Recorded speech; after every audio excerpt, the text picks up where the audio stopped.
in Vegas. Down toward the power. Win. It's just he's fighting the wrong side. Estrada not for. Now, Beeman is slow to a step.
Testing. Salute to Never Sober. Salute to SSC. Salute to John Blaze. Salute to the Black Executioner. Salute to the Don. Salute to VA Money out there. BDA Boxing. Salute with the Christmas, with the whole Christmas thing. Salute to is that the real BDA Boxing with the Christmas season? Salute to BDA Boxing. Salute to Chris Court. Chitlin. Salute Exponer. Your salute times a billion. Don Ramon again saluted. Never Sober. Kevin Fuentes, of course. I was drunk and I could see that Estrada won. That was decisive. Of course, it's easy, decisive. Estrada is the champion. He's the best in the world, pound for pound, 1, 2, or 3. That was easy work. Take your knee pads off, everybody. If you're lurking and you have a knee pad, take it off. Stop taking a knee. Stop fucking bowing down. Stop going and apologizing. Stop saying I don't know if this guy won. No, fucking Gallo won. Gallo won easily. He won convincingly. He's a killer. Top 1, 2 pound for pound in the world easily. All right, 1, 2 pound for pound in the world easily. Take your knee pads off. Take your knee pads off. Get rid of them. The boxing, the kickboxing knee pad, the wrestling knee pad, the work knee pad, whatever knee pad you're wearing when you're taking a knee and you're apologizing. Take it off. Take it off right now, man. Just get rid of it. It's not necessary. Get rid of your knee pads. Get rid of your knee pads today. Basically, the stream is just, we're just gonna try keeping it what's gonna happen at the end of the week, right? At the end of the week, we got Teofimo fighting, we got Venado Lopez fighting, another Mexican, 126 pounds. Another Mexican possibly can be a champion at 126 pounds. We got Oscar. Salute to Oscar. Salute to Crispy Chicken for always being down. Ultra Instinct always being down here. Salute to Ultra Instinct, bruh. Knockout of the course. We need the Dior, right? The Dior. VA Money saying British boxers are trash. Which ones?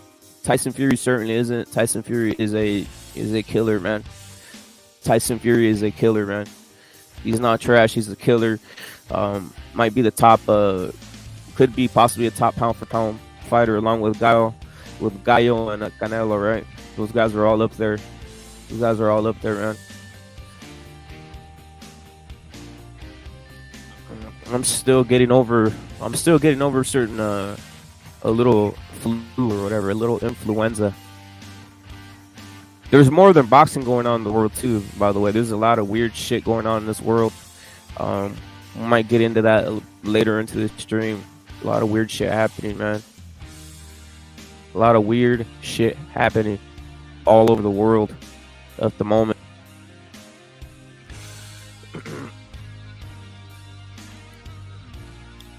Yeah, look at. I'm gonna say something later on in the week. You see in the poll, which fight do you think will be more appealing? Is it the Warrington versus Venado Lopez, or is it Teofimo Lopez versus Sandor Martin? Right? Which one? You choose it. I like both of them. Thank you, bro. Salute to Knockout Ned. I try. I'm trying to get better here. Salute to Knockout Ned. I'm trying to get better out here, bro.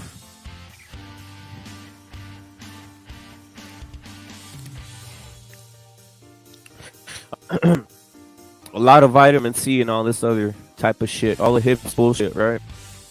Kind of helps. Salute to Kevin Fuentes, too. All this vitamin C and all the hipster shit, it works, right? Vitamin C, garlic, onions, jalapenos, all that shit. Salsa, orange juice, chicken soup, all that bullshit. It works, man. So if you guys are out there, it's nationwide in the United States. I think there's like an outbreak of some certain type of oranges, like Never Sober. He says eat oranges. That's what I was eating too. Salute to Never Sober. I was eating oranges and all that bullshit. Right? I was eating the oranges that I picked. I went and picked the oranges myself. I was done. I was working in the fields, and then I said, you know what? I'm here. I'm working in the fields. I'm gonna pick me fucking 10 oranges for myself.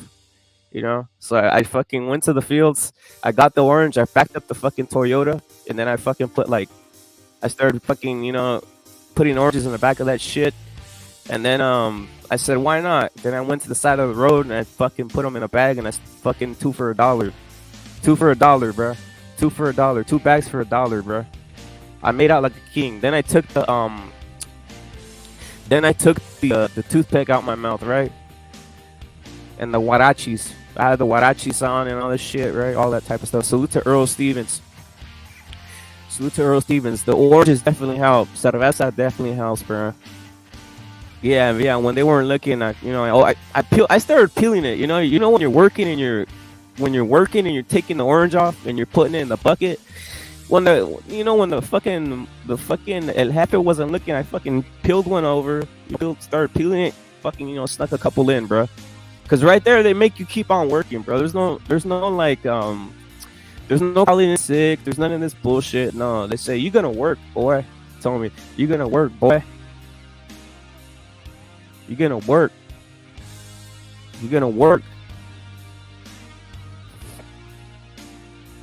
It's good pay. $4. I got $4, bro. $4. $4, bro. $4, dog. Come on. How can we beat that shit? $4? Come on, bro. $4? Are you kidding me? $4 an hour, dog? What are we talking about out here? $4, bro. $4, bro. $4 an hour. What are we talking about? I was just fucking balling like a motherfucker. I'm rich now. Salute to BDA boxing with the Christmas atmosphere going on. That's right, man. Gotta do it early. It's never too early for funny. Christmas. That's what I say. Yeah. Hey man, let me. Go and beat it. My bad. You just got sick. You said I just got over the flu a couple of days ago. I still don't even feel. Oh shit. Mentally, I don't Serious? even feel like 100%. Yeah. I mean, me too. Physically, I'm fine now, but mentally, it's like, whoa. It took me a couple of days to shake it off. I don't know why, man. Me too. It was like, how many days were you sick? It was really 2 days and a half where I felt like total fucking shit. I'm talking body pain, headache, even some nausea, which doesn't usually happen with me with the flu. And you know what? The worst thing is I'm the type of guy that's always taking supplements, zinc. I eat well. I go outside. So fuck, man. It must have been a strong one this time. It must have been something going around North America, to be honest, because I noticed a lot of people. I've seen like hospitals being filled with all this shit, right? We see the news. This shit got me. I haven't been sick since the start of the last one. And actually, when I was sick, the last time was in Canada, in Vancouver. That's when I got sick before the first outbreak of what they call the pandemic. Before that one, I got sick up there like 2-3 months before. But other than that, I hadn't been sick, so this shit hit me hard. I don't know if it was a flu. I don't go test myself. I don't go do all that shit. But I'm getting over it barely today. Or 2 days. Yesterday I was kind of still feeling it, or on Saturday too. But yeah, it's just the mental thing, right? You don't feel like you're all there. You don't feel like you can 100% focus is what I would say. How bad was it for you at its peak?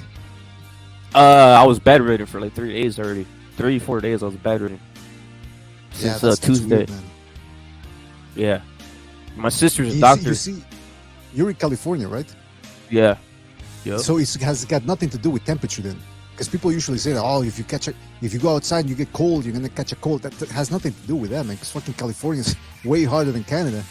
It's about, I don't know, maybe, you know what it is? Maybe because I do take supplements, so I walk around confident. Maybe I'm touching my nose and eyes and shit, and that's how I caught it. I don't know. I think it happens. Maybe family members bring it around. That type of shit usually.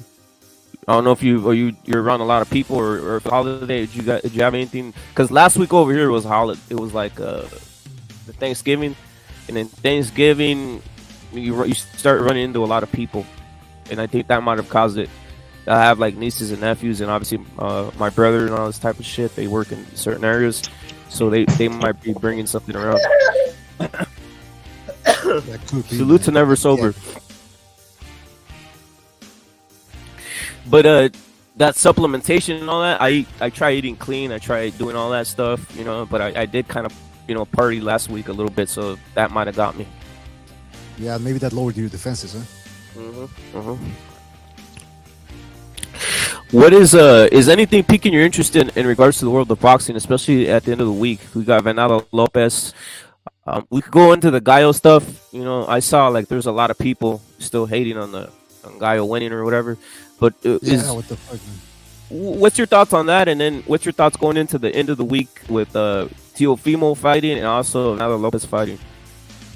In regards to the Estrada fight, when I watched it the first time, I had Estrada winning. Then I rewatched it yesterday, and I scored it, round by round.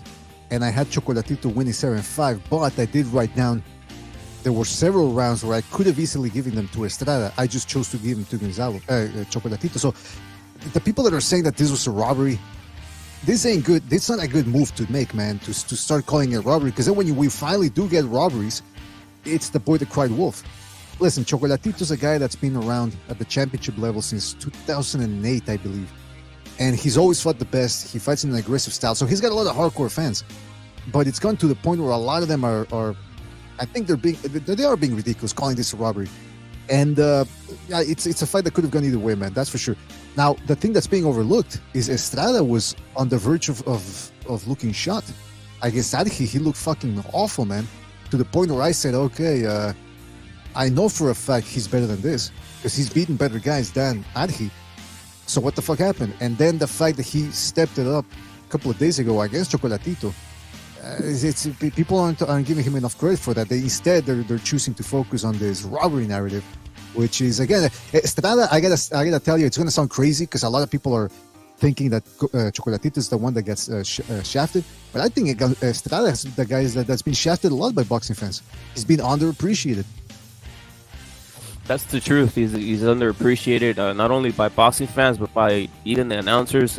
The zone commentators were trash. They were basically downplaying his victory. It's fucking sad, to be honest.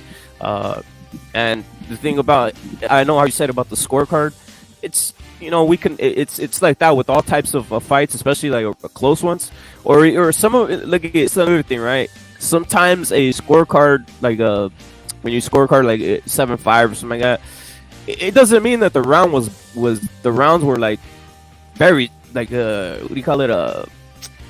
Wasn't like a chasm in between every round, right? I think in a lot of the rounds that Gallo was winning, it was the earlier ones. He had more of a separation than Chocolatito.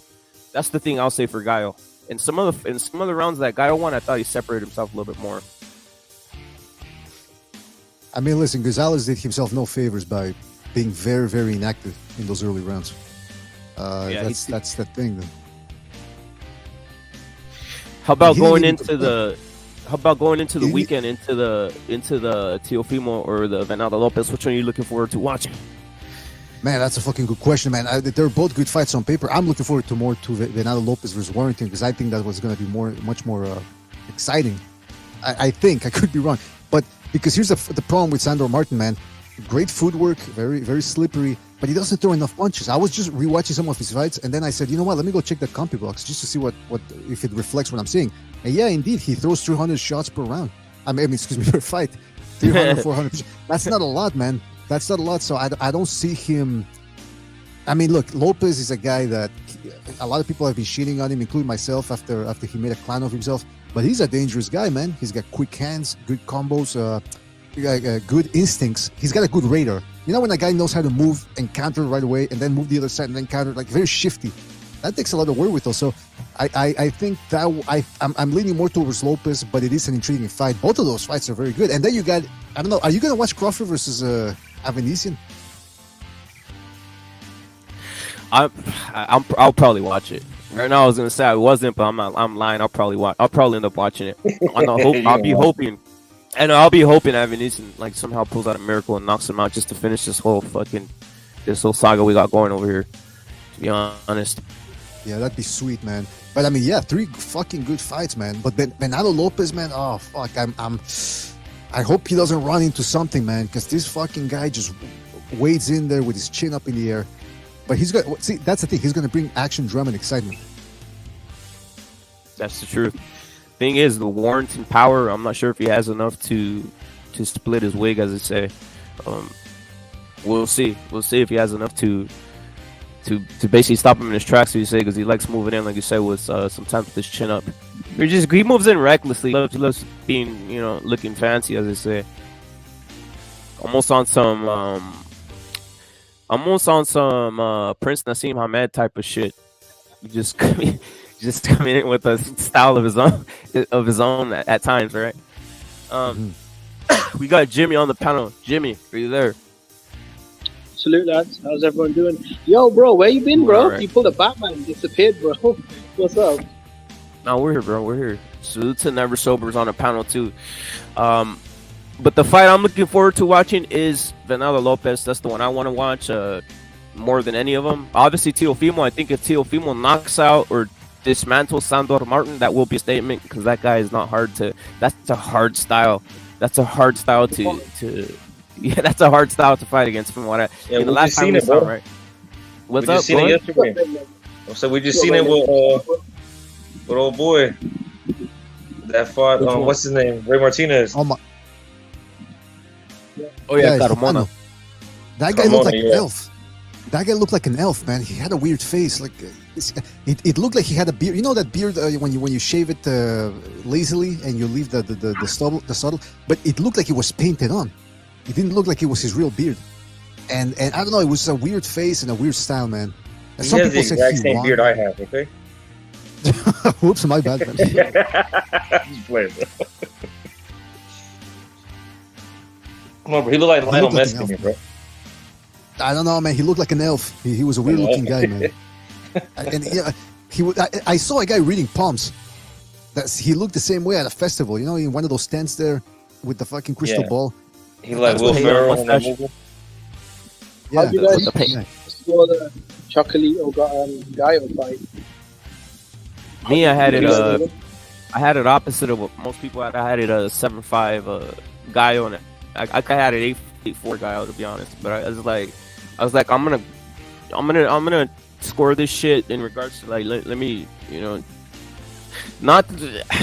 I just tried scoring it as unbiased as I could because I'm hella biased for Gallo. Everybody knows that shit. But I had a 7-5 Gallo in an unbiased score. I feel like Chocolate started a little too late. I think it was a close fight, but I agree with you guys. I don't get the whole robbery narrative. Like, it wasn't a robbery. It was a great fight. Two, tactical guys, two warriors. But I have no problem with it. Both decisions going to Estrada. A fourth fight, I don't know, bro. I mean, I feel like I like to see the winner fight, the winner of Ioka Franco. I mean, how do you guys feel about a fourth fight? I mean, I don't know. It's kind of weird for me. No fourth fight. Well, Tito's already old, bro. I'd rather He's see already old. Anyway. Yeah, Estrada, yeah, that's a good fight. I mean, that's going to be a really tough fight for Estrada, but that'd be really good. I think you've got two really big fan bases, Mexico, Japan. So, yeah. Yo, what do you think of some of the fake hype for fights, Jimmy? Never sober PDA. If you've seen some of these fake hype for fake fights, literally we know black guys never fight each other. So Shakur and Haney never gonna fight each other, bro. That type of shit. But I'm already seeing the fake hype, and it's going through the entire web, right? And it's already fucking a system here that's going on, from what I'm seeing. Very tactical. This guy Bill Haney is a scumbag. Bill Haney is a piece of shit. I know for a fact he goes to even small channels and offers them $1,000. So it's like look at. No, but I'm gonna say this, but it's obviously something that they're trying to promote. They're trying to promote these guys to the fucking this boxing community type of thing. But what do you think of the fake fights and all this type of shit these guys are trying to promote constantly? I don't like it, bro. I think it kind of hurts the sport because, you had this great fight, Chocolito, Estrada, the two legends, Roman, these guys going at it in a legendary trilogy for the championship. And, you got two Hall of Famers here. But I'll be honest, man, especially the American channels, no one cared about it, bro. It was just nothing but Shakur, Haney. That was it.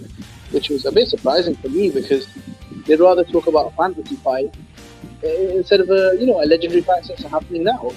These are two of the best fighters of the last 30 years fighting, for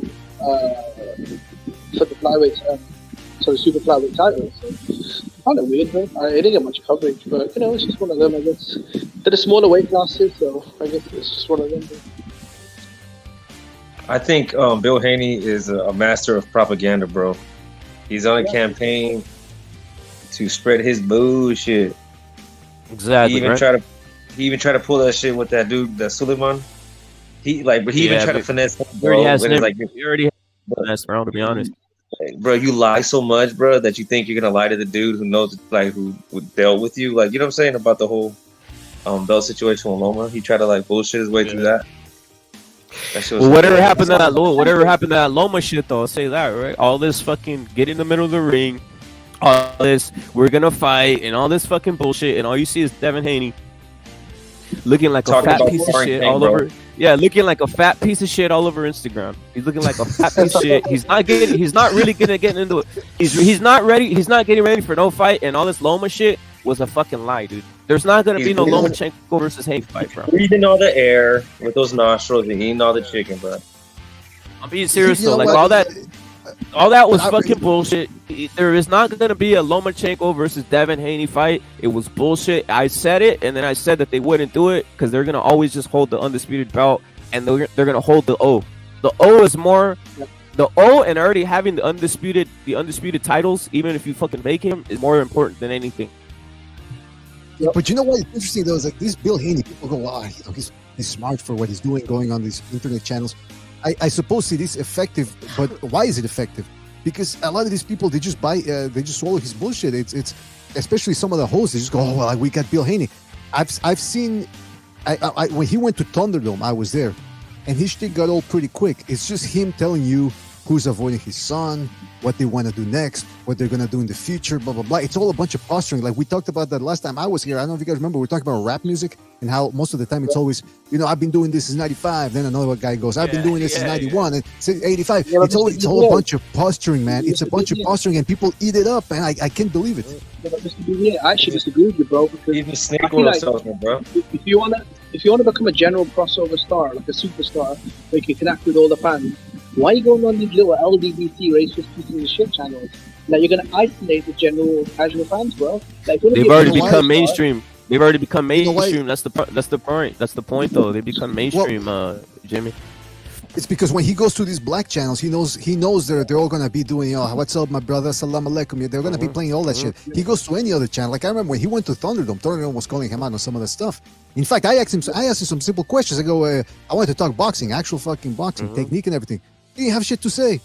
He's a fucking trainer. Instead, he wants to talk about, well, these people dug me, these people dug this guy. We're going to be doing this. We're making this much money. Who gives a shit? Go take that up at the entertainment channel, bro. The E Network. But you don't feel like a Hershey brand, though.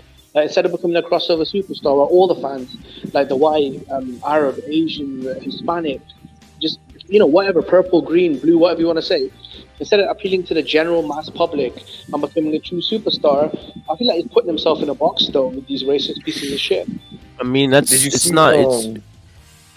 go in though. Let me go in. It's not that. It's this, Jimmy. It's that the mainstream is this. That's what people don't realize. The whole fucking lie has been consistent. It says that like you're going against the main. No, you are. That is the mainstream, dude. The fucking like that whole fucking movement that is and shit with Shakur Stevenson, fucking Bill Haney. That's the mainstream, dude. Like literally, it's so mainstream that you see Bill Haney sitting with fucking Bob Arum and Bob Arum going on some of these channels that say despicable shit about Mexicans. It's fucking mainstream, dude. That's the point I've been trying to say for longest since fucking starting YouTube. Like this is fucking mainstream. Like this whole fucking degrading Mexicans and all this other shit is fucking mainstream, dude.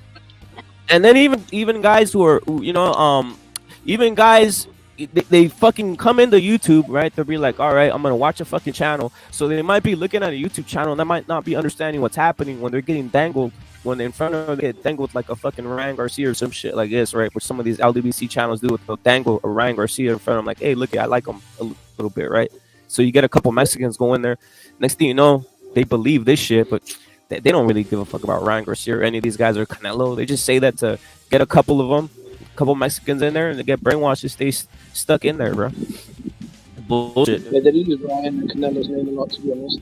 Especially Canelo, man. They would fucking milk the shit. There's literally a black dude, Jimmy. There's literally a black dude who fakes like he loves Canelo to the death of his. I'm like, come on, dude, stop it. Like, stop it, dude. It's crazy. It's crazy shit, man. Say, bro. Go in there, sober. Did y'all happen to see Bill Haney? He had like a little debate with Paulie Malignaggi because he was saying that Loma would beat his son, and then what's his name? Bill Haney was like, put some money on it that will take the fight. Because Paulie was like, I don't think you'll take the fight. And he said, put some money that will take the fight, bitch. And he's like, why wouldn't? And Paulie tells him, why wouldn't you bet me that you're gonna win the fight? Why the fuck are you gonna bet me that you're gonna take the fight? First of all, he doesn't pay for. He doesn't pay. That fool Bill Haney. That fool Bill Haney don't pay for bets. He owes me $1,000. This is the true shit. I bet him $1,000 that Canelo would beat up on Caleb Plant, and the motherfucker just never paid me shit, right? So go fuck yourself, Bill Haney. But yeah, he's a scumbag, bro. He owes me $1,000, bro. He's a piece of This shit, fucking Bill Haney. I saw that clip where he was going at it with South. What's his name? Like the Honduran guy. Yes, thank you. Yes, Southpaw. And the guy's going. The guy's just talking nonstop. That's what he does, right? Yeah, you're a fucking bitch. Your son is a bitch. And this guy goes, okay, can I talk? It's like, motherfucker, why are you asking this guy for permission to talk? I don't know. It just seemed weak to me, man. It seemed weak. It seemed weird for a guy that supposedly has his street cred. You know what I mean? And he hangs out with the Nation of Islam and all that. Well, I don't know if he hangs out with the Nation of Islam, but you get what I'm saying. I don't know. I just thought it was weird, man, that he was giving this type of ground. And the fact that he goes to all these other channels, and that's why he doesn't get any pushback from anybody else, because he wants to be in a safe space, it seems to me. Yeah, he does. He does, and they actually work together. That's another thing that's fucking weird. Like that guy, that guy Southpaw's a piece of shit. I don't even want to get into him either. But that guy's a piece of shit. And I know from someone. Did he get shot, bro? I know someone. I know someone literally close to the guy who already told me that they're on that guy. Basically, they work together. And he works with like a lot of these, like that guy, the IFBP. They work together. It's fucking weird. These guys are weird motherfuckers. They're fake as fuck, dude. That shit's all a fucking scam, bro. Like Southpaw and some of these guys are fucking scam artists, bro. I believe it, bro. Yeah. Listen, man.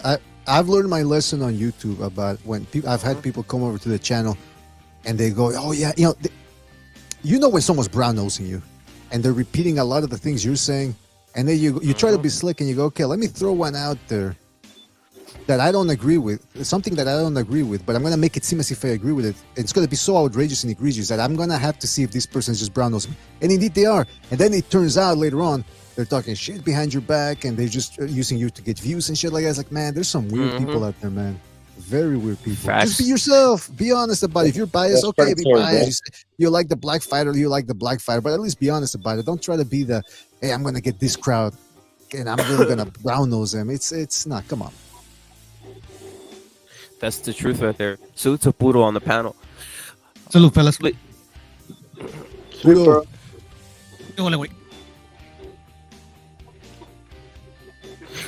The thing about salute to Gene Gomez, bro. Gene Gomez, salute. You're saluted. The thing about the entire fiasco, though, you just can't believe a lot of the shit. Especially with that guy Southpaw.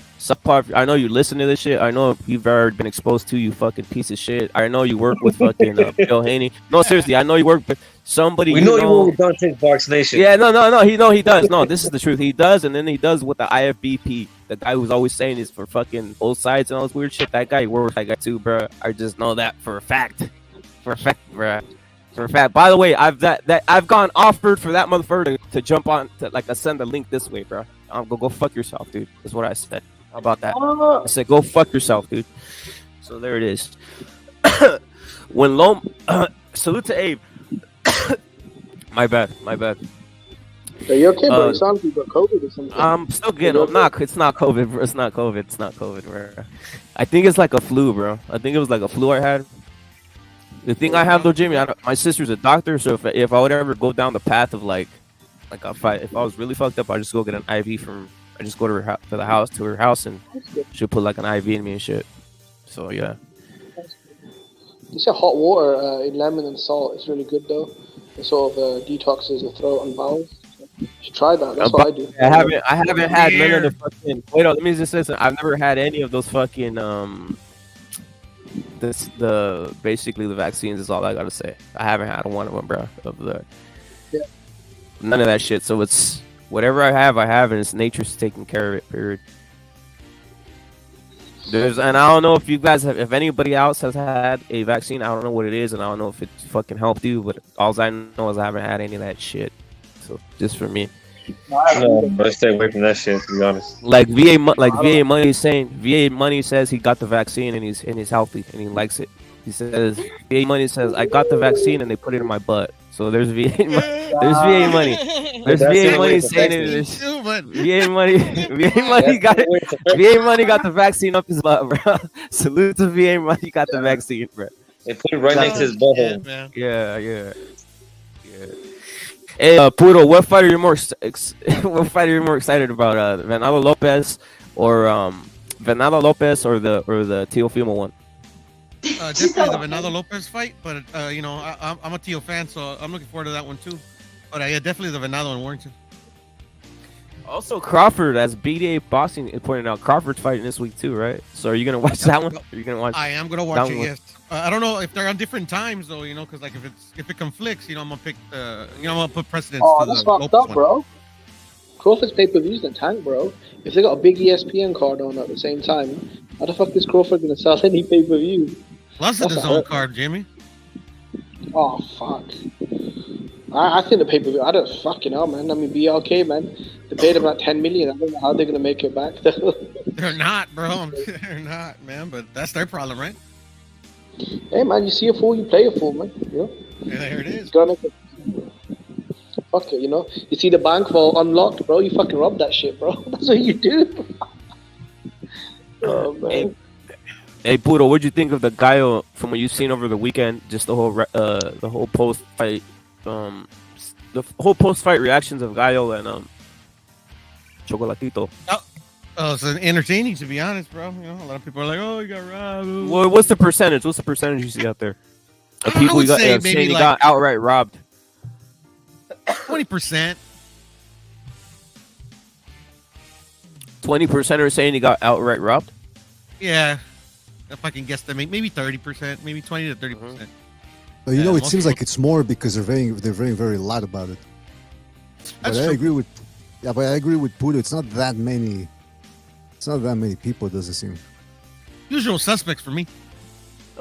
He has a lot of fans, hardcore fans. That's just Chocolatito. He has a lot of. He does actually. You're right. Yeah, one of the hardest fan bases, hardcore fan bases out there. That is true.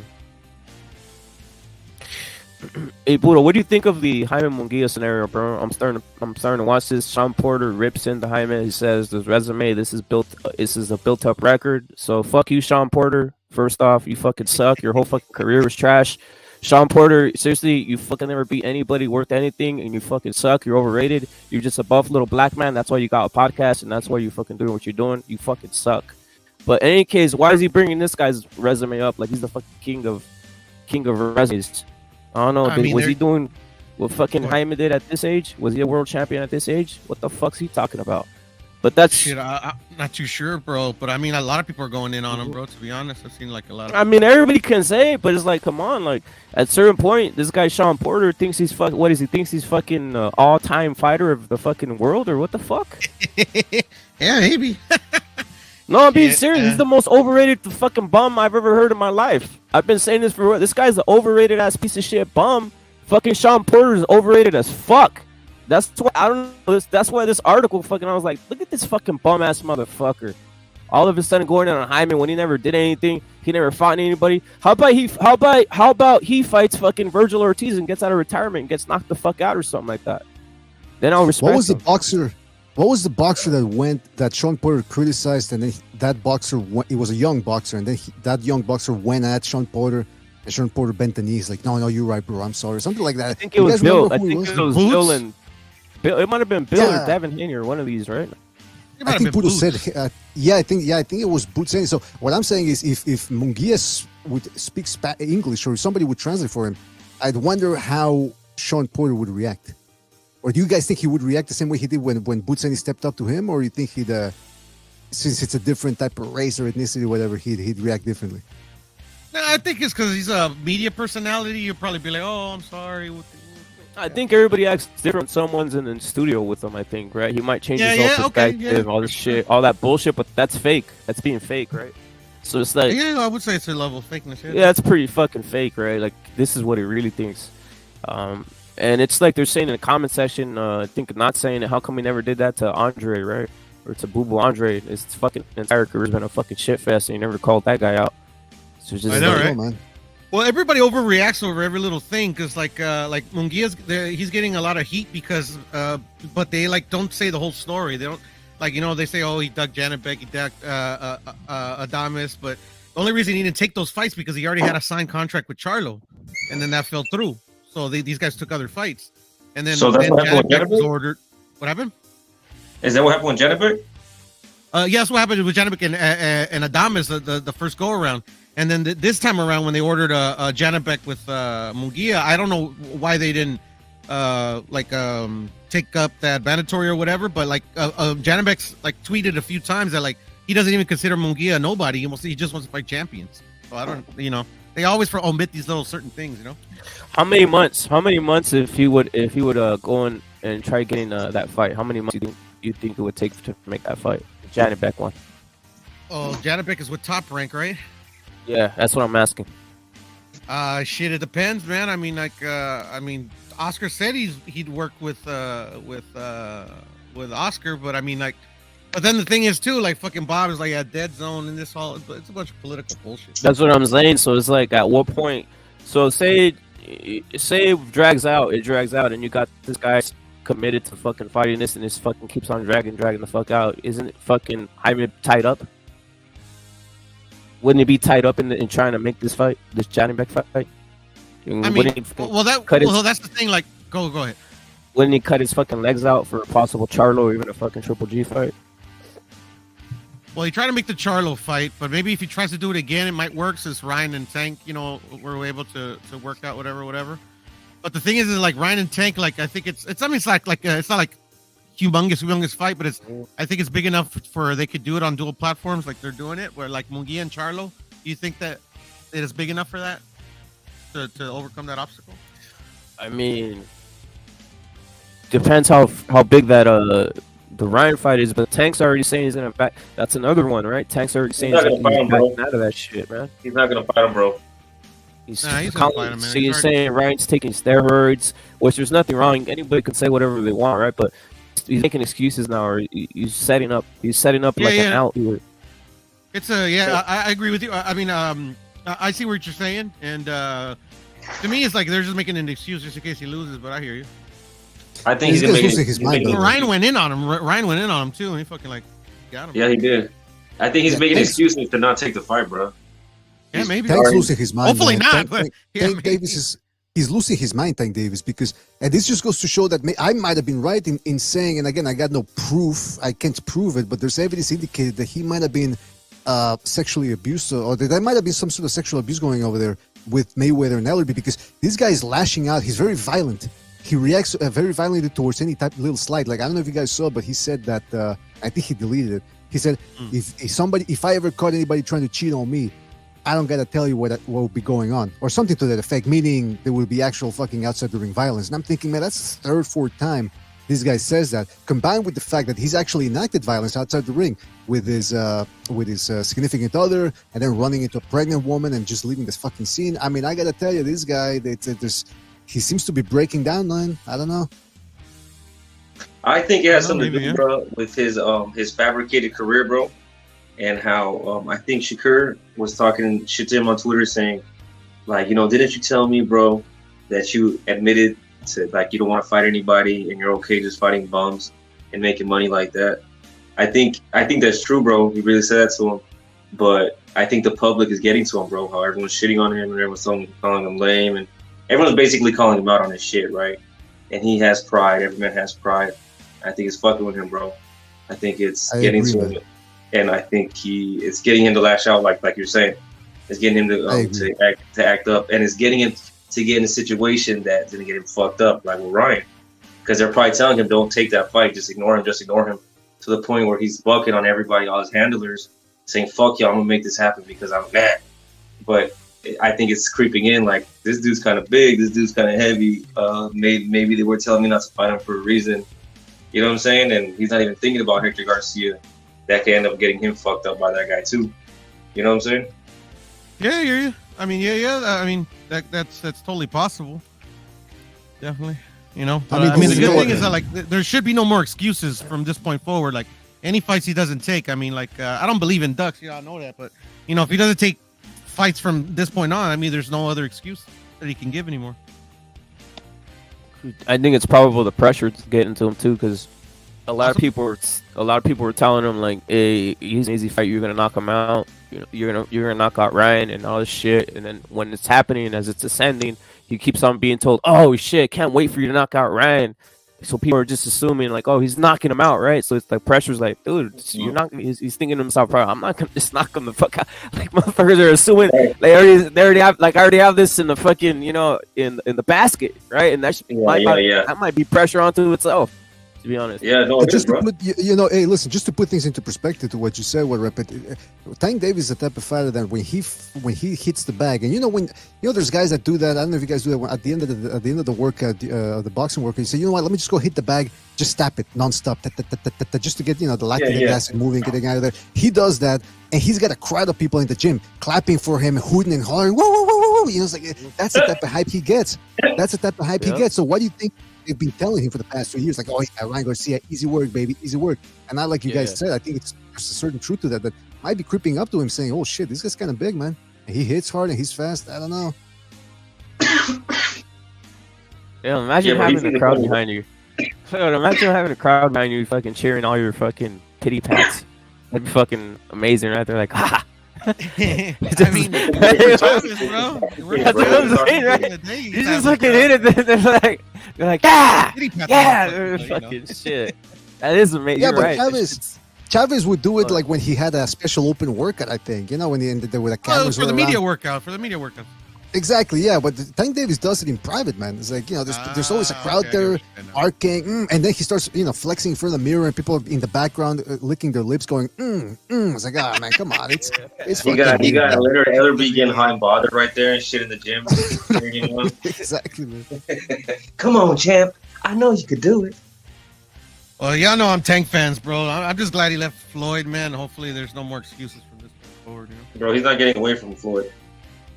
He's done, man. He's gone. I don't think so. I don't even believe that, bro. He already said it, bro. And his fight with Hector Garcia is not promoted by Mayweather. Oh. Yo, Pounds is going rough. Well, go ahead, bro. My bad. Salute to Pounds. He's going rough. He's saying Munguia will end up being the next Urvo. He says it's going to be the next Pounds, but fuck, yeah, bro. I mean, these guys are doing I don't know, man. I don't think so. I think not Munguia, but yeah, he's already. He needs to step it up, bro.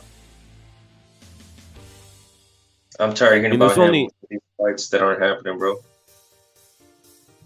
There's only so many fights you can get, right? The China back one would obviously been all right. Triple G, Charlo is the other one. I like to see him with Charlo, bro. I think they're that's an easy. That'd be a great fight. That's what I would. I mean, with anybody see, like at the next level, bro, he's ready, bro. Time. No, that's the fight I want to see though. Never sober, Charlo, bro. Charlo versus Munguia, yeah, bro. I think they're that shit. I was so excited when they, I mean, Charlo's calling out Bevo, so why not, right? Yeah, I know. Like, Jesus. Fucking Charlo. Was he drunk when he did that, man? He sounded drunk, bro. He did, man. Fucking guy. Believe this is coming from a drunk person. Yes, he was drunk. He's kind of fucking loaded, bro. He's never sober. It's always sober to me. I've never heard him drunk one time, bro. I'm being serious. The man I doesn't sound like that, bro. Nah. What does it take? What does it take? Never sober. What does it take? I was kind of wasted the other day, bro, when we were in fights. Yeah. Escante balances him out, bro. Yeah, I couldn't even tell. I'm being serious. Oh yeah, Munguia is also calling out Bevo himself as what what Pounds is saying. Yeah, everybody's calling him. Yeah, why not? I guess he's there. Salute to Sean Anthony. Salute to L Dog, who's happy about Croatia winning. Charlo versus Bevo 2023. Why not? Is what John Blaze is saying. Let's see it happen, but it ain't gonna happen. Bro, I can't wait for the PBC to crumble, dog. I can't wait for that shit to implode, bro. I can't fucking wait, dude. I'm so sick of the fucking bullshit that they're doing to boxing. It was already there, right? It was already there, but it got so much Is it gonna crumble? Is it gonna crumble? I hope I can have my fingers crossed. You know what I'm saying? Yeah. But I don't know like that. I just like how the fools over there, the VDA channel, how they go into it and they're like, oh, this dude did this over there and he borrowed this money from here and he fucked up the money from there. Fox don't fuck with Heyman no more, and all these TV deals got him like kicked out and all that. You know, I didn't know all that to go that deep into it, but it made it made sense, and it made it look like this fool's burned all his bridges in boxing, basically. So he'd have to get some outside investors, like maybe an angel investor, to help him keep the PBC running, which he probably could do, though. He probably could make that happen, dog. But I don't know. Well, the thing is, the end card's pretty stacked. Even though they're fighting like easy touches, it's pretty stacked, bro. The card.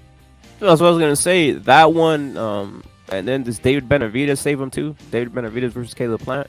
That's fighting the fights, yeah, man. Maybe now they're being forced now. Push is coming to shove. With them, and they're gonna have to make the best fights. Yeah, they got new bosses and shit. And now they're under Paramount. Oh, do they? Yeah. Espinosa still runs the boxing, because he's still involved. I still see him there, but now they have like all these Paramount ads and shit. So they're gonna be on Paramount, bro. So they're just gonna move over. Damn. Yeah, they just pretty much buy the names, Yeah, rebranding. This is rebranding, yeah. Yeah, exactly. Hey, what about this fight right here, Boodle? Never sober, BDA. Stanionis versus Ortiz, bro. Johnny Blaze says. I mean, it sucks that the negotiation stalled, but I'm glad that they did a first bid. That means we're gonna see it, That means it's gonna happen, right? That's the whole point. Yeah. Well, the thing is like it's this one is kind of hit or miss. I would say it's like 70% that it'll happen, but since they have no titles, it's like they can go in any direction. It's just like, like whatever. But if they have a title, it's like it's more incentive for the champion, because if he doesn't honor the purse bid, like he has to vacate his title. So, but I think it's gonna happen. I mean, who else are they gonna fight? I mean, this is it right here, right? Does Virgil get more credibility with this win there, sober, or what if he beats up on Stanionis?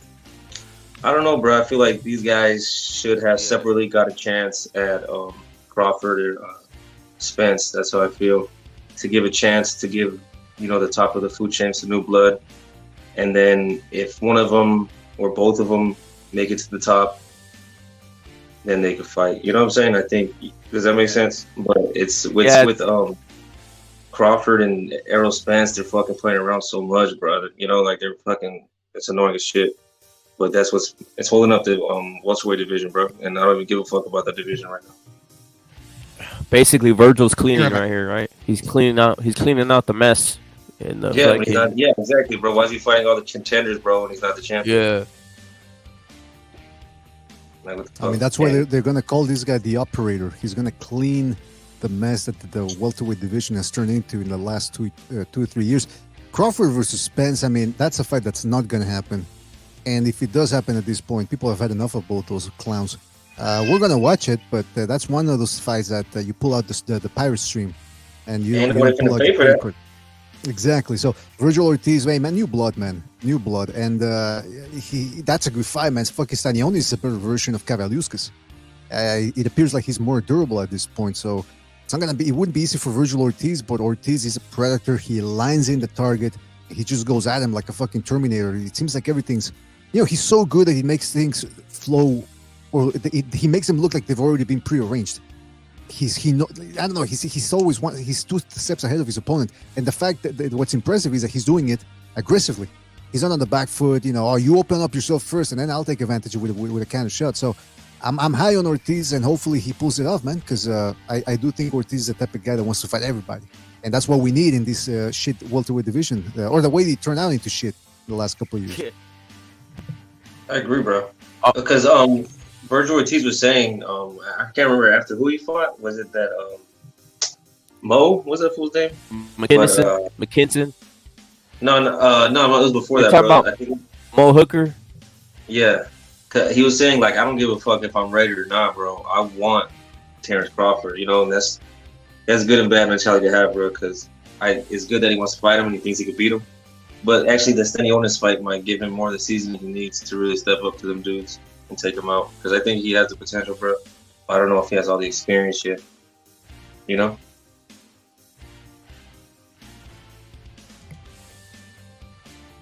I mean, you only have experience once you're in there, right? Like, he's already ready for a title bout. No, right? yeah, that's what I'm saying. Like, with Stanionis, that could help give him that, you know, it's going to help push him to that next level, bro. Because I want to see him get there, and I want to see him win, bro. I want to see him beat Errol Spence. I want to see him beat Terrence Crawford, dog. Now, we wouldn't want him to get in there too early with him, bro. He's not ready. He's a little bit too young. But, you know, I mean, he's good, bro. He got the knockout power. He got to go 12 I know the rounds. WBA ordered. I know the WBA ordered this fight, but what worries me is Oscar might pull out of this fight. Oscar has a track record of pulling out some of his fighters out of some of these title fights. So I think Virgil wants to fight, but Oscar has a track record of pulling his fighters out of a title fight at the last minute, even though the WBA ordered this fight. Are you guys a little bit worrisome about Oscar's track record of doing something stupid like that? You said that he pulls Virgil Ortiz out of fights right before they happen? Yes. I hope not. I don't think he'll do that. I think he believes in Virgil Ortiz. Which He's fight done has it he with pulled out of? Brian. Anthony, which one? Which fight has he pulled for Virgil, though? Which one has he pulled out of? There was a few. I think he was. It was a long time. Like one of his fights at the beginning of his career. I can't remember what it was. It was he was already ready for a title fight, and I think he was calling this was. I think it was Errol Spence. I thought Virgil before he decided to fight. I thought he wanted to fight Earl. I thought he was a mandatory for Errol Spence. I wish he was. Shit. No, Anthony, I wish he was a fucking Mando for Earl. I don't think he's ever been a mandatory for Earl. That'd be fucking. I thought one of the titles, bro. No, I thought Virgil's for one of the titles that Earl has. I thought he's a Mando for that title. One of the unified titles that he has. I thought he was a Mando. I thought he was a mandatory for Crawford, and Stanionis was a mandatory. Am I thinking of Boots? That's a Mando for Earl. Am I mixing up Boots and Virgil? Then it's Boots the one that's Mando for Earl. I know Stanionis had one. Boots? I know Stanionis Boots. got Mando for Errol Spence. With how? By the way, did you see my comment? What rep it in the chat? With how close that fight was with Roman and El Gallo, do you think there's a possibility of a fourth fight? Nah, bro. There's not. They won't. I don't think there'll be another fight, man. I just don't. They just won't make another fight. I think it's already over with. It's over with. Even though one of the judges scored it a draw, and for me, I think that fight was close enough to where Roman could have won that fight. I don't know if the public will demand the fourth fight as it's of the age of Chocolatito, and I think Chocolatito might retire. From what I'm looking at, he might retire, bro. I don't know if you think. Do you think he might retire? Did you guys see the video that Rachel Donaire posted on her Twitter that apparently Al kicked her out of the arena? Kicked her out of which arena? The arena during the Chocolatito, after the Chocolatito and after the Chocolatito and El Gallo fight and stuff like that. Who kicked her out? Al Heyman. I didn't know Al Heyman had that much power in the zone, bro. For real? Yeah. That's crazy. If that happened, that's funny. That's funny. And it's funny that she listened to somebody who probably doesn't have any much power, fucking in the zone, bro. That's funny to Anthony. Think about that shit. Fucking, hey, what if there's here's another one. What if there's some guy fucking walking around acting like Al Heyman, bro? Wait, Anthony. What if there's some guy walking around acting like Al Heyman, my bro? mistake. Eddie Hearn. My mistake. Eddie. Oh, Eddie Hearn? Yeah. Yeah, I wouldn't be surprised. You know, it's whatever. You know how it is in boxing. People have petty rivalries, bro. So he might have done it, bro. He might have done it, right? Oh, I mean, was he talking? Did he say? Did this dude just say that? This fool just said that Al Heyman got somebody kicked out of a DAZN. No, I made a mistake. No, he just said Eddie Hearn. Eddie Hearn is what he said. Who did Eddie Hearn get kicked? He kicked out Rachel Donaire. He kicked out Rachel Donaire apparently. Yeah. Oh, she's funny though, bro. Have you seen her on camera, dog? Have you seen her when her and Casemiro were arguing? She was arguing with Casemiro's manager because they said something. Man.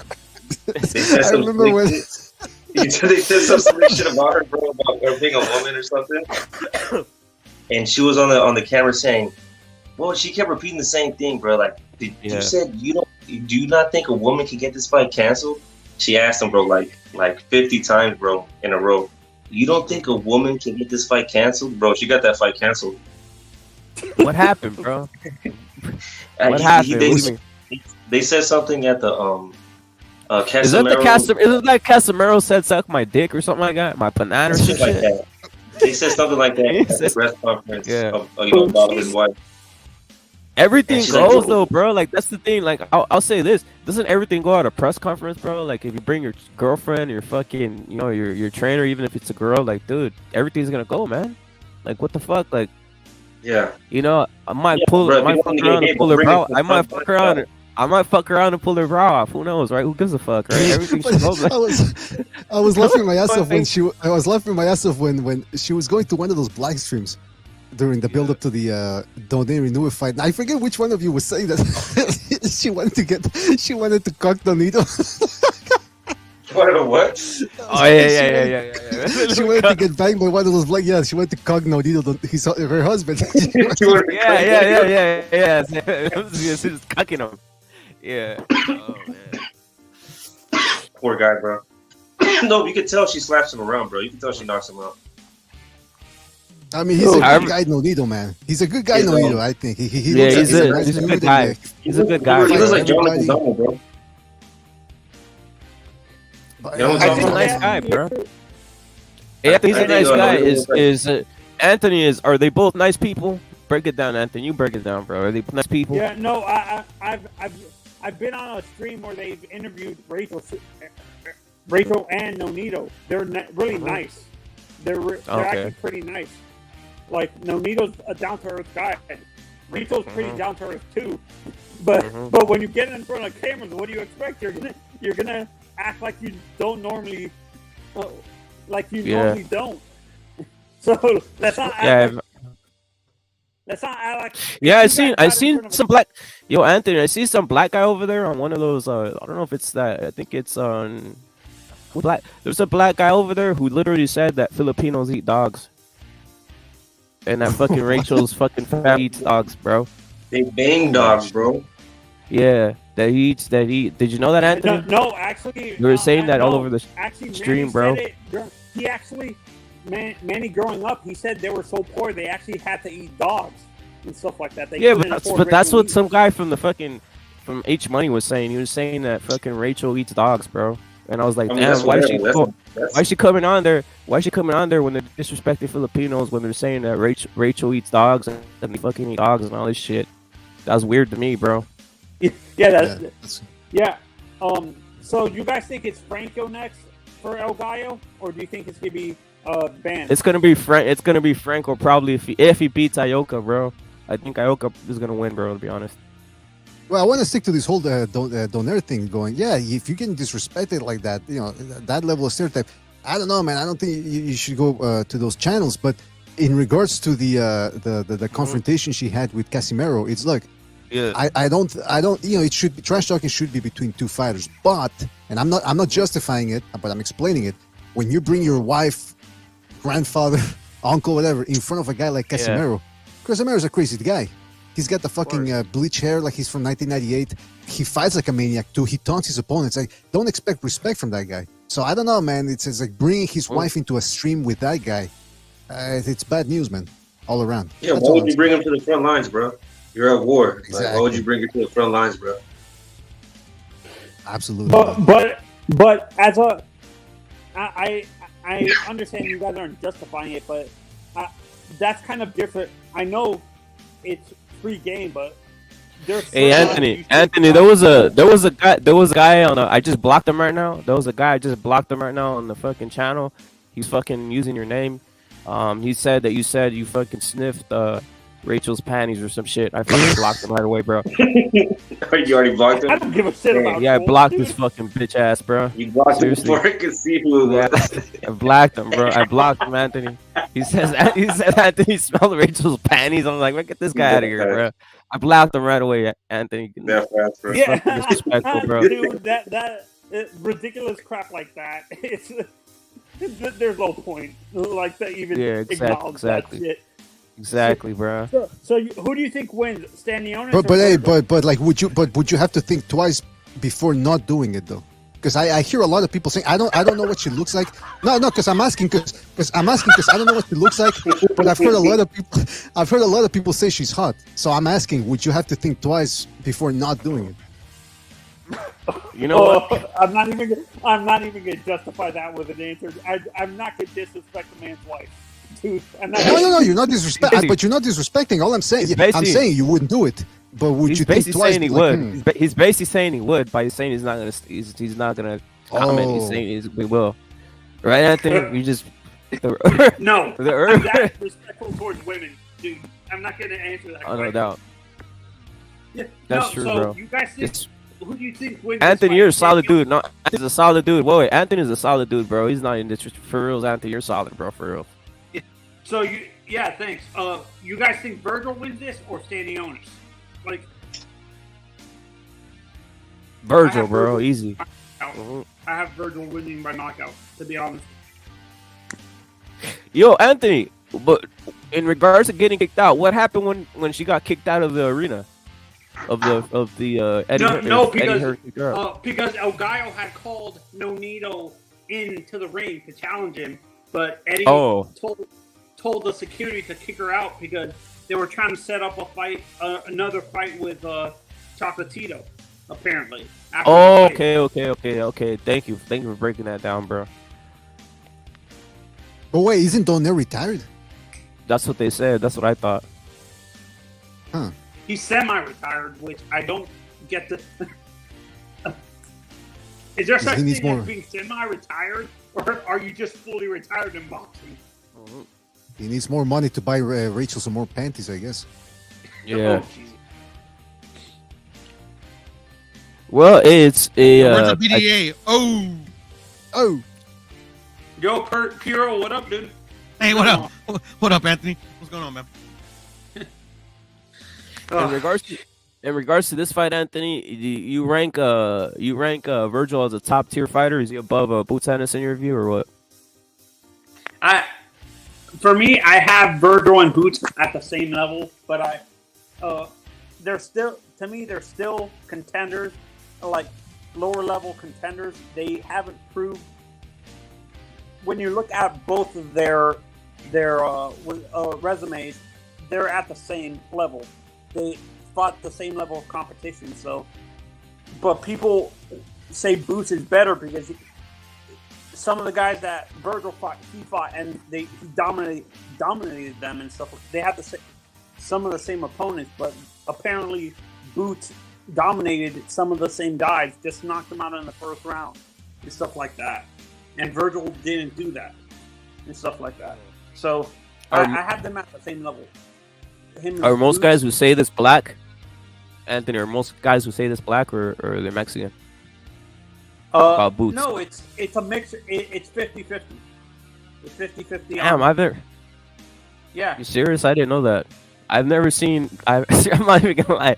I've never seen so many Mexicans boosting Boots. Because I think Boots hasn't fought anybody at 147 recently, has he? No, not recently, but like his last three fights. I think his last three fights are all 140 pounders, right? They say that about Virgil too. Like apparently Virgil has fought guys in a lower weight too. What's his name? Mean Machine fought Crawford. Yeah. I don't understand. Like I think it's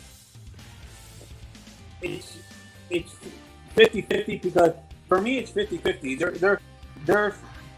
There's people saying that Boots is better because he dominated the same common opponent, but Virgil doesn't knock them out right away. That's the issue. That's what they're saying. Like Virgil and him. How though? Wait. How though? Wait, Anthony. How though? If Virgil has 100% KO rate and Boots doesn't.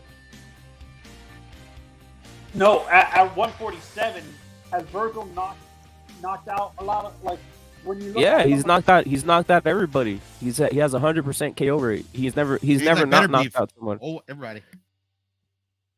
Yeah. Do you think it's just hatred for Virgil? That's why they're saying this.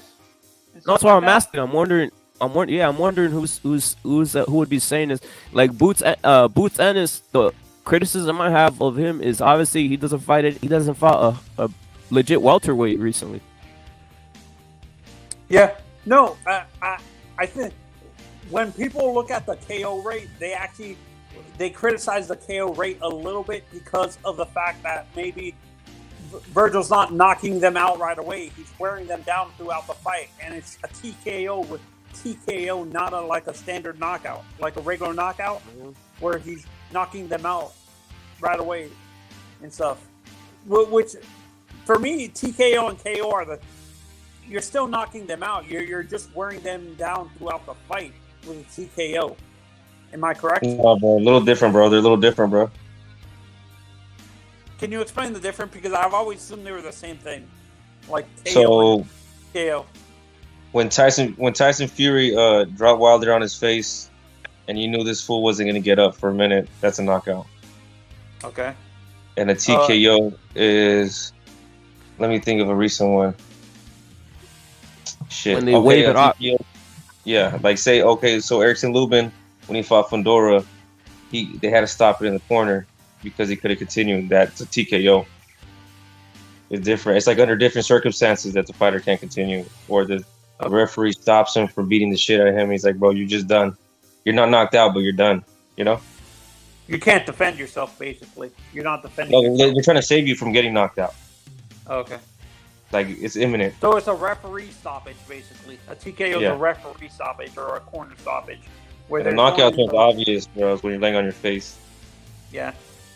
Oh, okay. Yeah, no. Yeah, but people criticize Virgil because he's TKOing everybody. He's not, like, at welterweight, he wears down people. He's not knocking them out with one punch. Like, they're looking at the KO rate and they're expecting him to knock out people.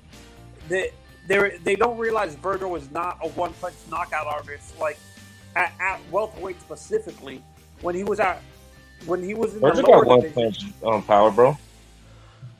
Didn't he drop Kinnison with body shots? He finishes people with the body shot, bro. Yeah, bro. He got some one punch stopping power, bro. No, people criticize it, but when they're looking at the KO rate, they look at and they see most of his KOs are TKO, and they're like, the guy doesn't have a ton of one punch knockout power. When I don't see it that way, I'm a Virgil. It's always he always gets multiple knockdowns, bro, before he gets to TKO. Don't he? Yeah, he gets multiple knockdowns and stuff like that. So it's not. And they don't be stopping it off of one combo. They don't do that. Yeah, no, and for me, it's not his fault that some of the fighters get up and continue fighting when it's not in their best interest to continue fighting against Virgil. So let's not act like Virgil's not hurting them and stuff like that.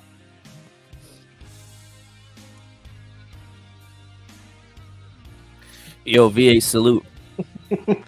What's up, man? Yo, what's cracking? I seen you want to get something off your chest. You're saying Virgil's overrated. Is that what you're saying? Yeah. First, I want to say about this Anthony guy up here, man. This guy's a troll. He has no idea what the hell he's talking about, man.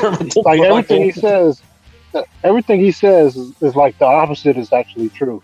Like Heyman kicking somebody out of the DAZN show. Like, dude, what are you talking about?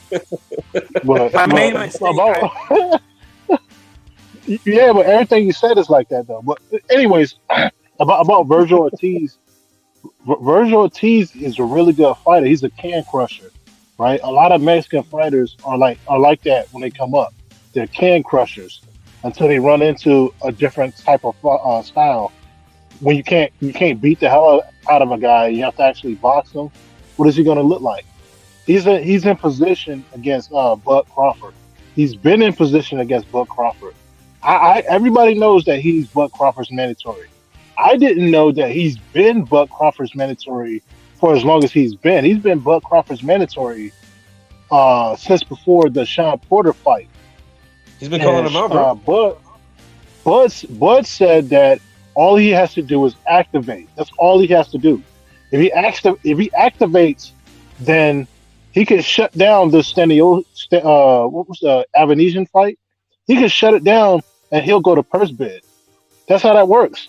He'll shut it down, they go to purse bid, or they got to pay him some step aside money or something like that. You know what I'm saying? This talk about Virgil Ortiz being some type of killer, it's all bull crap. You'll never hear Boots fly out of his mouth. You'll never hear Bud fly out of his mouth. He said Errol Spence a couple times, but he's not in position to fight Earl. You know what I'm saying? That's Boots. So, all this killer talk, rah, Virgil Ortiz, the new guy, you guys can stop that, man, because he's in position right now. He's ducking. This is official ducking.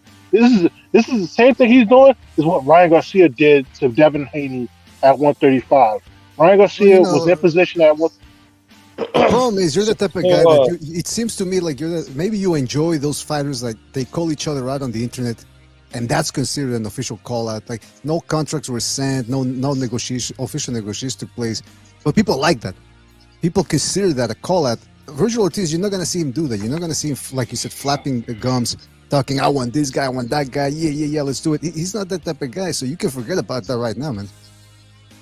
Yeah, but that's not what I'm talking about. I'm talking about he has the power. Virgil Ortiz is the mandatory. He has the power to say, But Oscar has a track record of nixing the fight, though. Oh my goodness! I can blame Oscar though. Like Oscar does that all the time. Like he's done it with Ryan. He's done it with Virgil sometimes too. So I kind of blame Oscar and some of these other promoters don't want to work with Oscar because of that. He has a track record of pulling out of big fights. Say VA Money. So we got you're saying that these dudes don't talk on the side of the mouth and stuff like that, but Crawford been saying he want to fight Errol Spence for how many years, bro? And when supposedly it's the middle of negotiations, bro, he announces he's fighting Avenesian. Like who saw that coming, bro? No, nobody saw it. Nobody saw it coming. But what I'm saying is, when you're Virgil Ortiz, right? You've been waiting your whole life. You've been waiting your whole life to get in a position, get this opportunity, not only to get the belt, but to fight the best for the belt. And you're gonna let David Avenesian take your opportunity? That's silly. That's bull. That's nonsense. What the fuck was that? He was playing banda music. So how does he activate? Does he push a button or what? Hey, you guys gotta accept these Mexican fighters. They're starting to look like they're scared of black fighters, man. You know what I'm saying? Hey, keep it real. The black fighters are scared of each other, bro. What do you mean? Why is the it era of Mexican Texas Crawford, bro? The era of Mexican toughness is over. The era of Mexican toughness is over, bro. You guys are scared. Why isn't Crawford fighting Errol Spence, bro? As long as there's poverty, bro, that shit is never gonna end, bro. That's business. Yeah, that's bullshit. I don't know. I don't know. But you see that to me, this to me indicates that this type of propaganda works on some people, because like I said earlier, these guys that they call each other on Twitter, and then if the fight doesn't happen, oh, he dogged me. It's like what contracts have been said, what motions have been put in, what so hey, you're contradicting yourself. But hold on, yeah, but that's what I'm saying. So they talk the talk, and then you're like, oh, if they don't agree, it sounds like they're scared. I mean, you really think Virgil Ortiz is scared? That's what you're telling me. Listen, no, Virgil Ortiz is not scared of nobody. That's not what I'm saying. What I'm saying is that you just said you're talking about scared. Nah. Well, all right. So I'll take it back. I'll take it. Virgil is not scared of nobody. I'm not saying that he doesn't come across as a fearful man. What I'm saying is he is choosing to not fight Terrence Bud Crawford. That's what I'm saying. This is a fact. He's been Mando for a very long time, and he's not activating his power, his authority to be the next fight for Bud Crawford. Bud Crawford is fighting guys one after the other while this guy being mandatory, and all he has to do is activate. That's all he has to do. And then you keep talking about contracts. It's called a purse bid, right? You activate, and then they get to choose. We get to see which promoter is going to pick up the fight. You know what I'm saying? Yeah, bro, it's like easy. It's real easy. How long can he be? How long can he be mandatory without the? That's what I'm saying. belt? So Crawford just fought mandatory in Porter, right? So Virgil has to wait until June before the WBO ordering the mandatory. It's impossible. Don't they order it, bro? If it takes too long. If he's a mandatory? No. The WBO will order it in June, right? So it's not the system. So if you just fought Sean Porter for his mandatory, there's no way Virgil could trigger it because you only fight a mandatory once every 18 months, I think, according to the WBO, right? So if you fought Porter as mandatory, how could Virgil trigger it if it clips every 18 months? So I mean that doesn't make any sense though. Well, he has And also, there's only two fighters in the sport that run their own careers. That's Canelo and Bud. Everybody else, they're at the whim of the promoters. No, it's not even a promotional thing though. I feel like the guy that was saying that Virgil could trigger it. No, I mean he's not being honest though, because like if you just fought Sean Porter, that means Bud's mandatory obligation. He fought Sean Porter a year ago. It's once every that's what I'm saying though. It's once every 18 months. He fought Sean Porter in 2021. A stage fight. You're not listening, though. That's a problem, bro. It's a stage That's fight. 1 year. Bro, it's every 18 That shit months, was right? staged, bro. Sean Porter versus Crawford was staged, bro. Yeah, they're like best friends. Kenny Porter was in the bag, bro. I don't think Sean was. I think Kenny Porter was in the bag, but Sean Porter wasn't. You know what I'm saying? He was mad at his dad, bro.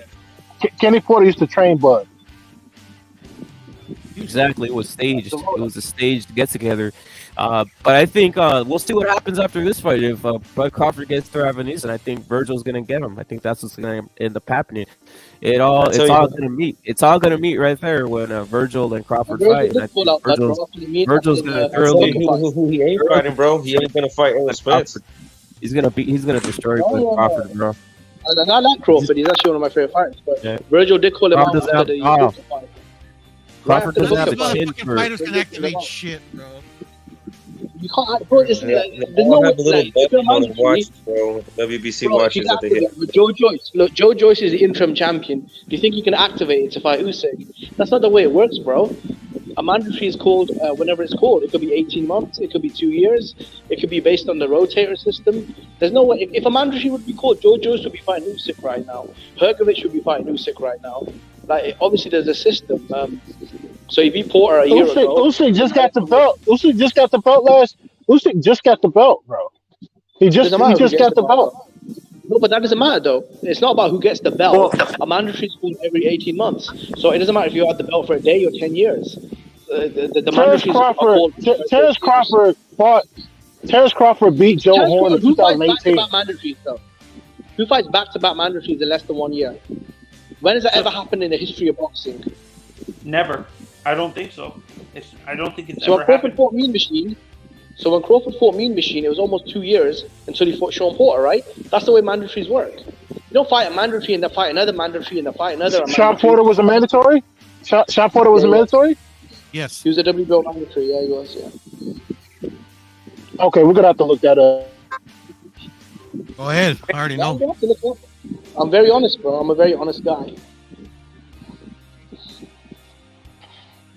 I mean, it was pretty well known. That's the reason why they were fighting, though. That's the reason why Bob Arum put up all that money, because you want to avoid a purse bid situation. But no one fights back-to-back mandatories in 1 year. That's never happened. So in June, I think they'll call it. And that's what Virgil, 100% I agree with you, bro. Virgil has to step up and take his position as the mandatory, because I think that's a great fight for him. Crawford's obviously undefeated. He's got a belt. He's a highly regarded fighter, future Hall of Famer by most accounts. So that's a fight that Virgil definitely should take for his legacy. And it's probably the best money fight because, I mean, bro, the WBA are only giving him fucking 20% of the purse against Astanionis, a dude that fucking no one gives a shit about for a secondary belt. that's some weird shit. Like, I don't think Virgil should go down that road. Down that road because again, you get what 20% of the purse for a secondary belt against a guy nobody knows. So it's just trigger the WBO. I think They gotta do mandatory, voluntary, mandatory, right? When they have a belt. Yeah. Hey, Right. So I guess Crawford Porter fight. What year was that? Like at the end of last year, or was that like in the middle of last year? End of Last last year, year, if I'm November. not mistaken. Last year November, literally about a year ago, 13 months. So it hasn't even So been it's 18 November. months. No, it hasn't. So Been, because it was late November, and now we're in early December, so it's about a year and a few weeks. Okay. So you have to wait and another let's 6 not months. forget, I said this multiple times. It's more for me. I don't blame Jimmy. I said this. I don't blame Virgil if that fight doesn't happen. It's Oscar. Oscar always does some like crazy shit. Like he pulls out of big fights for some of it. He did it with Munguia. Remember the Munguia fight? They were about to fight Solo, and it never happened. Yeah, I'm no Oscar fan. Everybody on this panel knows that shit. But I believe that's the only time I ever heard of Oscar, like, getting in the way of a fight. Yeah, we know you're a Mayweather fan. You're not an Oscar fan. Yo, what's cracking? What up, Salute, bro. Salute to you, bro. Salute. Yo. Saludos, homies. Yo, now I just wanted to.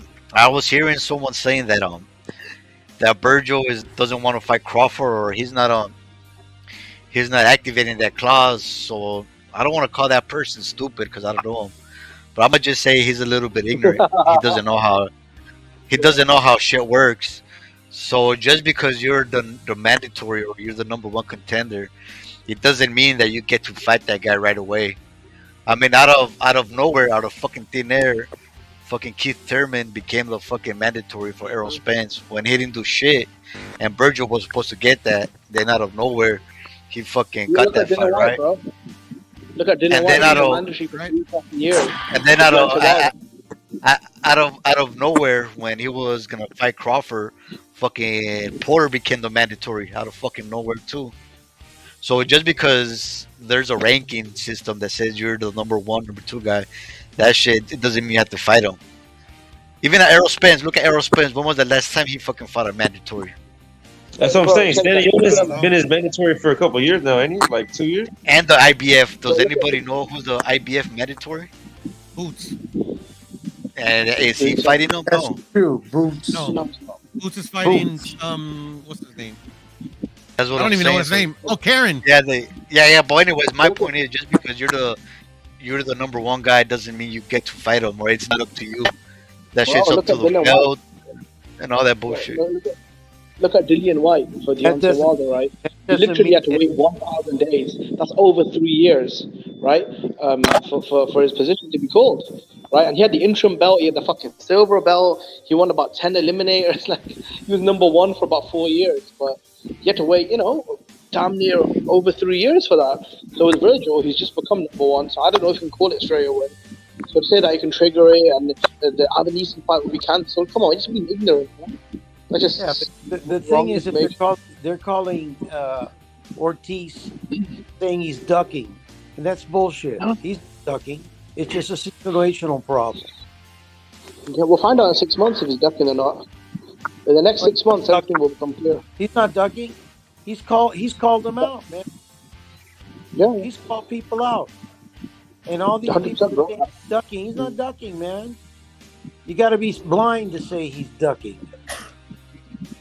Yep. It's a damn situational problem with all the politics and all the bullshit. Facts. Yo, Gene, Gene? Salute to Gene, salute to Yepes, salute to Jimmy, and salute to everybody on the panel. Gene, what's your thoughts on 140? Teofimo, as you guys surreal there. What do you think Teofimo and Sandor can do, and what do you think your guys surreal can do in that division? It's a problem. He was on, and he said, "Listen, the best fighters in 140 are in top rank. Okay, and everybody knows that. So he's with the PBC now. He's move over if he wants to make a lot of success and a lot of money fighting all these people. Suitor Matias, he's a monster, but nobody's calling him out because he's fighting under the PBC. How you rectify that then, Gene? How you rectify that with Surreal?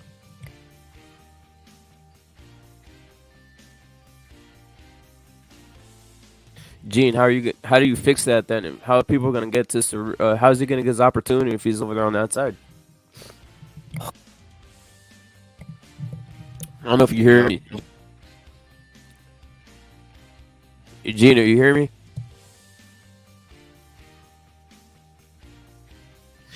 Any case, Virgil is not tucking anybody, bro. Come on. On the next fight, we'll see what. Go in, Gene. Go in. My bad. Yeah, sorry, man. No, Virgil Ortiz is not ducking anyone. He is a gentleman. The guy's a gentleman, and the way he proceeds, I like that. I think that's great for him. He's a good ambassador, for the sport. Give the guy an opportunity, man. So they need to sit down and give the guy the opportunity that he needs to show to showcase his talent.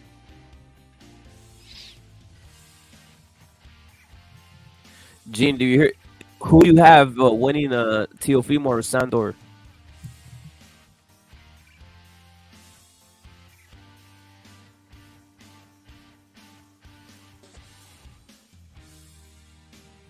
Lopez? Is Lopez winning? Is that the question? Yeah, no. I said, who do you have winning, Sandor or Teofimo? And then obviously I was saying, how do you get Surreal involved in that whole 140 since you have him on one side over there? Like I was saying before, Surreal Matias is signed to 2 promotional companies. The 2 promotional companies have an agreement. Okay, one of them is Fresh Productions. The other one is PVC. So his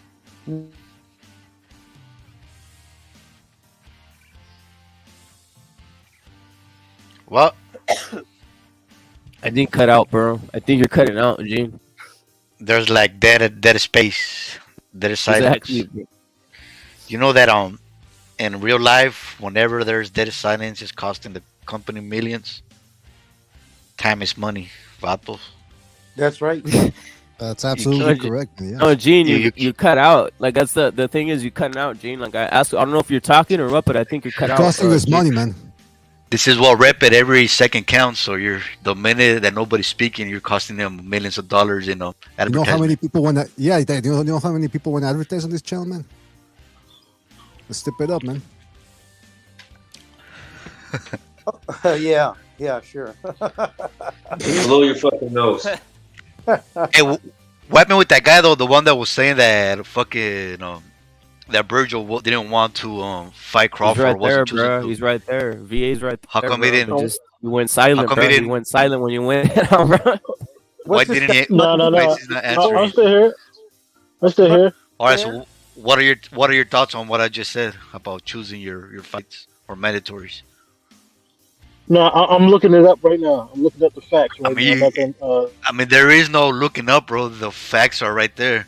Out of you could look it up and you could see that Keith Thurman is the #1 mandatory, which he is. But how the fuck did he surpass Virgil Ortiz when he fucking just beat up fucking?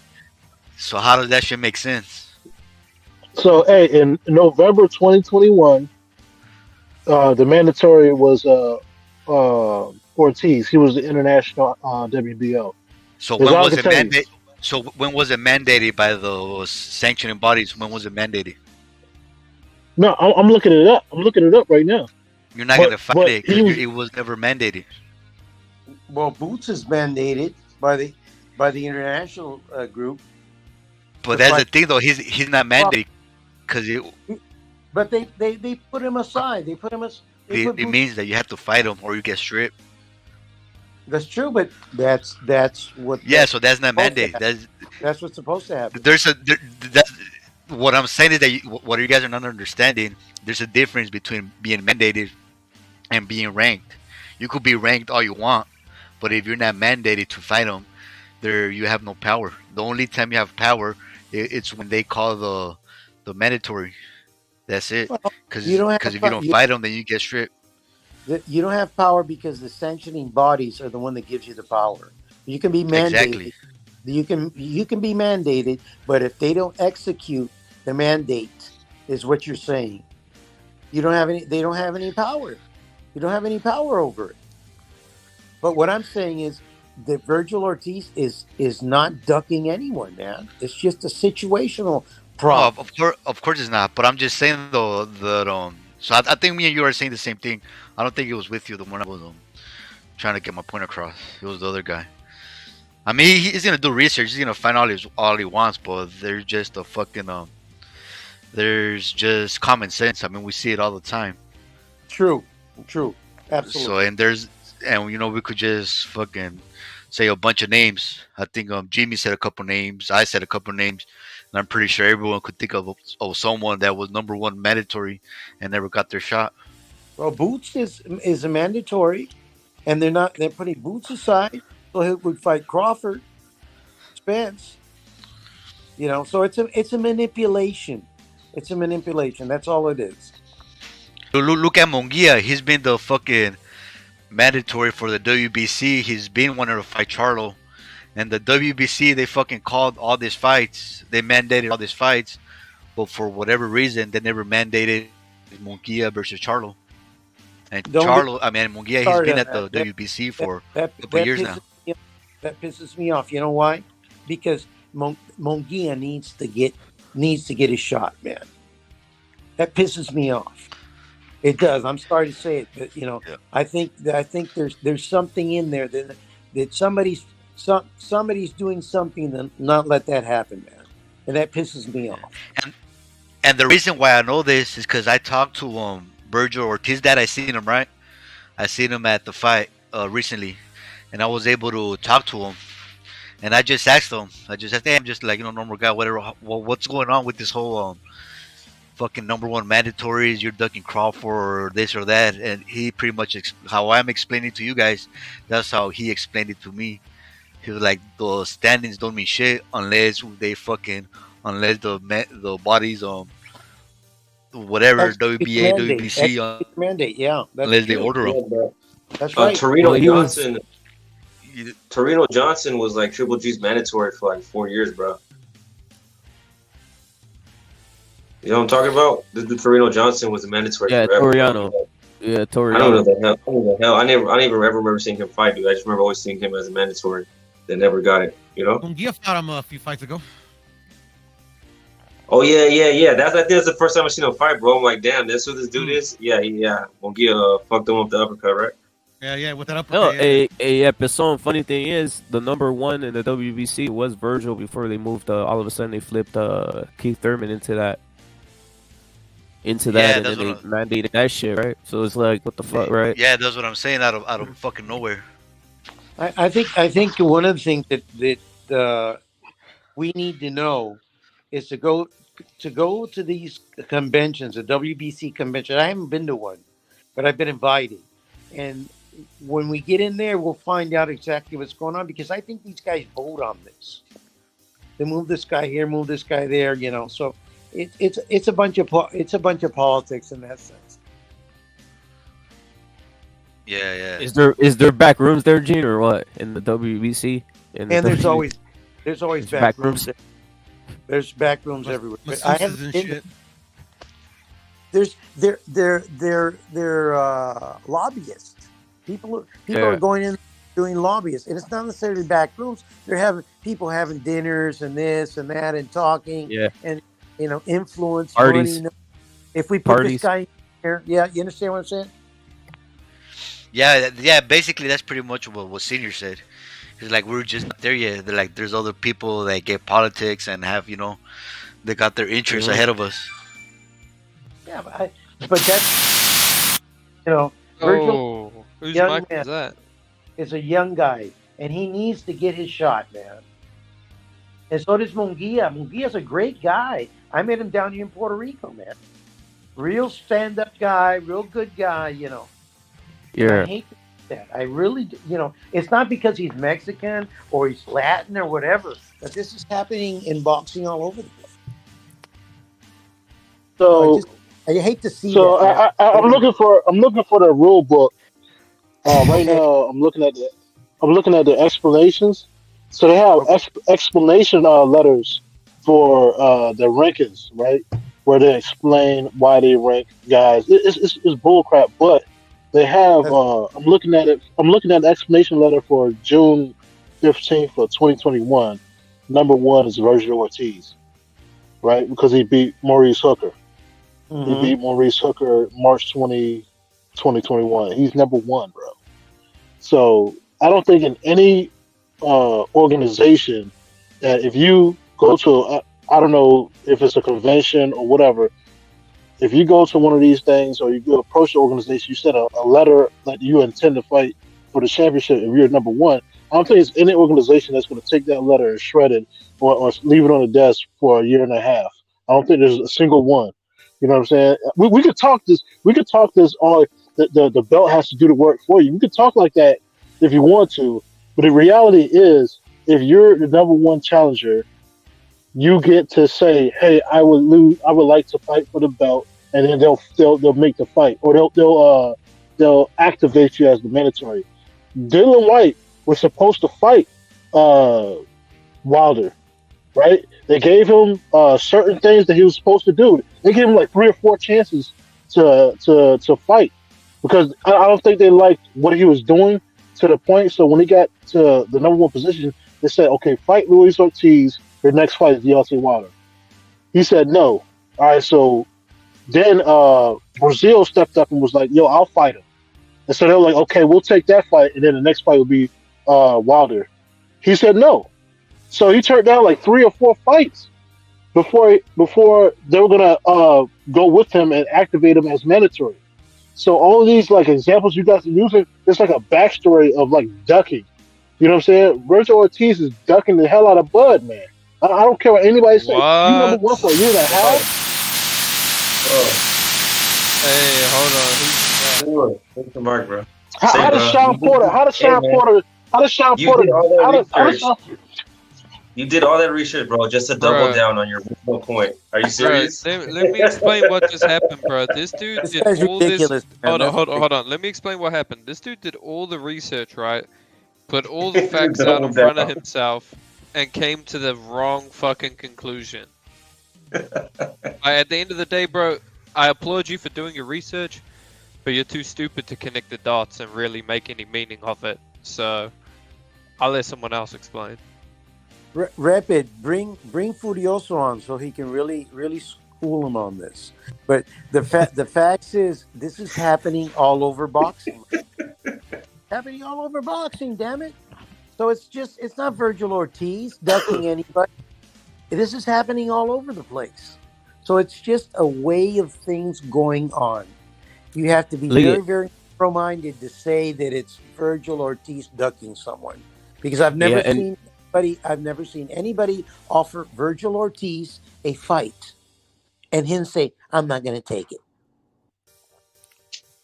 It makes no sense. It also makes no sense. Why would Crawford be saying he's trying to negotiate a Spence fight during that whole same process? Facts. You know what I'm saying? So he wasn't trying to negotiate Spence fights for the past 1.5 years or whatever the fuck. Like, facts. It just doesn't make any sense to me. Next up, what happens is what matters. Let's see if Crawford can get through the guy Evan Eason or whatever. You know, I don't know. I don't know if he can get through that. So with the Spence and Booth situation, they got the same promoter, or they have the same representation. So whatever happens, behind the scenes, it should be really easy to make that fight. No, they're not going to fight. It is. But they're not going to fight. Spence is not going to fight Boots. Spence is not going to fight Boots. Why? Because he's scared of him? Ducking Spence. Tell me Boots is ducking Spence. Is Errol Spence scared of black fighters? Forget about the color. Is Boots ducking Spence?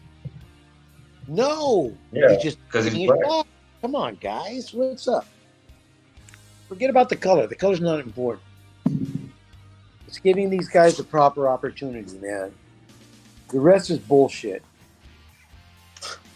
A year and a half negotiating a fight. What's wrong, man? How They much? don't want to fight. That's the truth. How much did they offer him? How much were they offered? 50 million? Is that was Even if it was a million, that's what they should have. No, That's look what at should have this, man. fought for. Look, use your sense. 50 million? Do you think Floyd Mayweather has 50 million to spend? Of course he does. He's a billionaire. So if he wants to make it happen, it'll happen, man. Come on. Come on. You know, if we're not gonna make it a race thing, then let's make it a culture thing, because that's what the culture of this new breed of boxers is, man. It's they don't fight each other. They like to call each other out on Twitter. They like to bark. They like to go on streams. True. Well, And then they don't fight each other. But what do these boxers that do that have in common? Listen. You talked about connecting the dots, man. Connect them. Yeah, exactly. So I'm saying, like, when we say it's a culture problem, well, whose culture problem? Because I sure as hell ain't Mexican culture problem.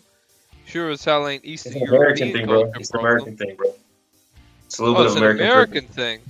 It's Is an American Virgil privilege, bro. Ortiz technically American? I mean, he doesn't seem to have a problem fighting anyone. What about Joe Smith Jr.? That guy's American. He just fought Bitter Beef. That's true, man. What about hold Caleb on. Blunt? That guy, he just fought Canelo. Let me see if I can read this. This is Right, small. right. But let me see.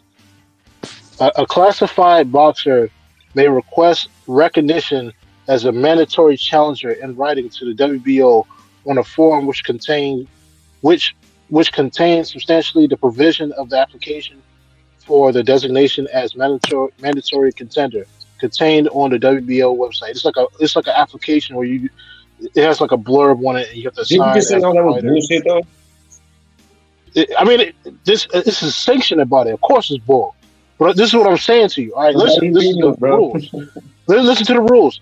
Alternatively, the committee may designate a mandatory challenger based on the above criteria.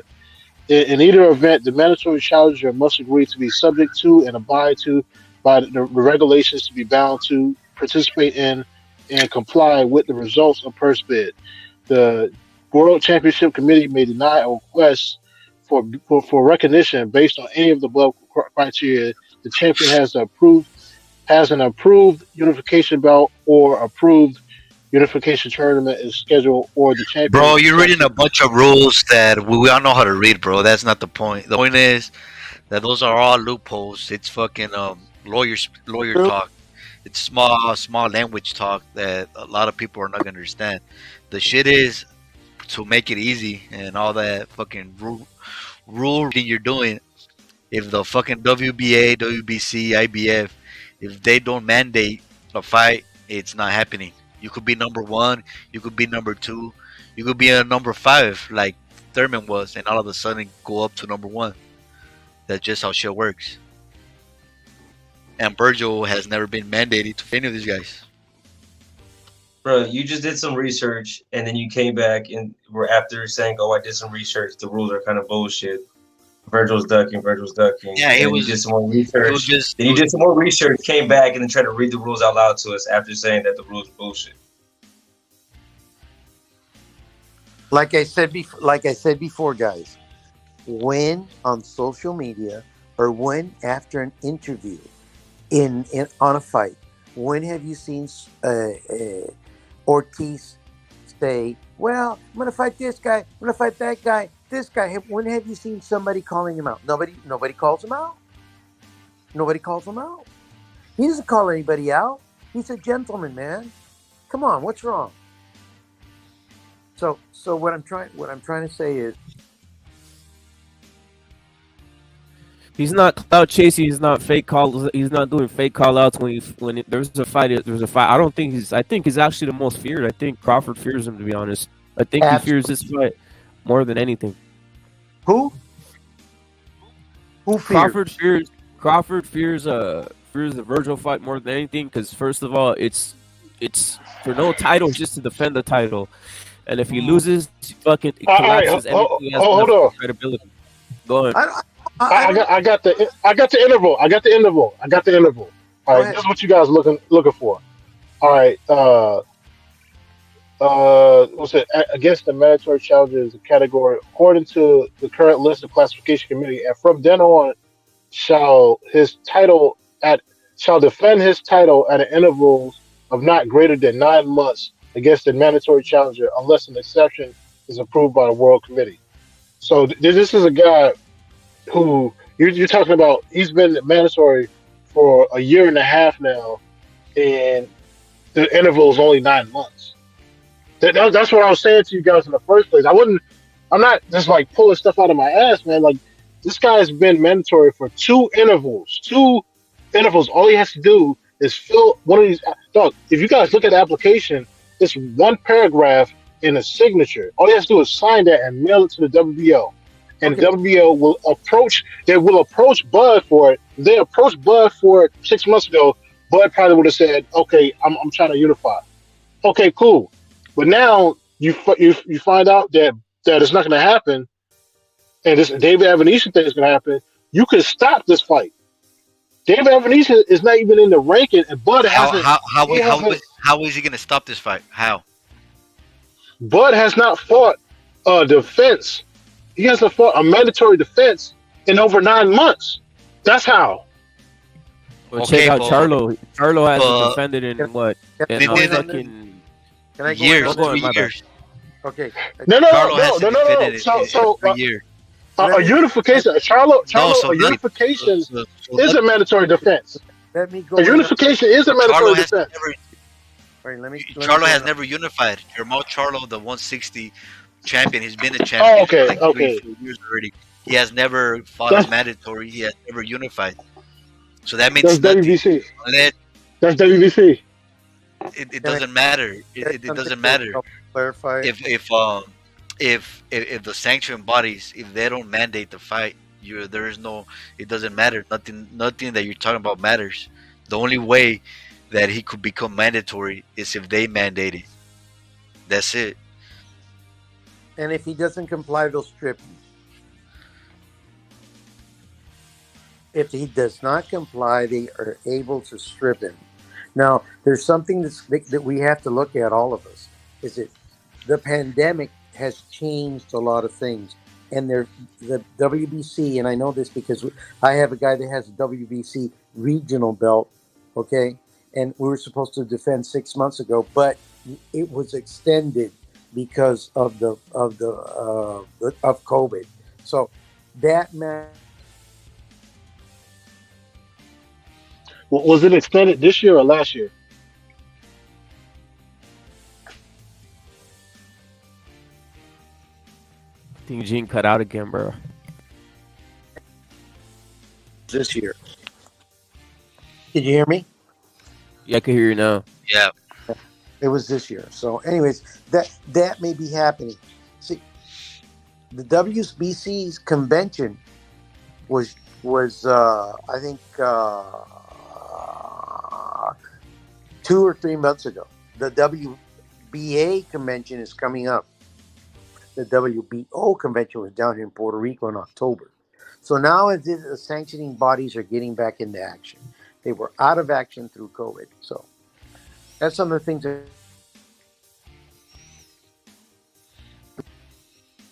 I just want to throw that out there, so you guys, have more information. Yo, here's what Pounds is saying. He says, if Crawford is his own boss, why did he choose Avenesian over Virgil? Let's cut the crap. Pounds. That's a great point. Crawford is his own boss. Why did he choose Avenesian over Virgil?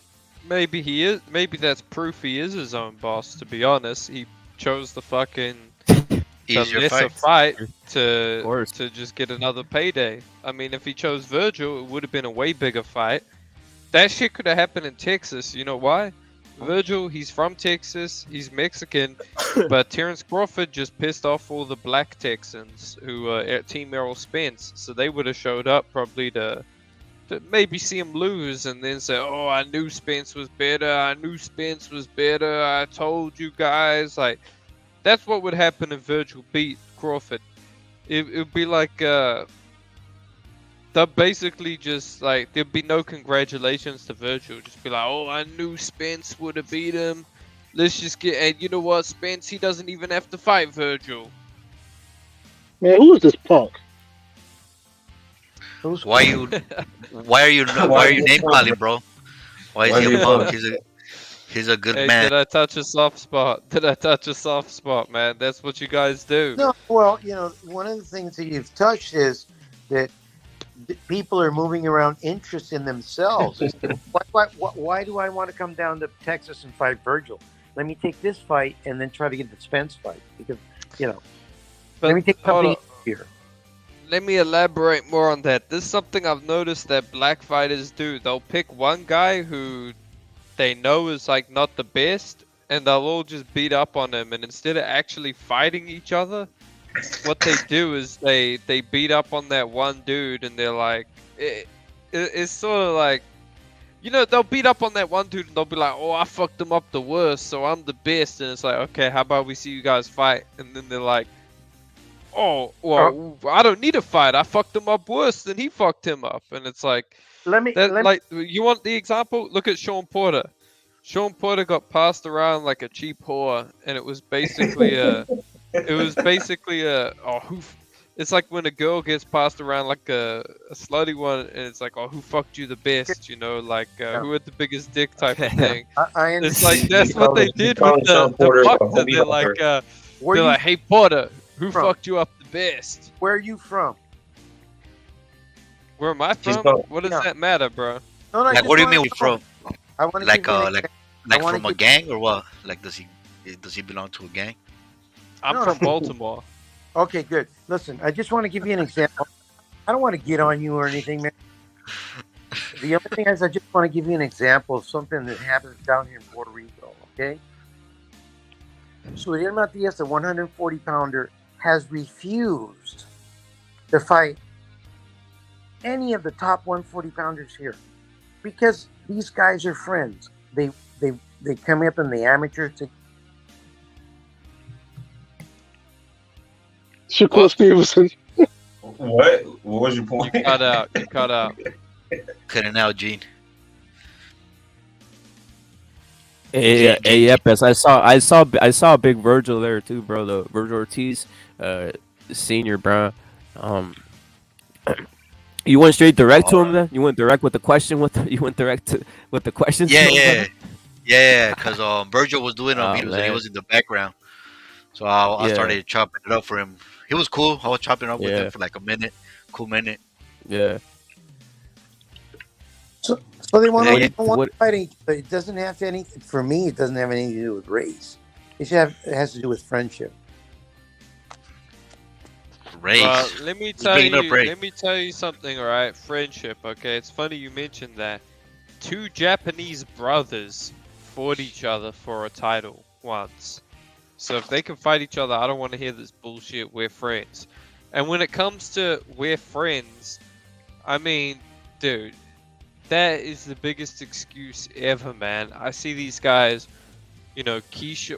Okay, why is it always Keyshawn Davis, Shakur Stevenson, Devin Haney, Tank Davis, Tyrone, whatever? Why is it always these guys who are friends with each other? Do you manage boxers? No, right? No, that's an appeal to authority. No, not only that you don't manage boxers. It doesn't have anything to do with authority, man. It has to do with what people want to do with their lives and other people. That's it. And the 2 Japanese guys, they just may have a different mentality. It's a different animal. But just to clarify, Gene, just to clarify, Gene, you're explaining the situation. You're not justifying it, right? Yeah, I'm just trying to help understand things. So if you're Mr. Baltimore says here, oh, I don't want to hear this bullshit about friendship. You've got to learn about culture. We have to learn about culture. That's it. Well, the reason why I asked you about explanation and justification is because I understand that, some guys, they don't want to fight each other because they're friends, but it shouldn't be like that. At the end of the day, boxing is a business, well, and you know that there's been plenty of boxers who are friends who ended up kicking the shit out of each other. There's a lot of things in life that shouldn't be. Do you know what Mike Tyson has to say about that, bro? Have you heard what Mike Tyson said about that? About what friends in boxing? There's a lot. If you're my friend, you'll make some money with me, bro, and you'll fight me. That's what Mike Tyson said about friends in boxing. Well, he was on the corruption tip. Yeah, he was on the corruption tip. No, he was on like, let's make some money. Corruption. You're my friend. Let's take a dive. Yeah, shit. Yeah, exactly. That's what he's told. That's like what he's saying. While they're in Scott. Yeah, but there's a reality in life about a lot of things, man. That's what I'm asking. That's why I was asking you justification of his explanation. You don't agree with fighters saying, "Wow, we're not." Okay. It's not that it's a justification. I'm justifying anything. I'm just giving you a fact, man. I agree, and I do disagree that disagree. I agree that you're explaining it. Then that's why I asked you. And I'm telling you, man, these guys, they should fight each other. Why are they out there saying, "No, we're friends. We're never going to fight each other"? Why not? First of all, never say never. Because you never know. Judah and Mayweather at some point were. I remember Mayweather and Judah were friends at some point, and they ended up fighting each other because then they ended up disliking each other. And look at what Judah did to the guy. He almost tried to bust his balls, like it was a ball busting video on Pornhub. So, I mean, I don't want to hear these guys say never, because you just offer them enough money, they might change their tune real quick, man. Maybe they never said they're not going to fight. They never said they're not going to fight. Haney doesn't have more than one fight at 135, so they're trying to say, is it going to be Shakur or is it going to be Loma? And so it's in contract that he's supposed to fight Loma, so he can't like fight Loma and then fight Shakur at 35. After that, he has to move up. And then Shakur, why does he have to move up? Stay two. That's a narrative. That's an excuse. He's dead, bro. He's dead at 135. Why does he have to move up? This is something. All right. So check this out. So why doesn't William Zepeda step up and fight somebody? Why does it? You know what I'm saying? How come? Where's all these? You got like 10. You got like 10 Mexican fighters in the rankings, and they don't want no smoke with Shakur. Pitbull don't want none. Zepeda don't want none. How come all these motherfuckers, all these Mexican fighters ducking black fighters?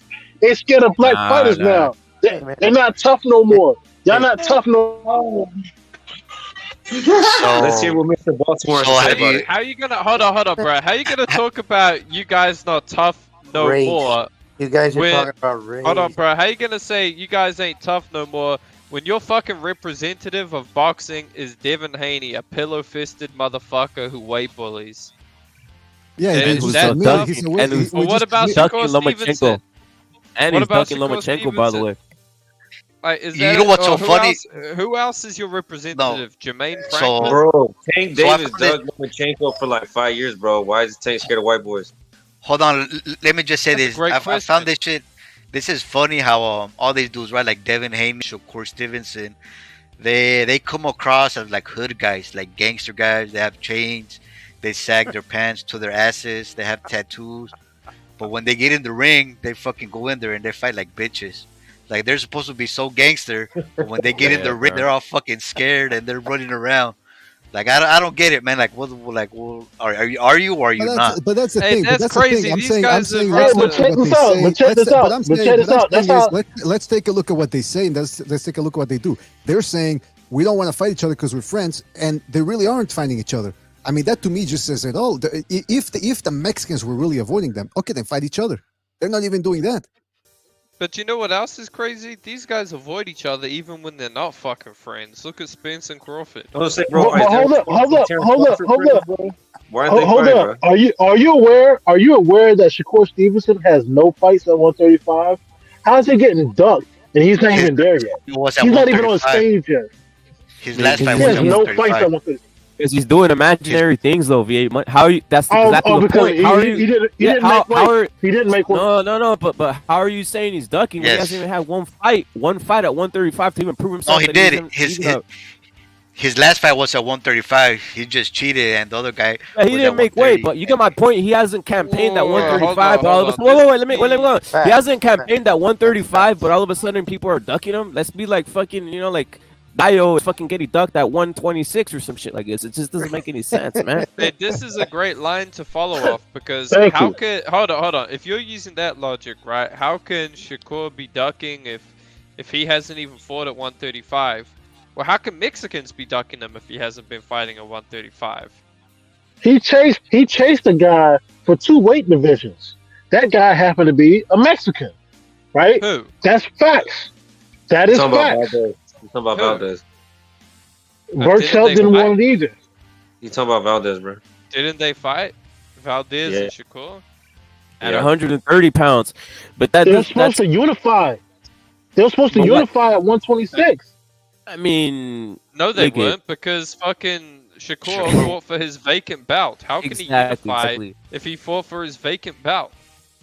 He didn't even have a belt. What are you on about, bro? VA money. I don't know. He is probably has a memory problems. I don't know. Like, stop smoking weed, bro. Do you smoke weed? VA money.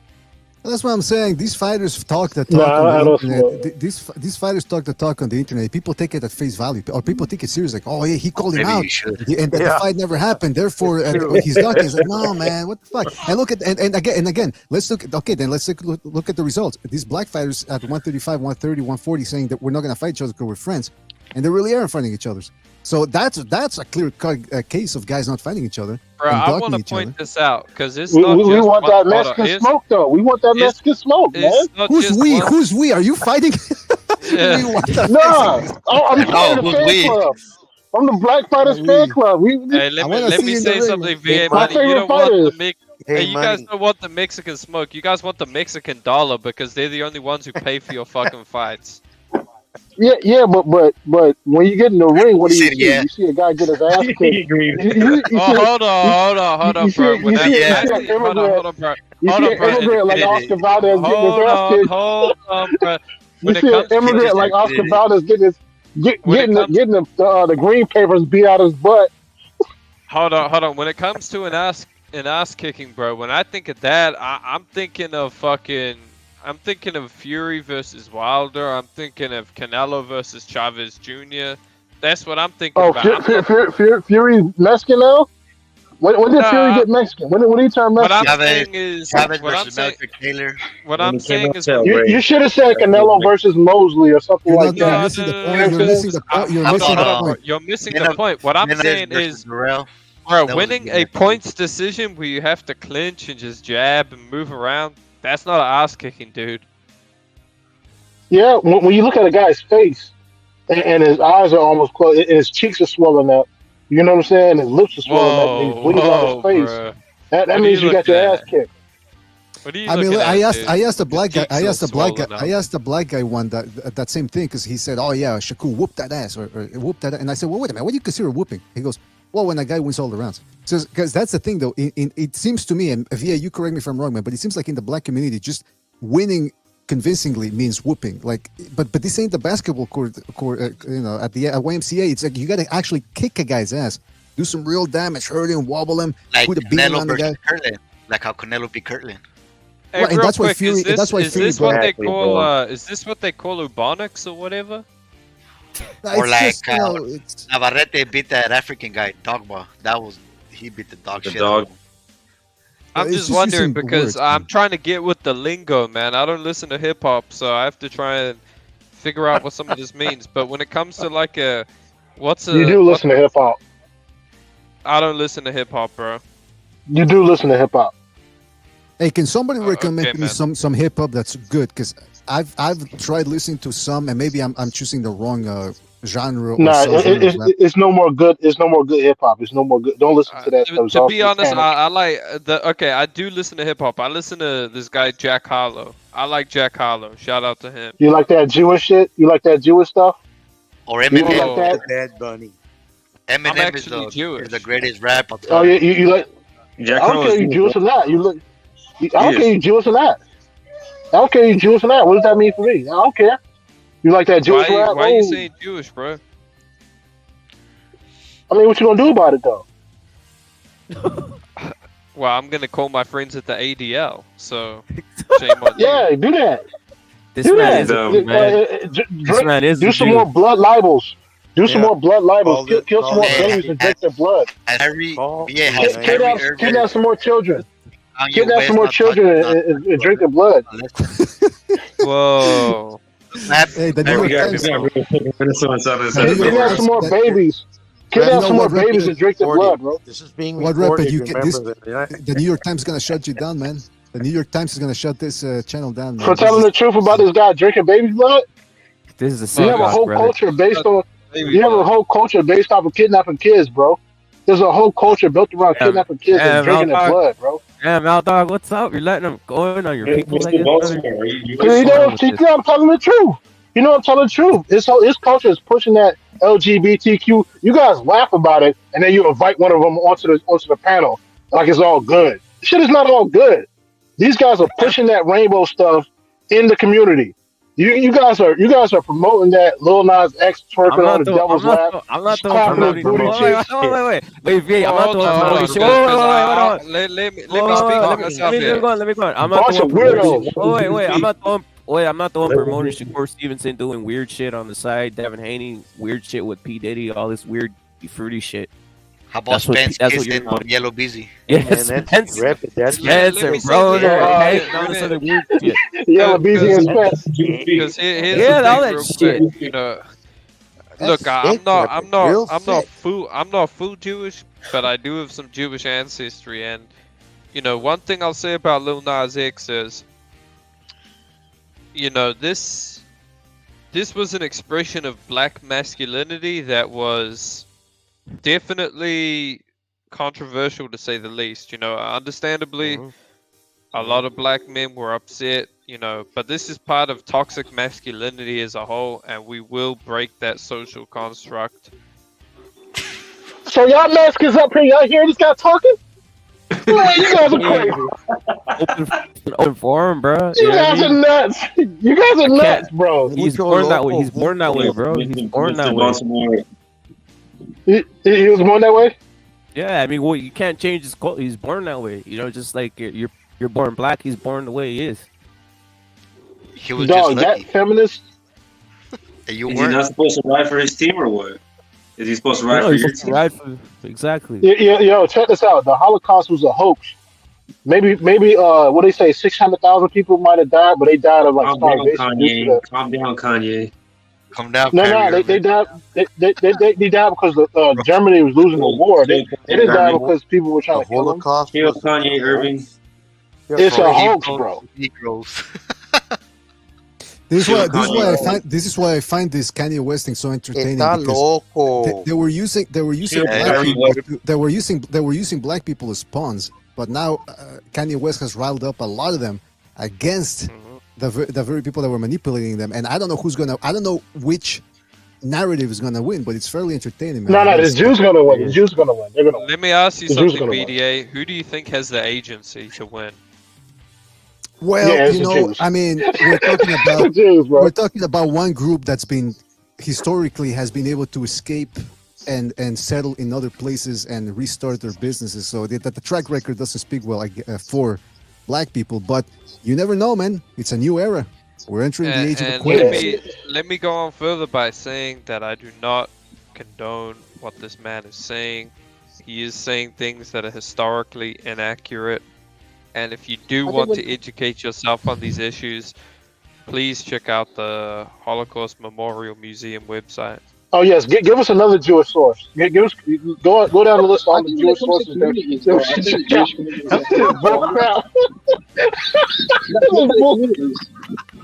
look at the communities, right? If you look at the Christian community, the Muslim community, Jewish community, heavy willy. I'd say the Jewish community is probably the most thriving, to be honest, as far as getting themselves in really good economical positions as bankers.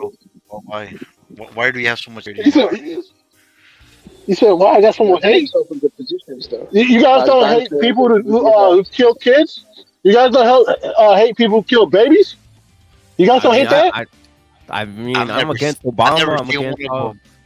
I'm against all the black. I'm with you, bro. I'm with them. Statistically, black women kill the most babies, bro. They have the most abortions. That's another dog. Whatever it is. You're 100% right. You're 100% right. Black women kill the most babies. What I'm saying is that If you go back into your history books, if you go back into your history books, all the hell that the Jews have caught is because of their culture. They've been doing blood libels for thousands of years. They got thrown out of every country in Europe, bro. This is not me hyping some crazy stuff. Who do you hate more, Jewish people or white people? But throughout the history of the world, that's happened with every. I don't hate white people, bro. I don't hate white people. Come on. That's a lie. You tripping. I do not hate white people. I do not hate white people. All right.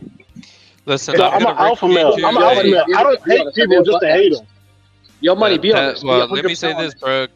Definitely, I believe you because the number one thing that proves you're an alpha male is saying it over the internet. But on another note, I would. I mean, do I sound like the type of guy? Do I sound like the type of guy that couldn't say any of this to your face?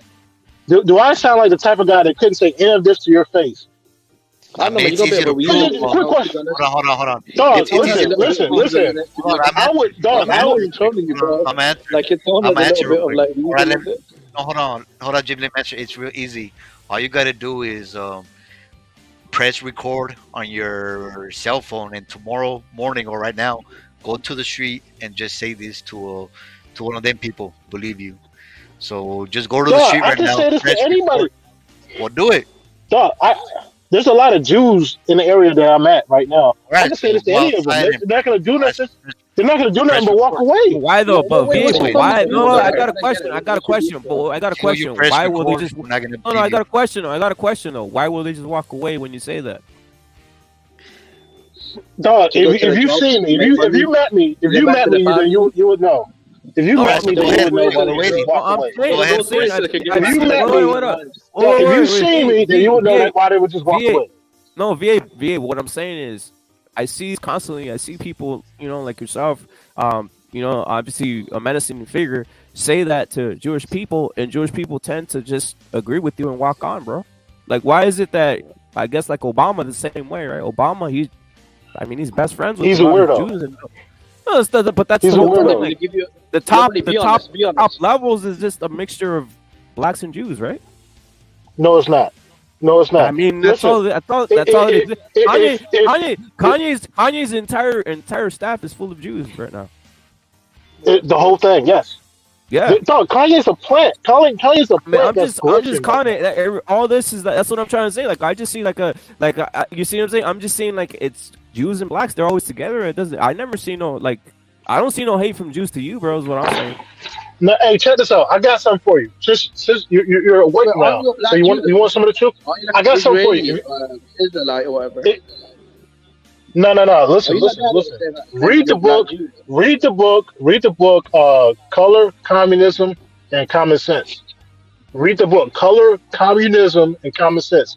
It's about a black guy who was in a communist organization in America. This was in like the 40s and 50s. Right, they were trying to overthrow the U.S. government using all the stuff you're seeing today.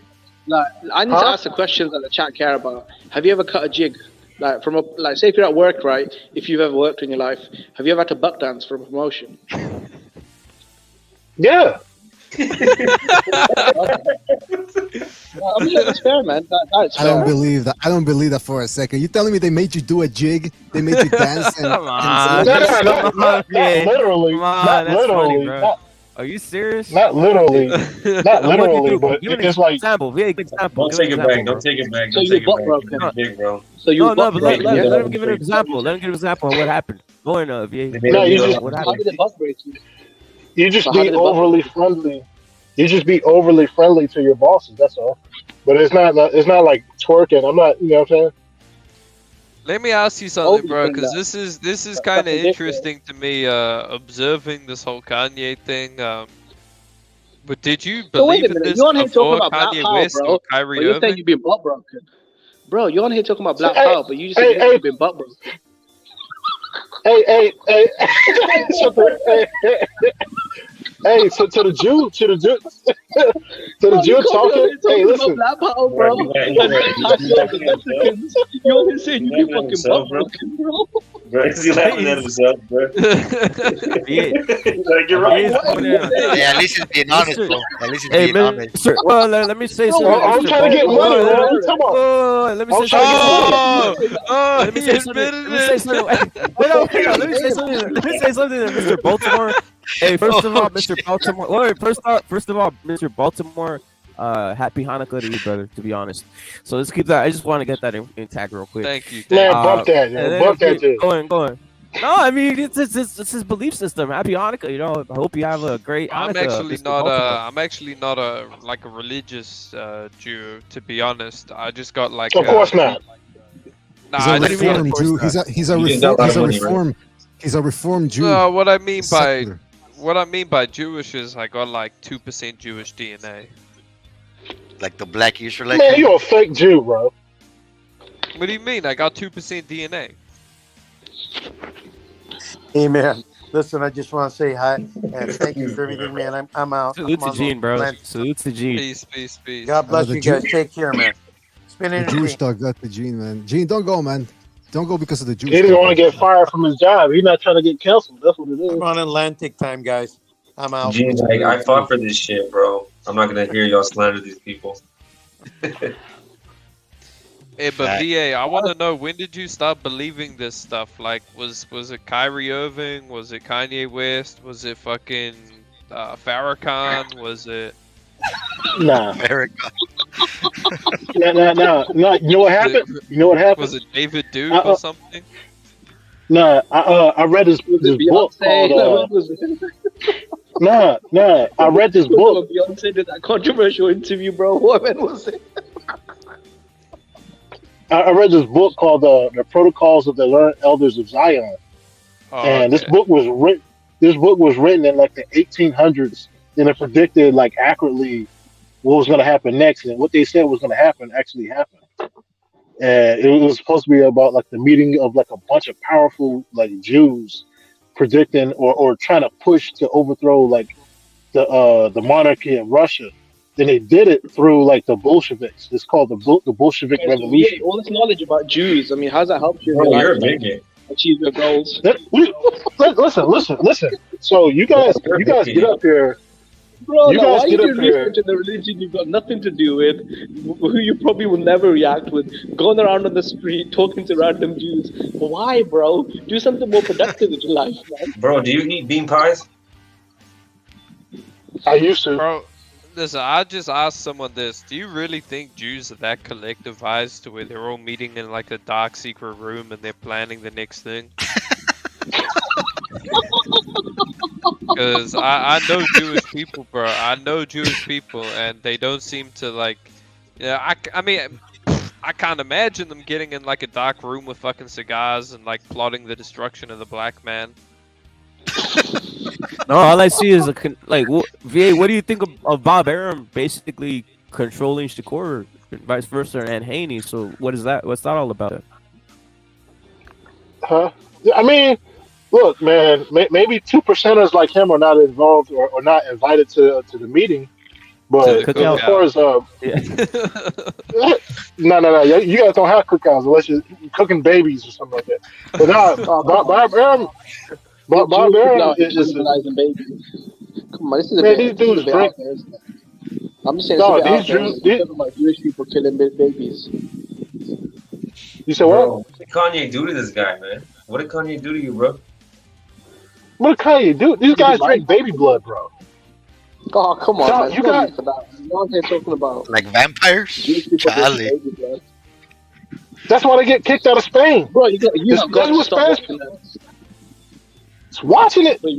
All right, so like, Bob Arum was cool. Bob Arum was cool. Like he's an old school promoter. It's just too many movies for this guy. Hey, didn't village people in Africa used to sacrifice babies back in the day? Actually, Africa is probably the most historic place as far as voodoo, historically speaking, as far as witch doctors. It still goes on, man. I mean, if you're albino in Africa, it does go on. God help you. Yeah, it does go on.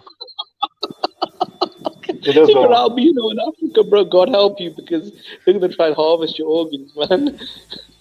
Well, wait a minute. Are we missing the point here, which is that black people are the true Jewish people? Oh yeah. So whatever happened with that? So VA is Boban like your grandfather, or like how does that work? I mean, he's what we call an Ashkenazi. He's a Khazarian Jew who's from Europe. They like right around the 8th or 9th century, they converted to Judaism, and from then on, they've been chasing money, and they've been sacrificing babies to Baal. The Baal is like the golden cow. If you read the Bible, they burn babies on the altar of the golden cow for money. You're talking about satanic rituals, right? Which is against the Abrahamic religions, right? Whether it's Judaism, Christianity, Islam, they kind of fall under the umbrella of Abrahamic. So smart guy, I'm gonna break some good stuff to you right now. What does Balenciaga translate into in Latin? I mean, Ooga Booga could mean a lot of things, bro. What does Balenciaga translate to in Latin? It's like I said, bro. Exactly. I don't know. So it basically means. So it basically means Baal is king. That's what Balenciaga means. Is Baal is the king. So this is talking about, so it's a Jewish clothing line. It's a Jewish clothing line worshiping the sacrifice of children. That's literally what it is. Well, didn't Charlo and check this out. Supports Balenciaga? Yeah, he put that because he's ignorant like Jimmy is. Like Jimmy's over here defending this shit. Listen, in real life, I don't care. I don't care about how dark your humor is. Jimmy, I don't care about how tough you want to come across or how dark your humor is, But when I start talking about motherfuckers drinking baby blood and stuff like that, I don't expect you to defend this stuff. Stop talking like it. This is the guy who barely had any music career, bro. I mean, he chose. What the fuck are you talking about? The guy chose Kim Kardashian. Look, Kanye West is a millionaire, and he chose Kim Kardashian as his baby mom. He's a weirdo. Hey, rip it. He's a weirdo. Zoom into my photo, bro. Zoom into my photo. That's from Devin Haney's Instagram, bro. Look what he's wearing. I saw this, bro. It was very weird, to be honest. You're right. You can go bro. look at Devin Haney's Instagram. I saw that. I saw that, bro. I saw that, bro. Balenciaga. What's up with that? That's what I was trying to tell you. Like, how do you? That's what I'm trying to say. So how do you defend these guys? Like, what's the whole point of? Listen, you haven't heard me defend Kanye West or Charlo or this guy one time about this yet. All right, so I'm not defending that. Like, you can't defend that. All right, you can't. That's the whole point. Is that a new picture? Is that a new picture? Is that a new picture? Recent. You put that up recent. Yeah, that's recent. Recent. 2 days ago. 2 days ago from Instagram. Yeah, 2 days ago from Instagram. Oh no, he should get canceled for that. He should get canceled. Fuck him for wearing a black jumper. Well, this is what he's wearing. He's wearing some child pornography. Listen. I'm connecting the dots. No. Listen. Look up. I'm gonna give you the context. I just gave you the context. No, I just gave you the context. That right there that he's wearing, what it says right there, that is Latin for Baal is king. Baal is the quote unquote god that you sacrifice children and babies on.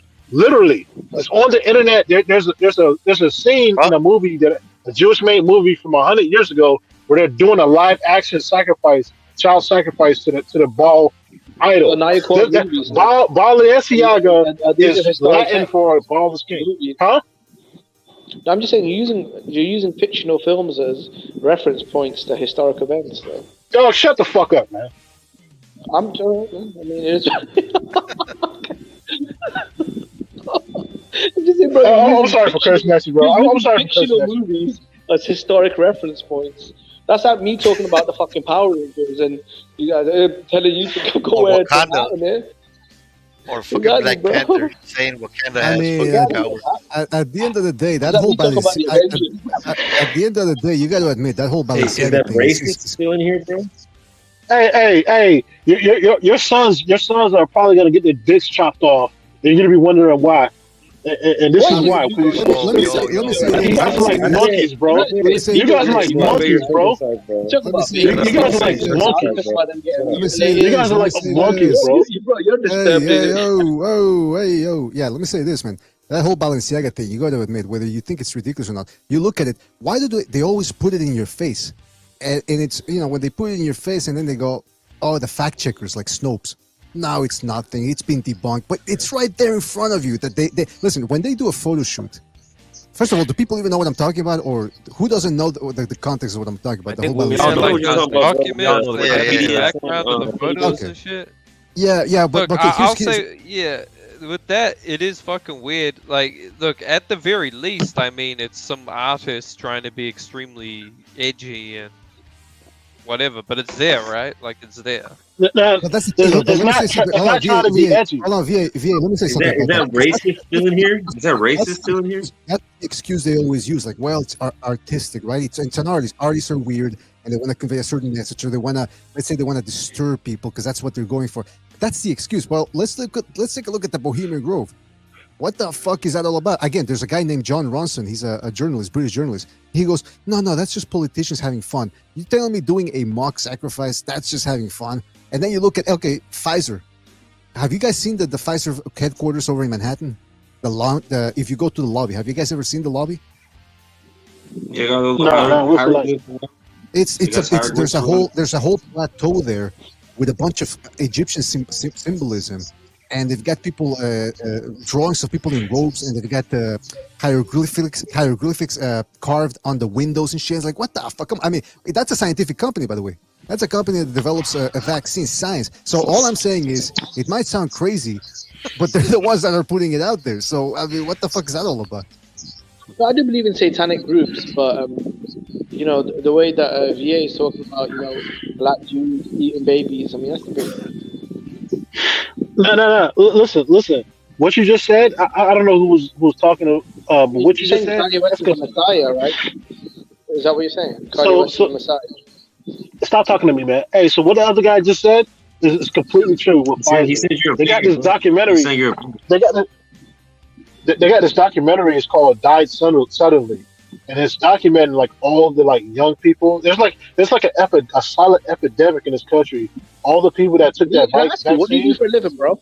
Because you've done all this research as far as movies and books. What do you actually do for a living? No, stop talking to me. Stop talking to me, bro. I'm just having put any of this effort into your actual life. Watch. My man ain't even watching too much in the colors, son. He been watching too much in the colors, dude. Be honest, VA. You're using this as a I don't even rock with Tariq Nasheed. Tariq Nasheed is an agent, bro. Are you using this as a distraction, bro? So you don't have to go after your actual goals in life? I'll be real, bro. You got to get colors. Hey, JB's actually I make more money than you do. Respect him. I doubt it, bro. I don't believe you, VA. Oh, you make money? You make money? Dog, listen. I lived in England. I lived in England for years. Listen, I lived in England for years. You motherfuckers don't have any money. You're broke. I know you're broke. You Pakistani or Indian or whatever the fuck you are, dog. You don't get money. You're an immigrant. You probably work at a bed and breakfast for somebody who owns your passport. Somebody probably collected your passport when you came over. You're broke. No, I'm actually stop talking to me, bro. Are you native? Hey, but listen, money is the root of all evil. I'll tell you a joke. VA, I'll tell you a joke, bro. Man. My uncle lives in Dubai, and he's still got black slaves. So I feel like the conversation starts and ends there. So I've still got that's probably true. That's probably true. That's probably true. So I mean, that's probably true. I wouldn't brag about it. Listen, I'm just saying, my family. I wouldn't brag about it. That's probably true. I wouldn't brag about it. You see what I'm saying? So I would never mistreat. Listen for generations. Listen. My ancestors have been fucking buck breaking your people for generations, motherfucker. You what's your tone, boy? What's your fucking tone with me, boy? All right, so check this out. Listen, I knew an Indian cat who worked at his bed and breakfast. I knew an Indian cat. He worked at his bed and breakfast, yo. He got his. He was there.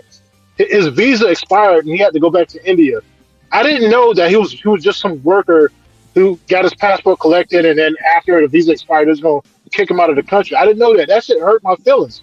Me and a bunch of guys put some money together to give him like a sending off present. You know what I'm saying? Because he cooked for us, he took care of us when we first came to the country. Story. You know what I'm saying? Listen, this guy's bragging about.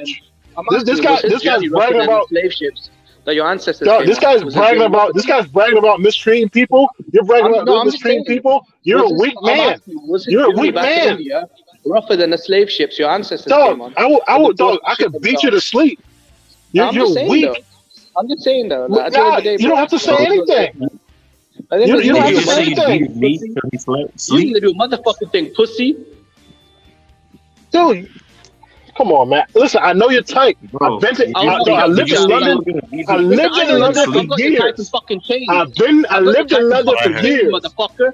I know you're tight. I lived in London for years, bro. I know you're tight. You don't know my tight. I know you're tight, though. Well. Listen, I know you're tight as well. You're pussy, bro. You're some Baltimore piece of shit, bro. That's what you are. You pussy, You're some bro. Baltimore piece of fucking shit. You triggered. You triggered because I know you. You triggered. Look at him. He triggered. Oh, my uncle owns slaves. Who brags about that? In the next 6 Who months, I'm brags going about to Dubai, and I'm the fucking buck break your people. That's what I'm gonna do.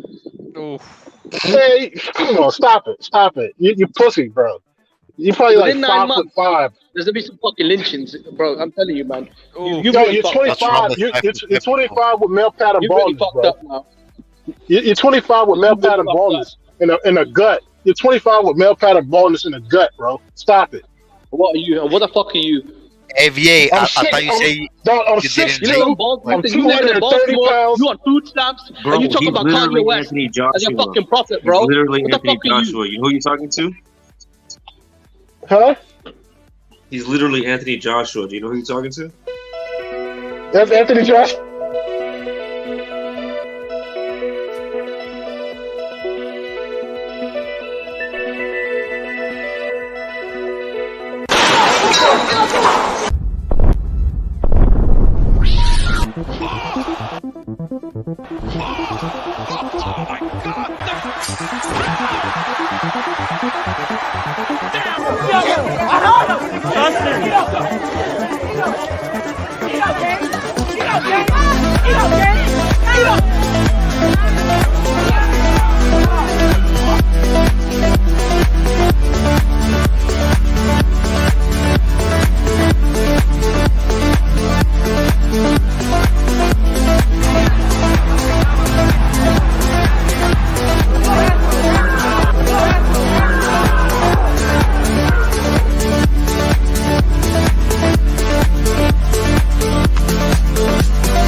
Well, I'm saying, VA, if me and you ever met, VA, if me and you ever met within within literally about I'd say about 5 minutes, you'd be my house nigga.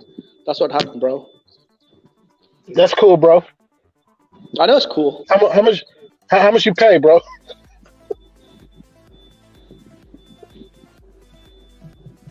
What are you asking for? How much money have I got? No, don't worry, man. When I make you my house nigga, I'll make sure you pay. How much will you pay him? Pay him? I mean, that's not how it works, bro. You gotta look into your ancestors, but that's not how house nigga works, bro. I'll pay you in dog treats, bro. Dog biscuit. Hell nah, bro. Say, bananas, isn't it? Bananas and See, dogs. you're nuts. I can tell by your character. I can tell by your character you're nothing in life. And peanuts. Dog biscuits. You're nothing in life, bro. You're nothing in life. I can tell by your character. You're nothing in life. You have to be a loser to talk like the way you do. You have to be a loser. In my pocket, man. You want to take it to the gutter? We're in the gutter. Don't play victim now, pussy. You want to take it to the gutter? We in the gutter, motherfucker. Don't play victim now, pussy. I'm not playing victim. Listen, you want to meet at the scrap or what? Like, what's up? I can fly to London and find your punk ass. Fuck, I'm butt break you. Where you from? Any Baltimore? I don't know what the shitholes are. Detroit. I mean, what shithole you from? Exactly. What shithole? Exactly. Harrow. All right, man. Let's get it, man. Let's get it on, man. But catch me, Harrow. You're from Harrow. Finchley. Okay. Well, what the fuck does that even mean? That means that's where I'm from. I'm from Harrow. Yeah. You're from New York. Exactly. All right, next question. Who else want to talk? are you related to someone named Vernon? Yeah, I'm Vernon's son. Are you related to someone named Vernon? I got a question, bro. So how do you back Shakur VA when Shakur is clearly obviously blackmailed and involved with some of these people that we're talking about? We don't know about what's going on there, man. We don't know. He was right there standing when Takeoff got popped. He was right there watching it. That's what I'm saying. Something was off about that. Seems like he's involved with, and that's Bob Arum's number one guy, right? Bob Arum, obviously. He's boxing number one guy. He's boxing number one guy. I don't think he is. I think he's sold out. I think he sold his ass. I think Shakur sold his ass. What do you mean? I think he sold his ass. That's how he got he's getting so many passes. You know, he got allowed to drop his belts. He got allowed to do all this, and he's getting pushed hard. I think he sold his ass to Bob Arum. And what do you? And how do you feel about Shakur saying that he's not black, that he's Puerto Rican? Hey, ain't you Puerto Rican? Yeah. Are you not Puerto Rican? I don't think Puerto Ricans claim. Yeah. I don't think Puerto Ricans claim Shakur, to be honest. So why is he kissing our ass? Why does Cotto's hair nap up like that? It doesn't. Why does Cotto's hair nap up? Huh? It doesn't nap up. It doesn't. Having curly Do you hair. even know who Miguel Cotto is? Miguel Cotto used to have an afro, bro. What are your thoughts on that, VA? What are your thoughts when Kanye West said VA, so you do know there's a difference between curly hair and nappy hair. Nappy hair is that ugly hair that you can't do nothing to it. Miguel Cotto is not like that. Just because you have curly hair doesn't mean it's nappy. What are you trying to say, Miguel Cotto is black? I mean, so why does Wilfredo Benitez look like that? It's called curly hair. Why did your granddaddy pick cotton? Why does Wilfredo Benitez look like that? Like a Puerto Rican? Why'd your What do you mean? Because that's how it was Yeah, born. I'm asking you, why'd your great granddaddy pick cotton? I mean, we got a lot of questions, man. It was, you know. It's fucking stupid, bro. Everybody picked cotton. White people picked cotton back in those days. Irish people picked cotton back in those days. You know. No, but you're not talking about hobbies, though. You're talking about, you know what I mean, like something else. Yeah, why does Tito Ortiz? Why does Tito Trinidad look like? Huh? So you're saying that that you support Puerto Ricans, not Black Americans? No, why does Carmelo Anthony look like that, man? Who? Like, come on, man. Your island full of slaves. I don't know who that is. Your island full of descendants of slaves is what I'm saying. So if you say, oh, he's black and not Puerto Rican, that doesn't make any sense because y'all had slaves on your island too. So that doesn't make any sense, you know. We come from Spain, bro. Our blood is Spanish. Everyone looks like. Do you know who Jennifer Lopez is? Hey, when Kanye West said slavery was a choice, what do you think about that? Why'd your granddaddy make that choice? He was 100% right, bro. Everyone in my island looks like Jennifer Lopez. Do you know who Jennifer Lopez is? Yeah, I love Jennifer. You know, yeah. Yeah, so they all look like that. She doesn't look black. Even the dudes. Yeah, they're all white Spaniards. You look like J-Lo? And Indios. I forgot how they call them. You know, I think you look like Bad Bunny. Is probably what you look like. Hey, VA, how many house niggas when you find like lineage right? Why y'all hate me, bro? I just here to talk myself.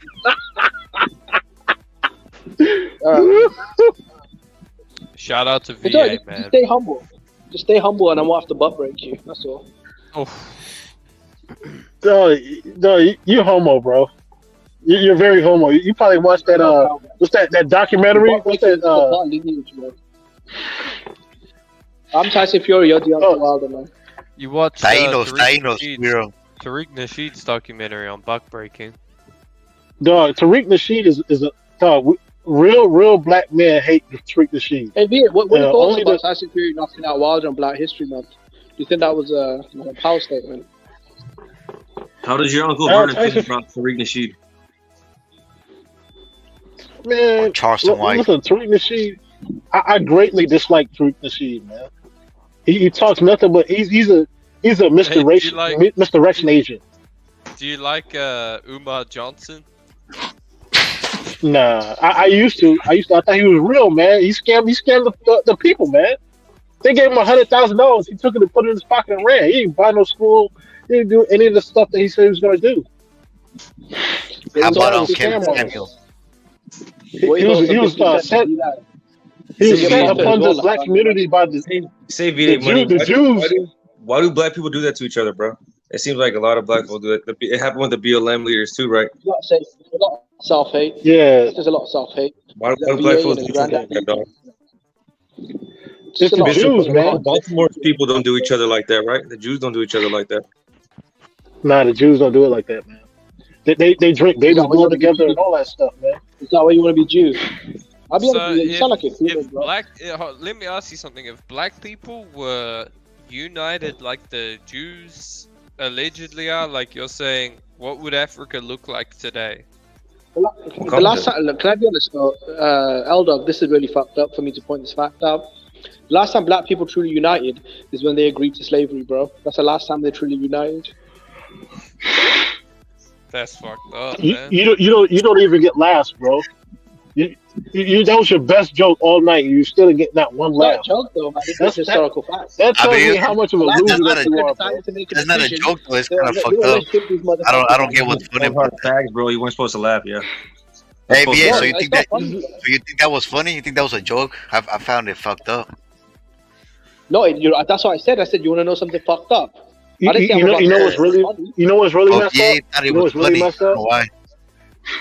You know what's really messed up? It's this guy right here. These guys, these Jews, they're killing babies and kidnapping babies and drinking their blood, and everybody thinks it's cool. They're pushing LGBTQ to the kids. Everybody thinks it's cool. Bro, where those are trannies that fuck you? Where do you get this shit from? Their fucking blood. That shit's hey, weird to hey, me, open bro. your eyes. Hey, are you Hold on, in Puerto Rico? Let me say this, bro. Are you?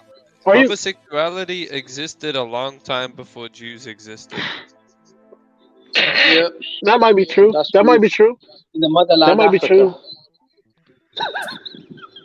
I mean, Where do you fucking get this crazy don't, shit, don't bro? like monkeys fuck each other? How's and it stuff? crazy, Puerto Rico? How's it crazy? How is it Isn't that how crazy? AIDS started? A black dude. I've couldn't find never another seen black that in dude my to life. fuck the shit. Isn't that how AIDS started? Dog. Yeah. Yo, Black yo. dude couldn't find another They man, had a so he fucked tranny. the shit. They had a tranny teaching sex ed to the elementary school kids. He came to school in a skirt, right, with no Man. drawers on, and he sat in front of the That's your kids boy. with his legs open. How'd you know he wasn't wearing drawers, though? Did you look under? It's on video. So Okay, it's on video. you're getting all your information from videos, the internet, and a bunch of movies. What do you This is why mean? it's All the dangerous to have information. access to the internet. Yeah, Like, you this is why forgot. people You like me forgot. should Hold not on, be hold on, allowed bro. to You forgot some rap songs as well. Oh, and You rap, also get and your rap songs. information from there.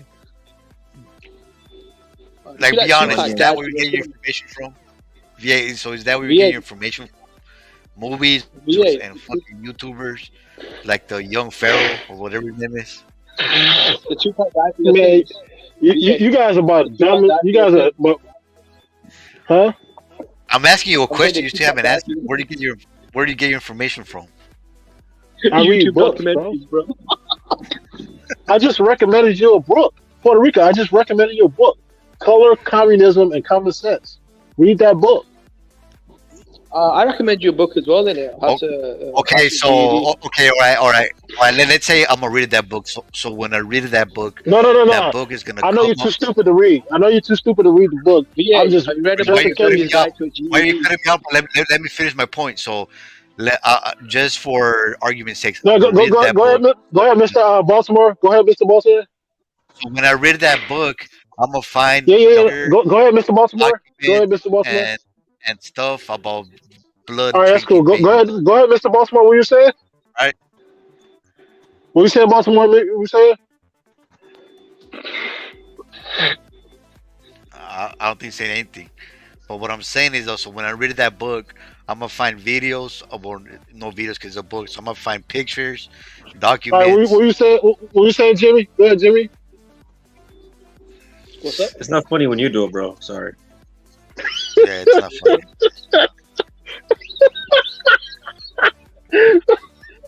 How old are you, VA? How old are you? Huh? Man, stop Oh, asking me So, personal questions, man. No, you asked me. I already You're said the- too much. so you're like a Yeah, flat so- earth guy, huh? You believe the fucking aliens, flat earth, fucking Yeah. nobody No, ever went to you the can't- you moon. can't- You can't believe in Yeah, aliens if you believe in flat earth. The world is Yeah, flat. yeah, Bro. I don't think you have. So do you believe that Africans had flying pyramids back in the day? You said what? Bro, with all these theories, bro, what chick doesn't want to get in a bed with you, bro? Yo, Hold on. Do you believe that Africans had pyramids back in the day? Africans had what? Flying pyramids. Okay. I mean, if they Dog. did, bro, they would have escaped those fucking slave ships, bro. Dog.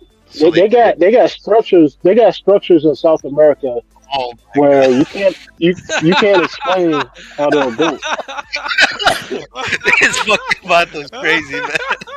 What, you say you thought the boats were of flying pyramids? This fucking Vato's No, crazy. they got stones. They got All right, they bro. got Hey, homie, stones. you have to explain yourself, bro. I believe you, bro. I believe you. No, you There don't have to were believe me. You don't have to believe me. You're too stupid. do, You don't have to believe me. No, you No, don't. but You're too yeah, stupid. if your ancestors had flying You're too pyramids, then why the fuck were they put in slave ships, bro? Why didn't they just fly to the moon? Dog, there's megaliths in South America where the stones are they're like 3 and 4 tons each. Like the biggest stones in the world are on megaliths in South America. Rocks, bro? How do you get an engine out of the stone, though? Talking about big rocks. No, they're cut. They're cut. They're cut like blocks, like builder blocks. There you go. Oh, I'm so cool. Oh, let me laugh at this guy. Let me fit in. Let me fit in with some guys on a panel on YouTube. Yeah, you're chimping out, bro. You fucking Yeah, dude, stupid, bro. What's wrong with you people, man? Chimping out. Oh, When they So said this they made you do a believes- dig, is this what you did? you stupid, Flying bro. pyramids. So this fool Hey, believes in VA, flying someone in the pyramids. chat He wants to doesn't know believe if that Wakanda the real. United States went to the Hey, moon. VA, You're gonna have to Uh, expand on that shit, bro. The Say flying VA, when fucking you pyramid. laugh, you stretch your armpit and the Hey, top of your VA, head. is Wakanda real?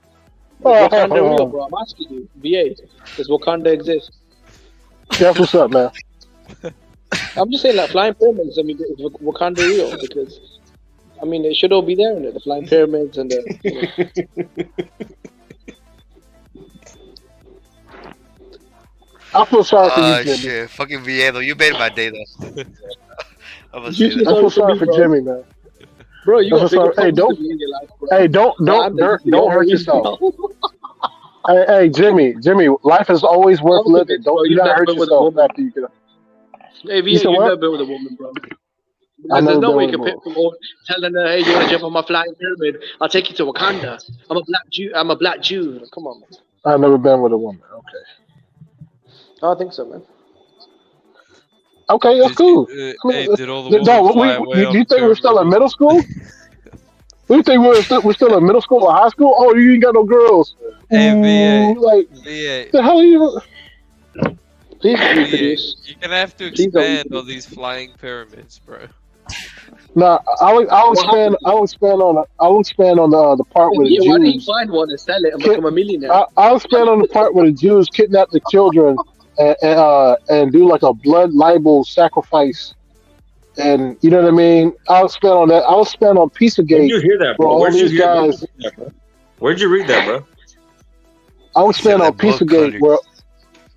Where'd you read that, bro? You probably got, bro, you got free pass to Netflix and he's been in the Hey, horror. read. Hey, you ready? Read protocols of the learned. Read protocols of the learned elders of Zion. Read that book. That's what I'm talking Yeah, how about much money drinking have you spent on this cult? Because I feel like you've been adopted, like kind of brainwashed, and you're in a cult. How much money have they like wasted? Bro? Are you sure you weren't reading Dracula? Look, listen. It's not a fake. It's not fake, bro. Or the Are Walking you It's not. Dead. They Are you even sure it have. wasn't the Walking Dead? Dracula? I mean, telling me it's Or The 100 years Walking old. How Dead. the fuck do you know? How the fuck do They you know call it's it- 300 years old? Were you there when it was written? I could write anything and claim it's 100 years old. Nah, the book came out I'll be honest, like, 100 this is some really years. fucked up. The VA book is came just out another 130 example years of, old. It you was know, copyrighted. black What are you people talking about? Bro, you just read the first chapter of that book. You said what? VA is just an example. Like, bro, you VA is said the like first the topic, LGBT, bro. bro. Last page. VA is a victim. I feel like he's been Hey, raised. do you know? Shut up. Do you know who? Like a real He's got flying pyramids. Fucking they're killing babies. He's got flying pyramid. He's a Jewish dude. Slavery didn't exist. It's okay to butt back the white man and claim white power and black power. I mean, fucking hell,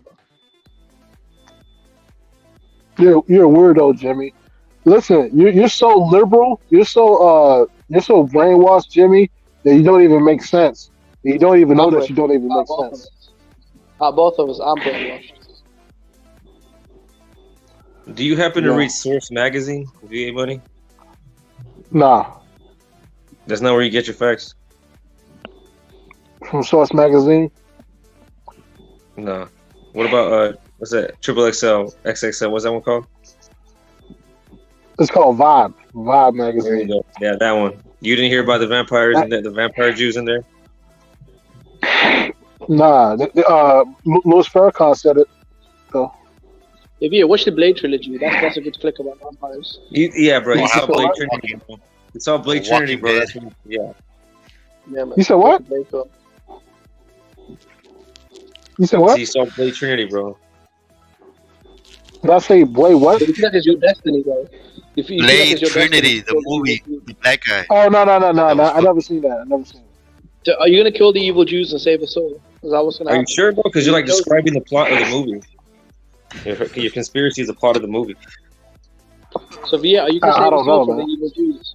The evil baby eating Jews. Dog, listen, man. Listen, when you guys get older, you know what I'm saying? And you're probably older than me. You're most likely older than me. But when you guys get older from where you are now, you guys gonna look back at this conversation and be like, "Yo, that's crazy. How did he say all that stuff way back then?" You're gonna have dudes walking around in high heels and skirts and full beards. Yeah, I'll be honest, man. I don't think I remember you by then. Yeah, that's what's up. But you're gonna have dudes walking around in mini skirts with full beards on. You're gonna be like, "Oh man, how did this happen?" You mean like people at the circus, like the bearded lady? That's been around for a while, bro. Yeah, I feel like you're the chosen one. Hey, why are you defending this weird stuff? Never sober. Why every time I say something, you're saying shit that's already been around, though. You know what I mean? No, but you're like, what's up? Like, and then you're saying you're a vampire slayer, bro. Are you? Is your middle name Buffy? Like, what's up? No. I'm not talking about that. I'm talking about when I was talking about the training stuff in the school, teaching kids sex ed. You're like, oh, that's cool, bro. I didn't comment on that. No, but you think that's okay though? But it's not okay though. Never sober. It's not okay though. It's not okay. You talking about little kids though, man. You talk about kids getting murdered, kids getting eaten, kids getting their genitals mutilated. Like, it's fucking weird, bro. Yeah, bro. What you be thinking about in your room when you by yourself, dog? Mostly boxing. You sure? You be beatboxing? No. You know what I'm saying? I got a couple skills. No, I'm joking. I think about boxing mostly. You know what I'm saying? Yeah, we used to dog. You think about Jewish vampires a lot, bro. Yeah. I mean, listen. Never sober. Yo, I'm gonna take. I take it that you're a white guy. I'll take it that you're a white guy. Never sober. You are. I'm of German descent. You're right. Especially German. Your race is coming to an end. They've beat you guys. They're invading your country with Africans as we speak. We lost 2 World Wars, bro. We're still here. What do you mean? The majority of Germans are going to be Muslim in the next 10 to 15 years.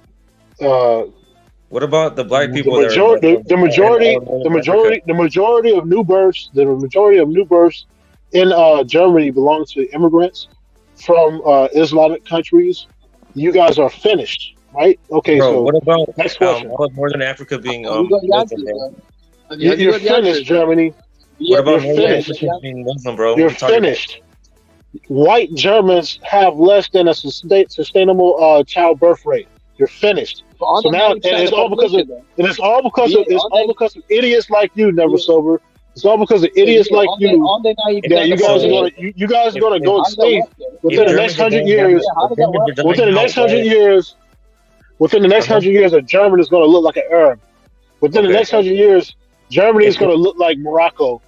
Bro, and it's okay with me because I love Moroccans, so it's okay with me. They're going to look like Nigerians in Germany. So, yeah, but it's all good. Is this before or after the Blind Pyramid? Bunch of Muslims, bro. So what do you got against Muslims? I had nothing against Muslims. I'm just saying that. What about the black Muslims in America? What about the black Muslims in America, bro?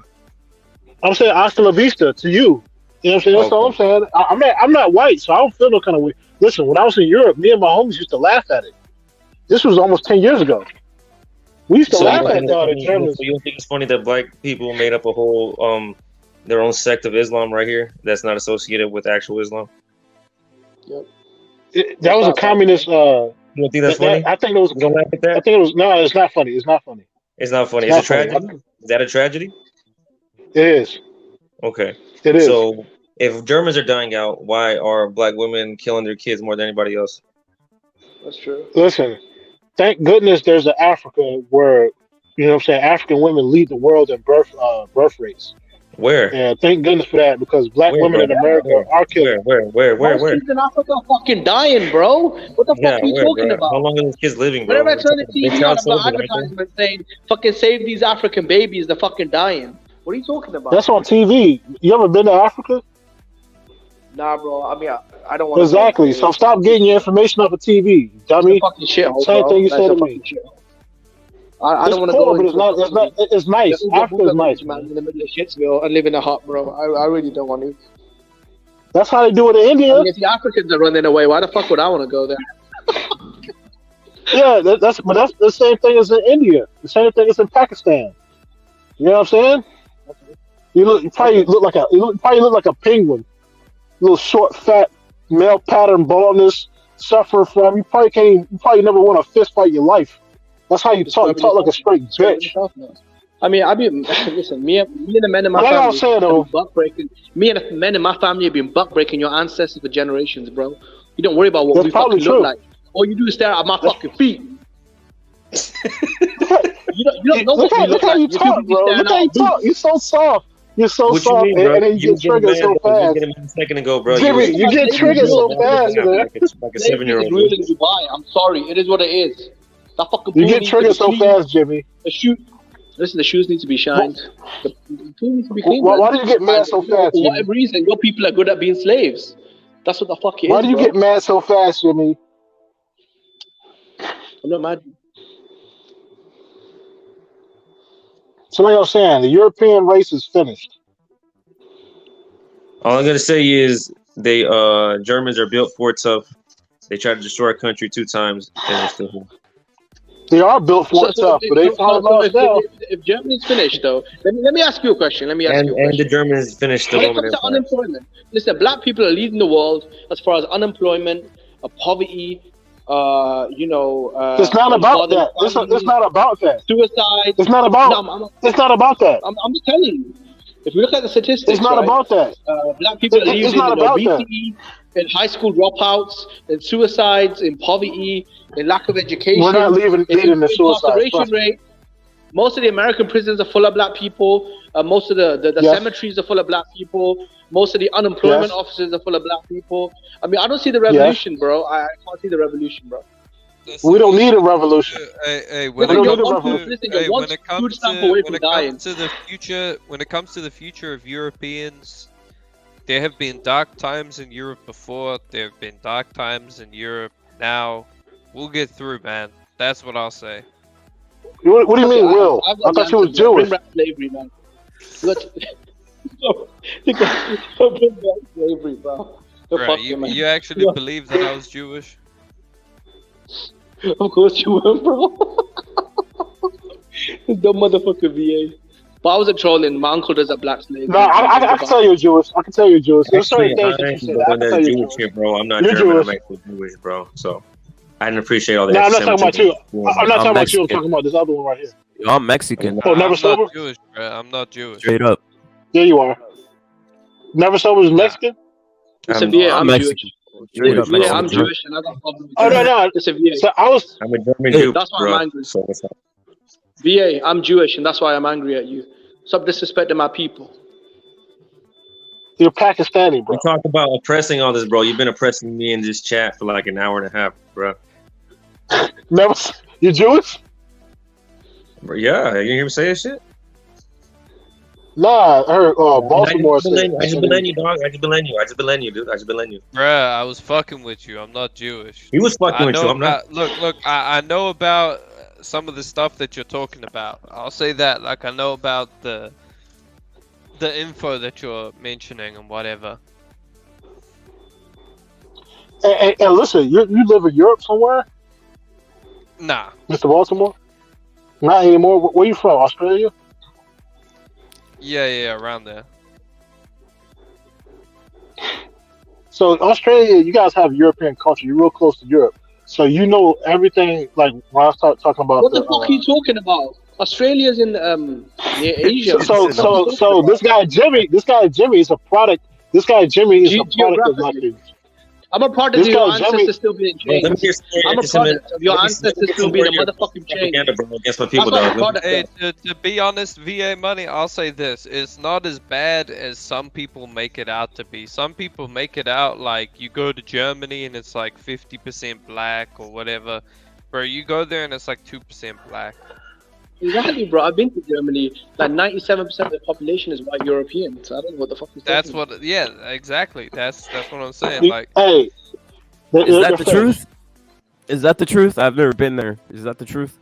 yeah, 97% of the population is white European. I've been, and it was full European. Now there were some, like, don't get me wrong, Berlin is a pretty multicultural place. Like, there's Asians there. There's I didn't really see any black people, but there's a couple That's Asians. how first world countries are, though, aren't they? There's a lot of that's Turks what I'm actually in Germany. There's Turkish There's a lot people, of like, Turkish people. but another thing that when people say like most a of lot of Germany's, Pakis. when people say most wrong of with Pakis? Germany's births are from immigrants, that's true. But look at where most of Germany's immigrants are coming from. Most of their immigrants come from within the EU. So it's mostly Polish people, mostly Romanians, Russians.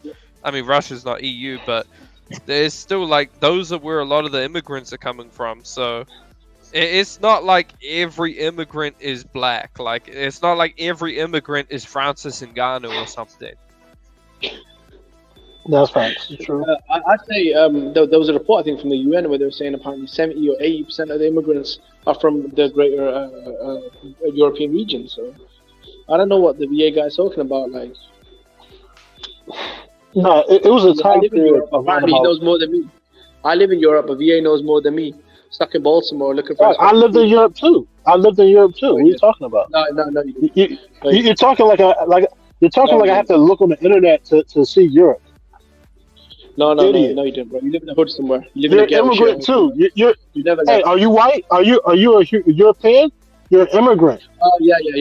What are you talking about? When I say immigrants are invading Europe, I'm talking about you, Jimmy. Fucking idiot. But what's that got to do with your people being in chains, though? That's all I don't get. Oof. Hey, Amir Khan got knocked the fuck out like 6 times. Hey, guess what, bro? Guess what? The other funny thing is, bro, do you the funny think thing that? is, Go ahead. No, I said the funny thing is, when my great-grandparents came here, they came in on a plane. Like, when his great-grandparents came to America, they came on fucking on a slave boat, ships. yeah. Oof. Exactly. I'm not Pakistani, you stupid piece of shit. Your ancestors came on a boat, bro. Indian. Don't make me use it. I'm not Indian. Don't make me use the N-word. Because I fucking enjoyed it. Indian. Paki or Indian? You Paki? Paki? You gonna be my house nigga. You're gonna be my house nigga. Do you know what Paki? Within the next 6 months, you're gonna be my house nigga. I'm gonna take you to Dubai, and I'll put you in fucking cage. I'll put you in a cage. I'm gonna put you in a fucking cage. I'll put you in a cage, man. I'll put you in a cage, dog. Where's my food stamps, man? Where's my food stamps, man? Where's my food stamps, man? Pakistan, you're from Pakistan.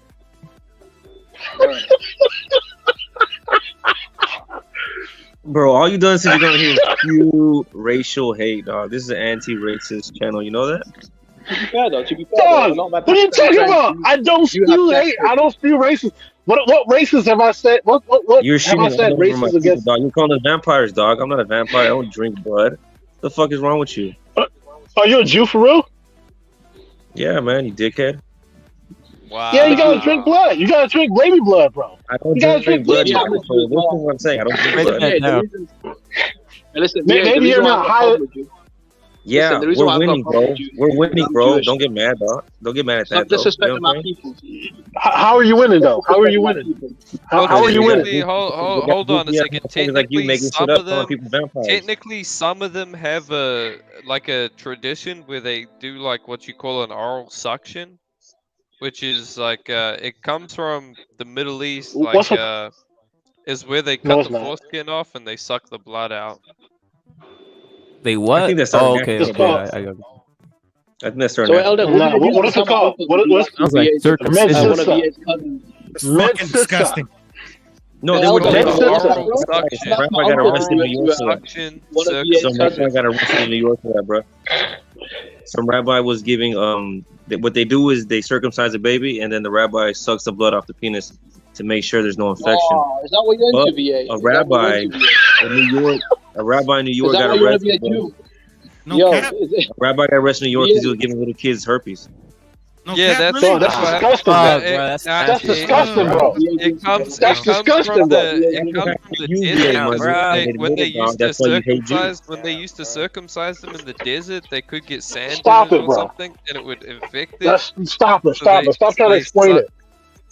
That's what VA's into, man. VA, you loving this shit, you fucking pervert. Bro, that's what it meant. Hey, VA, you fucking pervert. You're loving this shit. Dog, you couldn't use a baby wipe? You couldn't use a baby wipe to wipe it off? Or a napkin or something? The motherfucker dude gotta suck it. And he be down there like 10 minutes. It's like, dog, it don't take that long to suck off. You dog, don't wanna think it's a about it. real Right, it's effect, called man. neosporin, bruh. Who supports that? Who supports this kind of VA, I culture, can't believe bro? you're okay with this. VA, I can't Who believe you're supports okay this with kind of culture? I can't believe you're okay with this, VA. You're a bigot, bro, and you support that type of shit. You're sick. Not even you're into that shit. I mean, you're a racist. You're a It's bigot. your culture. What do you mean, never sober? And you're Never a sober. pedophile. You're gonna be never sober. Are you gonna be a rabbi when you grow up? No, but I think you are. You want to join the team? I can get you in. I do not. I do not. I really do not want to join the team, bro. You gotta do a little dance. You gotta do the Harlem Shake. You know what I'm saying? Shake No, that I'm ass. not doing that, bro. Let you VA, when's the last time you used food stamps? VA, when's the last time you used your food stamps?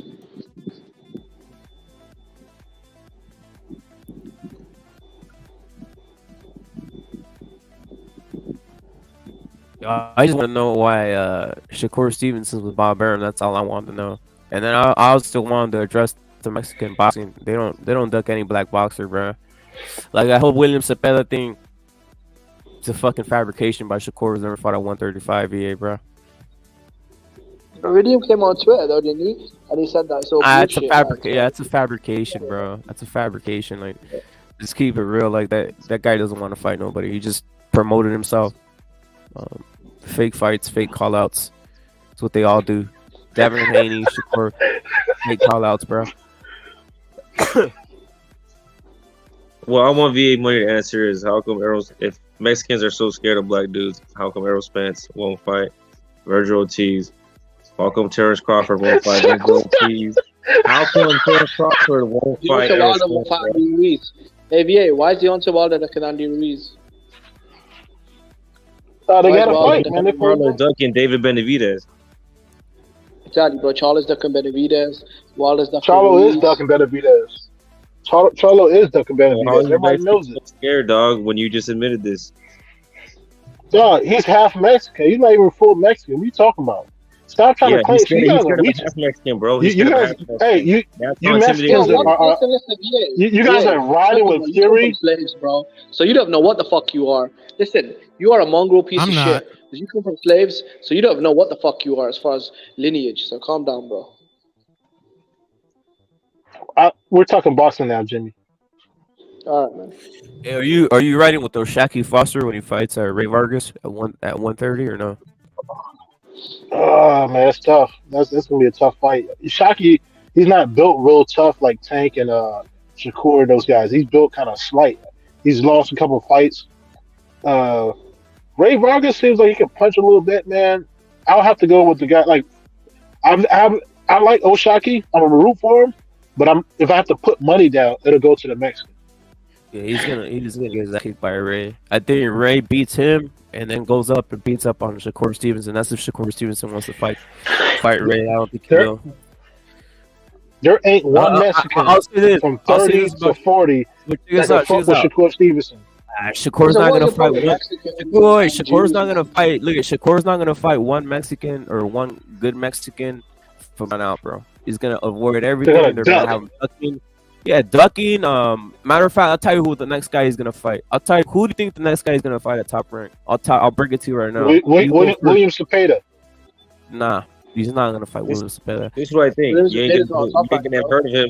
He's Oscar. He's Golden Boy. Yeah. Nah, he's gonna fight Burchout, bro. He's gonna fight Burchout, bro. He's gonna fight Miguel Burchout, bro. You said Burchout? Yeah, that's gonna be his first fight, bro. Burchout. Watch this. Burchout's coming off of 2 losses, bro. That's gonna be his Shakur's fight. That's the kind of fight they're gonna have. Nobody wants to see that. They're not gonna do that. They're not gonna do that. Well, why would Shakur?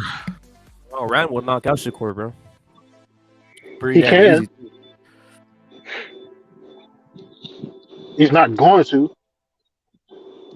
Well, I mean, look, I'll say this. How do we know how Shakur will respond when he fights someone his own size? Or even bigger than him, actually. He fought Nakatila. He fought Nakatila. Nakatila's big. For me, Nakatila's a bum. Nakatila big Burchout. Nakatila, didn't he stop? Very old Burchout. Burchout's finished, bro. Burchout coming off a KO loss. Wow. You guys are just worshiping him. Style that he was trying to implement. You guys are worshiping Burchout like a year ago. You guys are worshiping him, and he's a bum. You guys are the casual fans, bro. You Mexican fans are terrible, bro. I'm still a big Mexican fans. It's just, he's up there. No, you remember the LDBC? Shout out to the LDBC. Loaded gloves, and fucking. I'm so happy. I like this guy, man. Look, I like VA Money because here's the thing with VA Money. This is why I respect him. He's not coming with like bot opinions. Like he's not coming with opinions that are what you would expect him to hold. You know, like this guy is when he talks about politics and whatever, he's balanced. Like he has opinions. He's pro-black, but he's not like he's not just viewing the mainstream pro-black stuff, you know? Hey, but you see VA Money, you see, I told you, you know what I mean? Mr. Baltimore, you already said he's part Jew. I told you to start grouping up. That's what happens. Well, look, I have a lot of hopes for VA Money, you know? He's going to make me a lot of money one day, man. He's going to make me a lot of money. That's what happened, bro. I told you. Can you, hey, VA Money, I got to ask you something. Can you spit a few bars for me? Spit a few bars? I got a great, hey, hold on. Let me say this, bro. I got a great lawyer and I got a great producer. And we would love for you to come to our record label. So you can screw me over in a contract? Hey, VA, think about all that watermelon you could buy. Think about all that watermelon and cornbread you could buy, bro. Hey, look, Mr. VA, check this out. Check this out, though. Hey, Mr. Baltimore. That's Devin Haney again. Exactly, bro. Breaking it out. And I mean, bro, I thought that was a woman. Who's that? I thought that was a woman. Who's that, Rep It? Hey, Devin Haney got a woman's body, right? Like in terms of it, not when you look at him when he's got his shirt off or something, but when he wears clothing. What kind of woman you be around, bro? Black woman. No, you can just tell. But when you look at him, it's like he's got fucking small. He's got small legs, small wrists, small waist, like big lips. He's not like a full size man, you know. Yep. Yeah, what are your thoughts on the sodomization of slaves during the 300 years of slavery? when men were like forcefully sodomized by the white man, like, as they call it, butt Yo, broken. hey, Josh Warrington against what's it called, Venado? Yeah, I got Venado's Venado. undefeated. I got Venado beating Josh How Warrington many of and then getting how many of robbed. your great grandfathers got sodomized? How many of your great grandfathers got sodomized by the white man during slavery? Fuck, I hope Yo, not, bro. he has to. He has to stop. He has to stop Warrington to win. I take it that they're gonna fight in England. Look, I'm ignoring me. That don't work, pussy. I'm gonna continue.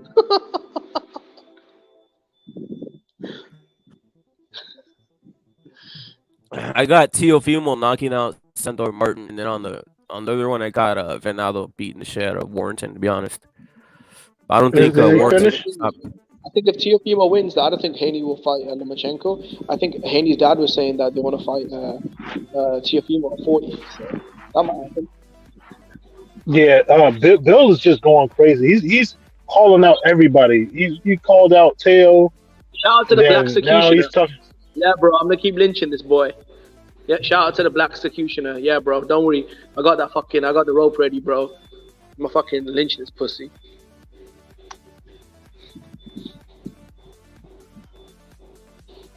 Got my white robe as well. Fuck yeah. Let's go old school. So you're down with a clan? So, hey, listen, man. I don't think you want to show up at one of those rallies, man. It might not go good for you, man. It might not go good for you, bro. Good bet than you. I don't want to join. I get. Listen, I'm in America. Answer my question. I'm in America right now. I'm in America right now.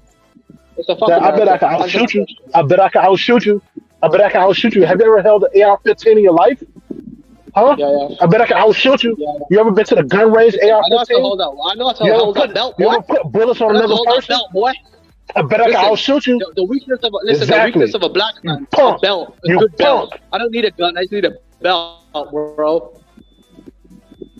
I just need a good belt, a good old-fashioned leather belt. And then, the buck breakage will begin. Hey, I could take an AR-15 apart and put it back together in a minute. Well, guess what, man? I'm a fucking belt. So, I mean, that doesn't be no good when I'm bucking my belt, bro. I'm gonna drown you in fucking Kool-Aid, pussy. Hey, what's the line on Venado? Is he the favorite? Plus 150, I think. He's the underdog. That's it? He's underdog? Oh my god, that's easy money. That's easy, but they're gonna rob him though, man. So that's why that is. Hey, VA, do you know what's even easier on money? Your ancestors when they're putting out slave ships, bro. That was for free. So that was even that 150 is probably money line. If I take it by knockout, I probably can get it like plus 300, plus 400 or something like that. That dude, I haven't done too much homework. I saw some highlights. Like you could hear the thud and shots. He had a guy to the body. It was like, yeah, I'm going all the way. I'm going Venado Lopez, bro. Probably put 100 on that shit. To be honest, I'll put 100 on Venado. The other one, yeah, I'm gonna put 100. Yeah, Teo, the Teo versus Sandor. That's another one. The knockout, I gotta check the knockout on that shit. I'm going Teo. I think he might finish this motherfucker. Try to make it a statement. This is a Heisman thing, and he wants to make a statement. He'll probably make a whole fucking. He'll probably finish this shit off spectacular. He knocks out Sandor. But then Sandor, who did Sandor beat though? Didn't Sandor beat like somebody big? He beat Mikey. He beat Mikey Garcia. Mikey. So I don't know who he beat, but his ancestors bombed Africa though. So I'll say Teo's gonna win because he's a top ranked guy, but I don't think he's a better fighter than Sandor. I don't think so. At 140, Teo's like whatever gun you want, you can bring it. All I need is a belt. A belt and a fucking slice of watermelon, and the win is in the bag, bro. Hey, would you really meet up to box VA, Jimmy? Nah, bro, I'll meet up to butt break him. There ain't gonna be no fighting. It's gonna be a butt break. All I need is my trusty leather belt for butt break and a slice of watermelon, and put him in a cage with a slice of watermelon. And, just this is how gay this guy is. It's called buck breaking, but he says butt breaking. All he talks about is dudes' butts. Buck You're the one who You're the only person on the panel talking about butt, though. Listen, if you want that, I'm sure there's some, dudes up there in cages, and they'll be happy to fuck you. I mean, that's what Isn't that how AIDS started? Some black dude fucked a monkey. That's racist, bro. I mean, look, I guess it is. Fuck it, bro. I guess it is. Nah, you're the only racist here. Exactly, Me? bro. Stop projecting. Yes, You're it is. racist. Yeah, bro. I'm not racist at all, bro. You're the How only can I be racist. racist? I'm black. I'm black. You're a I cannot be bigot, bro. racist, bro. I cannot be You're a bigot, racist. bro. I'm black. You're a bigot. I cannot be racist. Okay, that's fine, but you're a bigot. I'm not a bigot either. I'm black, bro. I can't be Oh, so you can't be, racist wait, or so you bigot. can't be a bigot either because you're black? Why can't you be racist? Yep. Though? Yeah, why can't you be racist? You can't be prejudiced either? I can't be racist. I'll tell you that. I'm Mexican. It's the truth. Nah, I'm Mexican, Mexicans I are can't be. definitely racist. Well, No, I I'm can't. Jewish, I'm bro. I Mexican. can't be racist either, bro. I'm all No, colors. no. I'm all colors. Most I'm Mexicans- all colors, dude. Nah, I can't. Mexicans I'm all classify colors, themselves bro. as whites. No, Mexicans I'm all classify colors. themselves as whites. No, I'm not racist. You I'm all guys- colors. No, I'm all colors. I'm all colors. I think. Look, You don't believe this. That's why he's laughing. No, it's That's true. why I'm he all laughing. colors. Yeah, I know. He's laughing. I'm not laughing. I literally can't be racist. I'm all colors. I'm Mexican. I think black. I'm being serious. I think blacks can because sometimes they kind of inbreed a lot. If they inbreed a lot, if they stay like the same hardcore black, that they become racist because they start inbreeding, right? But Mexicans, a lot of them are mixed, so it's impossible to be racist. Mixed with what though? Mixed with everything. That's why it's called Mexican. We're mixed with everything. That's funny. That's funny. No, it's the truth. I can't be racist. Literally the most non-biased, non-racist human being on the planet. Mexicans classify. Yeah, exactly. Chitlin know what's up, man. But you're definitely These Mexicans, they really white VA, people, I'm bro. black. Listen, VA, I'm black. And if you don't believe me, I can show you a video of me eating KFC, drinking Kool-Aid, eating cornbread. I mean, fuck it, bro. I'm even willing to rap for you. I can shoot That's some funny. ball. Who's laughing at that? I talk about my women, my love of white women. I can shoot basketball. I'll drop some lyrics for you, and I'll just fucking. Hey, that jump rough. to the- That's so true. That rough. Listen, when you're like black and you're not from the West Coast, and then you move to like San Diego, all you're gonna eat is Mexican food, bro. When I was in San Diego, when I was in Cali, when I was in LA, all I ate was tacos, bro. Tacos and burritos. You know what I mean? Man, it was KFC, and it was Joey's Watermelon Shack. Hey, KFC in London is good. KFC in London is better than KFC in America. KFC in London, That's all I eat. KFC and Joey's watermelon stuff. That's my go-to. dog, they have French fries. KFC serves French fries in London, bro. I was like, yo, give me a biscuit. All I know is I was like, cornbread, beans, and fried chicken. That's all I was like, give me a biscuit. They were like, nah, give me chips. They're like, no, the meal comes with if I order chips. fries, I mean that's me. I was like, feel like if I go chips? to a KFC and order anything outside of chicken, that's me being an Uncle Tom, bro. I have to be honest. As a proud Watermelon black man, burritos? if I go to a KFC and order anything outside of fried chicken, I feel like I'm cooning. Or you can also, Hey, I do wait, I you do can eat also order jollof. I eat jollof and plantain. Yo, dudes are too cultured. Jimmy, I don't even know you what can- jollof is, man. You can also the fuck is that? No, you gotta travel. It's Nigerian food, bro. It's West African food, not Chan wants to know, are you Nigerian. doing cocaine or meth? Chan wants to know, are you doing cocaine or meth because you keep sniffing? Is that coke or meth? Nah. Meth. Okay, well that would explain the sniffing, vampire. bro. Nah, it's fentanyl. Fuck it. Seriously, what the fuck? Fuck it. Who cares? Yeah, who get fucking. If you could take it, bro. But I'll be honest, if KFC and watermelon, I'd live there. As a black man, if KFC and watermelon, I just live there. I literally live in KFC. Man. I like the original recipe myself. The KFC original recipe. It's fucking. That's the shit I get sometimes. Obviously, crispy chicken. No, KFC is trash. KFC is trash nowadays. Like if you go to England, KFC is like bomb. That's a holy temple. KFC in America is trash. KFC is like a holy temple, man. That's like the Mecca for black men. Come on.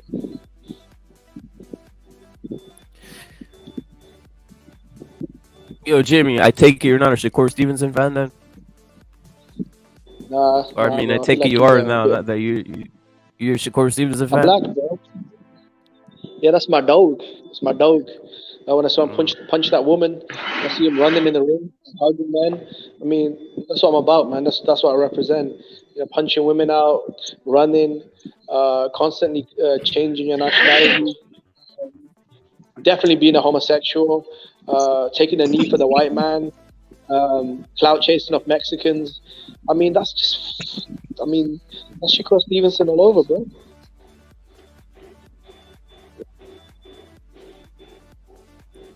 All I know is my favorite fighters don't duck anyone. I think Shakur's ducking. I think Devin Haney's ducking Machenko at this point.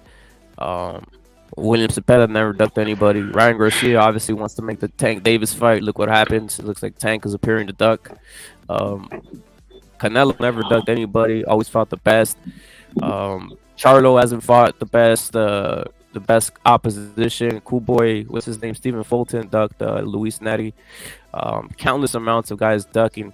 That's why I'm glad O'Shaquie Foster is actually taking challenge to fight Ray. Ray's gonna TKO him real quick or beat his ass, take that bout 3-time, 3-division championship. As a black man, that's the only thing we didn't duck. The only two things we don't duck.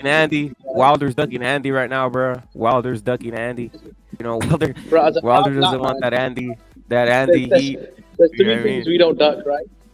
As a black man, there's three things we duck. Number one, child support. Number two,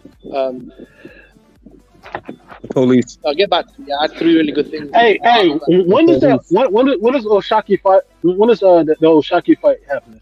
Early next year, I think. Oh man, or what? Nah.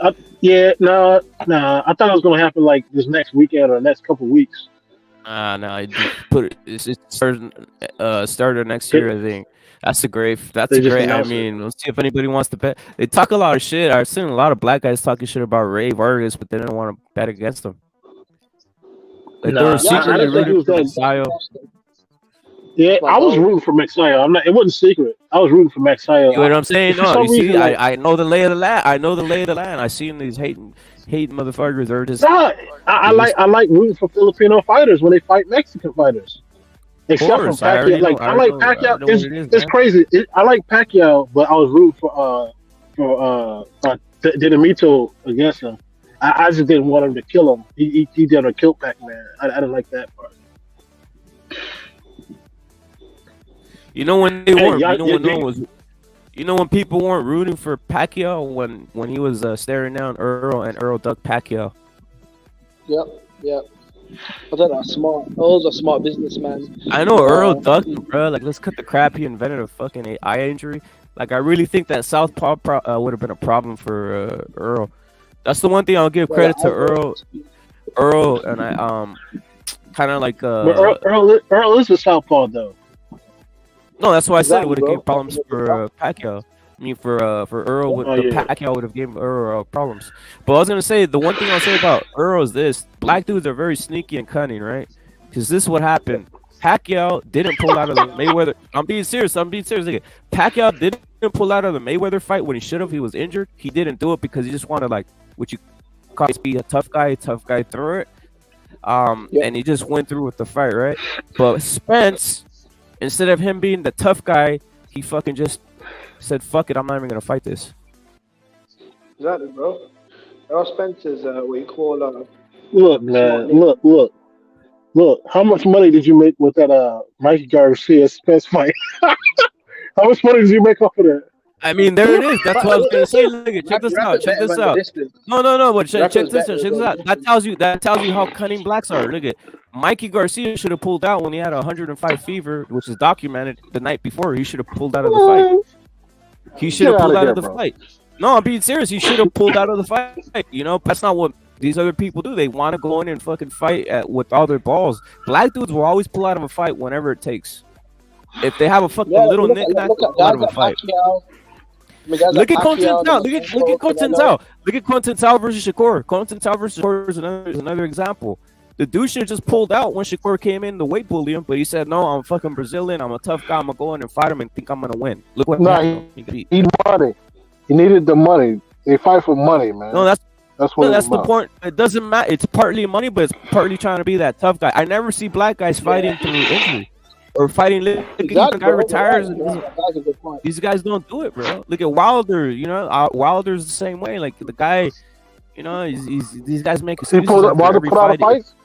Wilder put out a fight. Wilder never fought injured. Wilder never fought injured. I don't think he has, to be honest. Wilder fought with a torn bicep, bro. Versus who? Warrior. Something. These Mexican fighters don't know. Versus who? Versus who? Against Areola. Listen. Rapper makes a good point. These guys don't want to be warriors or tough guys. I don't know, Spence, Wilder, Floyd Mayweather. They're like, fuck it, we're gonna pull out. Exactly. Well, my guys are Pacquiao, Lomachenko. Mayweather pulled out a fight.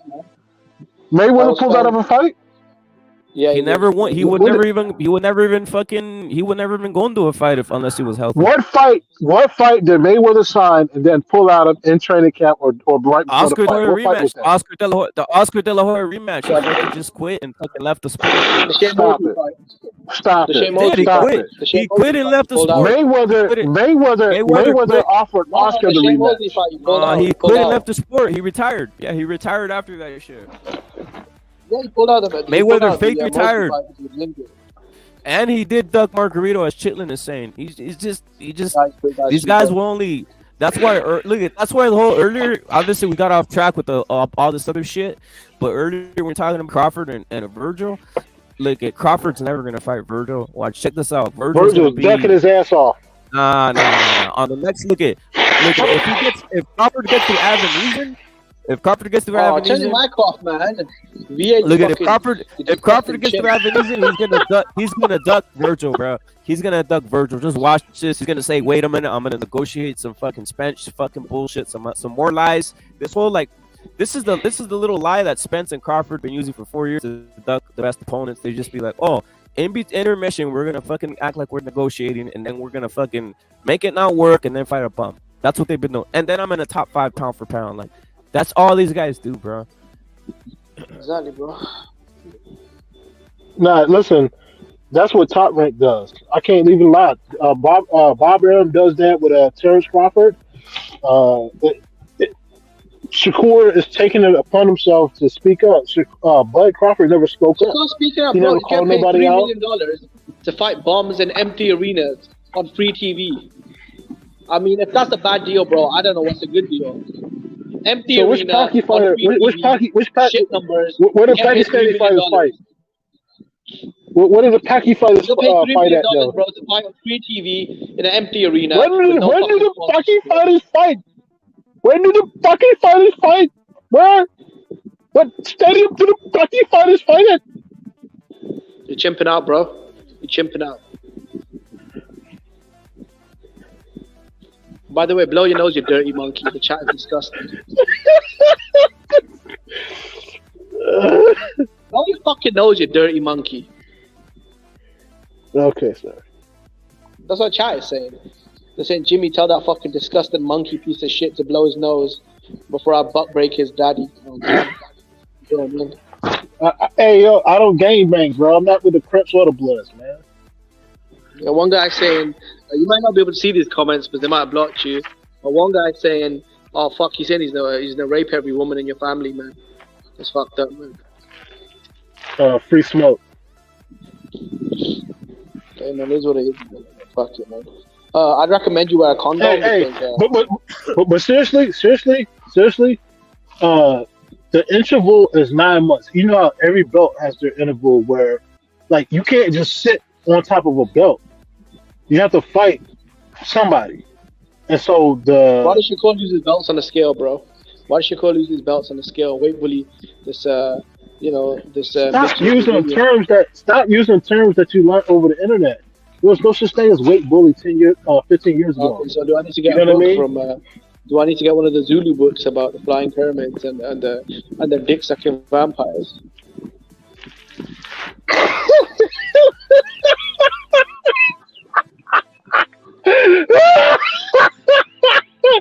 No, that was racist, bro.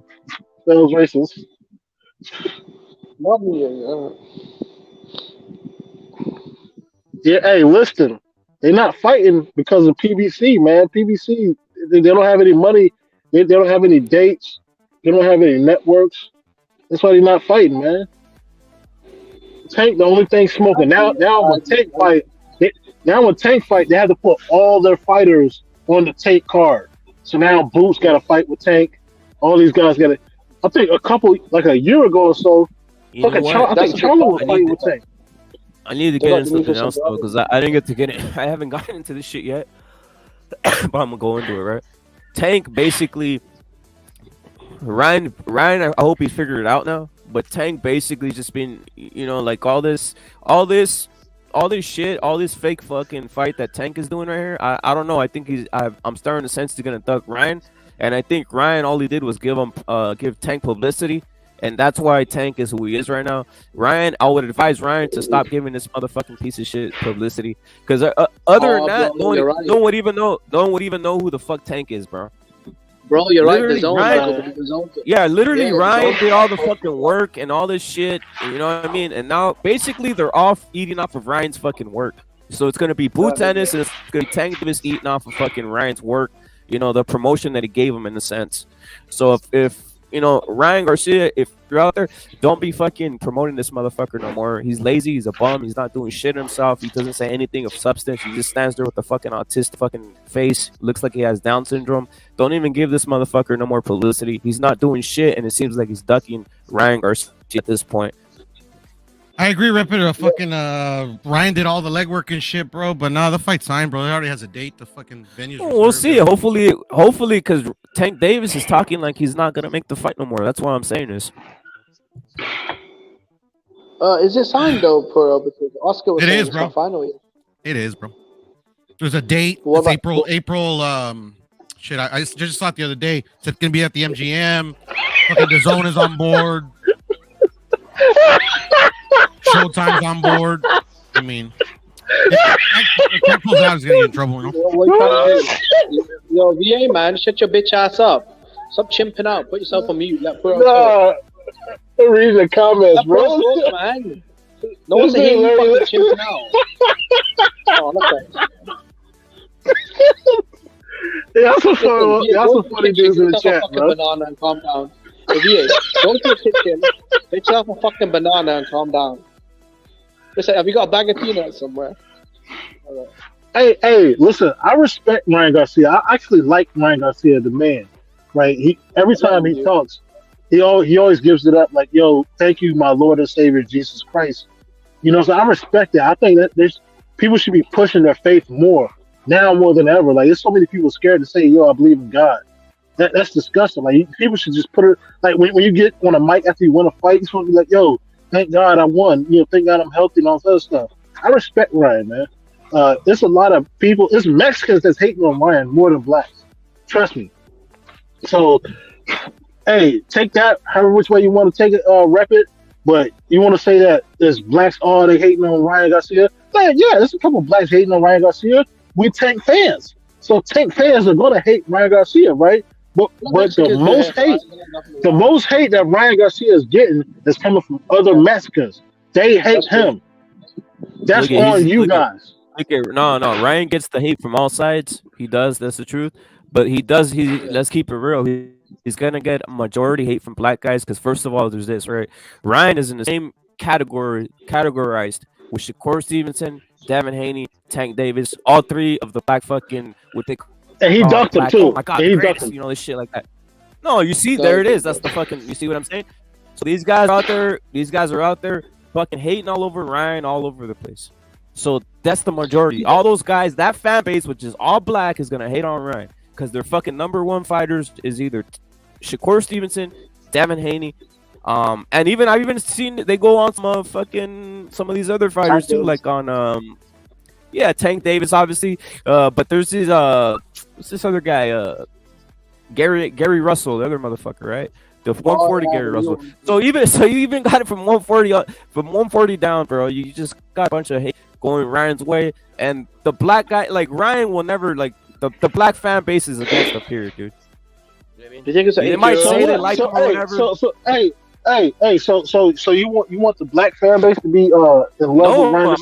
I didn't say that. I didn't say. I didn't say that. No, I didn't say. No, I didn't say that. I didn't. What I said is this: I can't believe. Look, it'd be like me saying, "Hey, guess what?" And you're on what? Oh yeah, I love me some Spence or some fucking line like that, dude. Like, that's just not. That's fucking bullshit. If Spence gets in the fucking ring with fucking Virgil, I'm going Virgil 100% of the time. 100%. For me, I'm going Virgil. And the same thing. It'd be weird if he didn't. No, that's what I'm trying to tell you. The same thing would be. That's why the fucking whole concept of motherfuckers telling me all this, like, hey, fucking, I do like Ryan. Like, come on, let's cut the fucking crap. When he's fighting Shakur, when he's fighting Devin Haney, when he's fighting Tank Davis, when he's fighting one of these guys, 100% you're going against Ryan Garcia. You see what I'm saying? So you can say you like him as much as you want, but that's just the truth. And the same thing goes for Lomachenko. No, it is true. It is true. Yeah, the Lomachenko and Devin Haney. A lot of black guys say they like Lomachenko. A lot of black guys say they like weird. Lomachenko. That's weird. No, That's I'm weird. gonna tell you something. They say Lomachenko, but if it's Devin Haney versus Lomachenko, they're gonna go Lomachenko, bro. So they're gonna go Devin Haney. No, see what I'm saying? That's just the way it is. Yeah. Like it's Yeah. Let's say whatever they want. I was rooting for Ryan when he fought Luke Campbell. Yeah, I mean, everybody. I mean, he's a guy who's explosive, right? People want to see the knockout, right? So it's not like, yeah. In a world where it's a fucking utopian society where fucking no one looks at race or color or all this shit or fucking someone that looks like them. Yeah, I mean, what the fuck, right? We all be fucking weird robots or fucking before Adam and Eve or whatever the fuck, right? Before we started knowing what the fuck's differences and shit, right? But this is the fucking world we live in where everybody has biases based upon their looks. Let's just keep that real. You know what I mean? So it's not like that's why I don't trust a lot of these guys that feel like, oh yeah, fucking I'll go for this guy. Nah. So I like Ryan. I like Ryan because of what he stands for. That's why I like Ryan. I mean, he did duck Devin Haney. That's a fact. He did say he wanted to smoke with Tank Davis, and then said he had mental problems. That's a fact. And then again, when he popped up, I don't think those are facts though. Like, this is facts, bro. This is facts. This fight was supposed to happen 2 years ago. Devin Haney's dad literally said, "I would not want to fight Ryan right now." And then go look right now. He said he doesn't want to fight Ryan right now. Is what he's saying. Ryan is at 140. Devin is 175 right now. He's saying he doesn't want to fight Ryan. That's what he said, right? That's what he said after the first Kambosos fight. I don't want to fight Ryan. That's what he was saying. Go look it up. You can find it. Google it. He says, I don't want to fight Ryan. That's what he's saying. If they sign a contract, all of a sudden, he's captain, no smoke when he has the belts, right? So all of a sudden, now that he has all the belts, he says he doesn't want to fight Ryan. Go look it up. He doesn't want to fight Ryan no more and shit like that. I was like, all right, you're a fucking clown. It doesn't matter. It doesn't matter. It doesn't matter what they say. They signed a contract for specifically 2 fighters. I have to fight Kambosos for the belt, and then before I leave your company, I have to fight Lomachenko, right? Bob Arum, if he wants, he can go back into those contracts, and he can probably sub Shakur for Loma. That's same platform, same promotion. But he has to fight again at 135 with Lomachenko. Or just now we just realized that maybe Shakur Stevenson as well, right? No, you see, there it is. There's some more Ryan is golden boy. No, there's some more lies by Devin Haney again, right? So first, let me run you through a list of lies, and I'll tell you right here, right? Check this out. So first off, Devin Haney is going to fight Javier Fortuna, right? How did that happen? What happened there? What? Yeah. What happened when Devin Haney The fight fell through. The fight fell what through. happened? No. He's a fucking liar. See what I'm saying? He said he's going to fight Tank Davis. What happened there? That Bill Haney was saying that he's going to fight Tank Davis. That's what his dad was saying. You can't make a fight with Tank Davis. That's what he was saying. That's what his dad was saying. So his dad's a fucking lying piece of shit. His dad was saying, we're gonna fight Tank Davis. And now he's fucking pulling another fucking lie with this fucking whole fucking piece of shit ass looking fucking dumbass with this fucking dumbass piece of shit bifocals or whatever. The fucking guy looks retarded. The guy's out here lying, talking about Shakur Stevenson. It's a fucking lie, dude. He's a lying piece of shit. And by the way, who cleared that Fortuna fight? Ryan's the one that fought Fortuna, knocked him out, made it look easy, right? And that's how it would make some of these opponents that hate fighting. Cambosos, he'd knock him out in 3-4 rounds, probably, to be honest. Be easy. And he's never going to fight Tank Davis or Shakur Stevenson. These are all fucking lies and fake promotion that these guys are doing out here on these fake platforms, to be honest. Lies and more lies, dude. Hey, that's why this whole Williams thing is despicable, bro.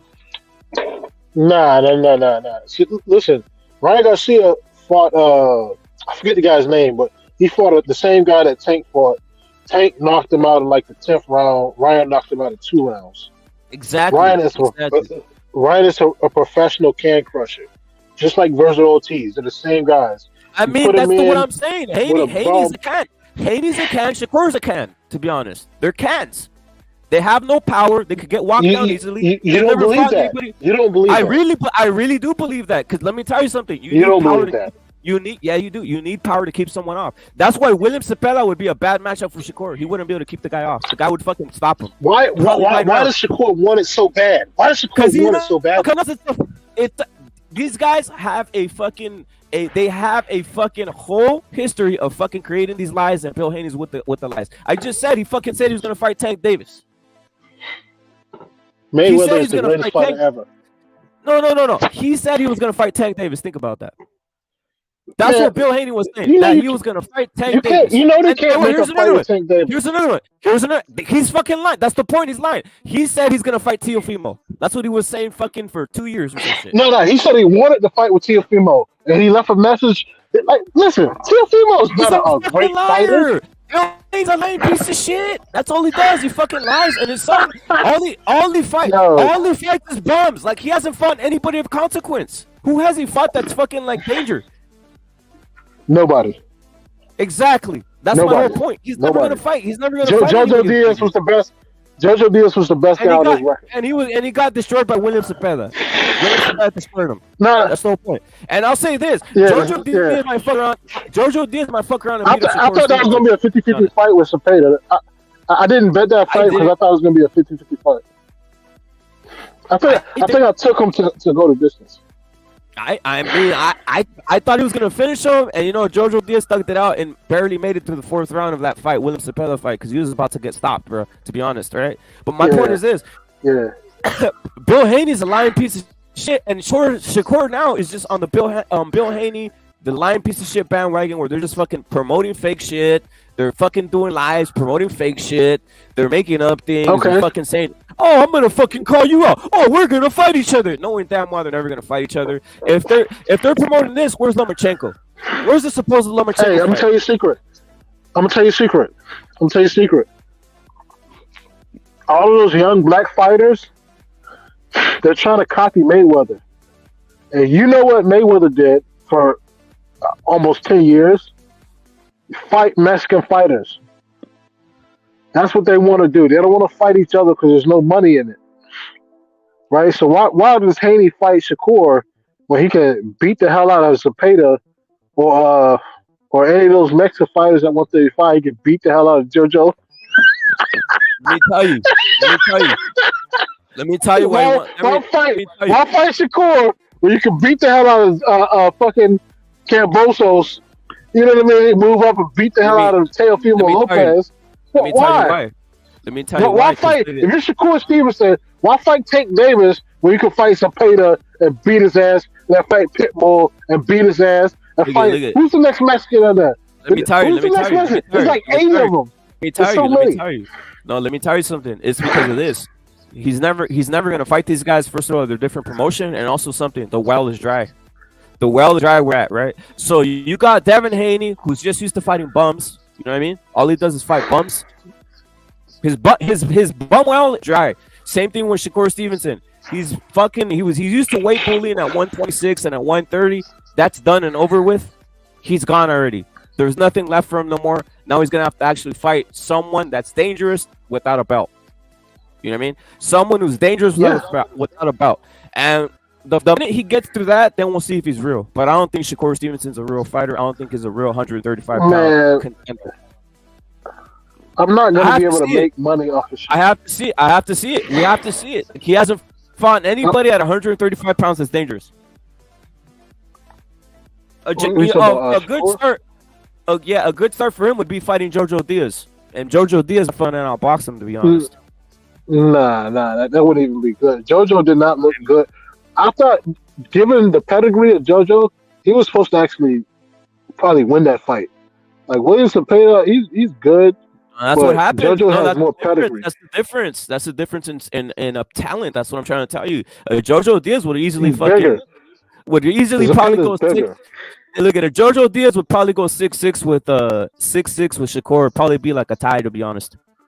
Jojo Diaz. He's not Shakur doesn't have power. Shakur doesn't have power. That's the difference. You have to have power. He does not. The higher you move up in weight, you have to have power. And Jojo Diaz is perfect matchup for Shakur Stevenson. They'll both patty each other to death. They'll probably look 6'6". No. They'll look similar to Devin Haney, who had problems with Jojo Diaz. Those look similar to Devin Haney, who had problems with Jojo Diaz. That's what I'm trying to tell you. I mean, you guys can throw a parade and all this shit about this guy, but he's not the guy you think he is, man. He's gonna get exposed, and I'd be happy if fucking William fought him, to be honest. But that's just not gonna happen because of the Golden Boy and obviously Bob Arum being at different promotions and shit. Man, that Zepeda fight has no reason to not happen. It's like Shakur said, Zepeda doesn't really have a shot at any of those belts. His best shot is beating Shakur. You know what I mean? This is what Golden Boy, all those promotions are doing. All those small promotions, they're waiting for Devin Haney to vacate all those belts, and they're gonna try to snatch one and sit on it like Burchelt did, and not give anybody a shot, not fight any exciting fights. You know what I mean? I mean, look at when a Mexican fighter gets a belt, they usually make the fights. When a black fighter gets the belt, they don't make the fights, bro. That's just commonly what happens. So Jamel Charlo didn't make no good fights? I mean, who has he fought? Who has he fought of any substance? Jamel Charlo fought everybody. He fought some no-name guy from Argentina. He hasn't fought Jamel Charlo fought. I mean, he hasn't fought for Honduras. Who's for Honduras? Honduras just beat Lubin. He just beat Lubin this past year. I mean, that should be the next guy for Charlo, right? That should be the next guy for Charlo. Where was he at last year and the year before that? That should be the next guy for Charlo. That should be the next guy for Charlo, though. They just ordered, got all the fights because they're all on the same side, man. They just ordered Tim Tszyu. He has to fight Tim Tszyu next. Let's see if he fights Tim Tszyu.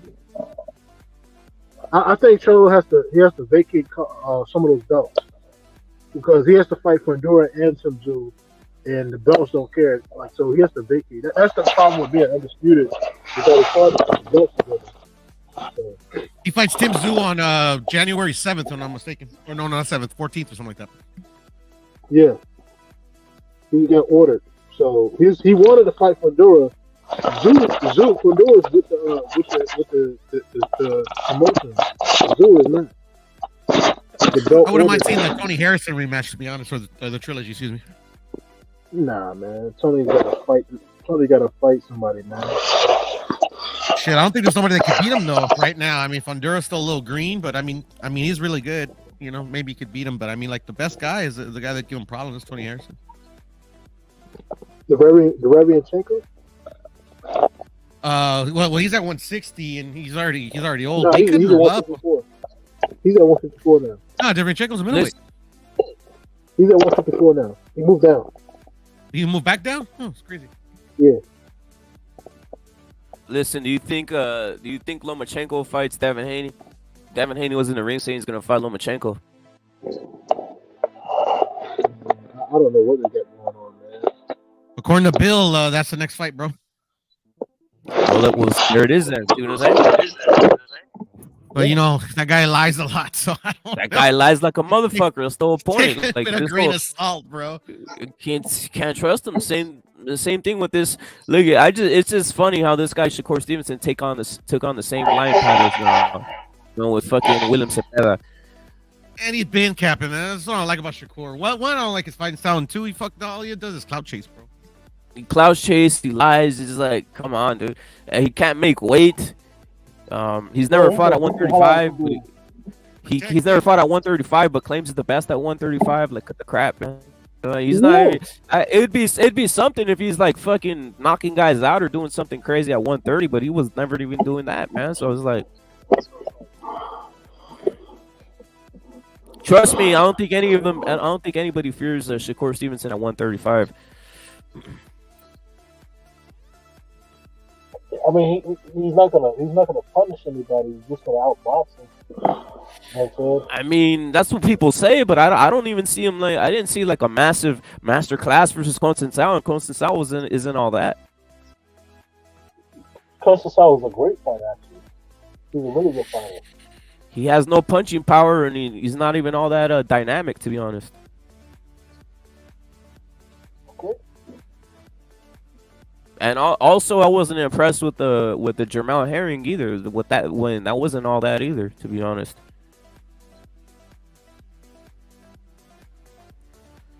To me, yeah. To me, look at I'll be impressed. I'll be impressed if any of these lies that fucking if any of these fucking crazy ass lies that Phil Haney is saying. If he does any of it, that would be hilarious. That's on some fairy tale shit. Everything you're saying. Why does it feel like Mexican fighters have been taking L's of late? You know, Canelo lost to Bivol. Zurdo is a guy who I've been following Zurdo for a long time. He beat that black guy out of Philly. What's that guy's name? Hardy? Hart. Yeah, Jesse Hart. He beat his ass twice. I was rooting for Hart hard. I was like, come on, because I've been following Hart. And then when Zurdo came up, I was like, oh, crap, Zurdo's real because Zurdo beat him twice. I think Zurdo beat him at like 168 and then again at 175 or something like that. But Zurdo, I thought he was real. This whole time I thought he was real, and he just got exposed by Bivol. Bivol beat him like a sparring partner. And then Canelo lost to him. It's because no, VA is because there's a lot of Mexican fighters, and Mexican fighters fight the best, man.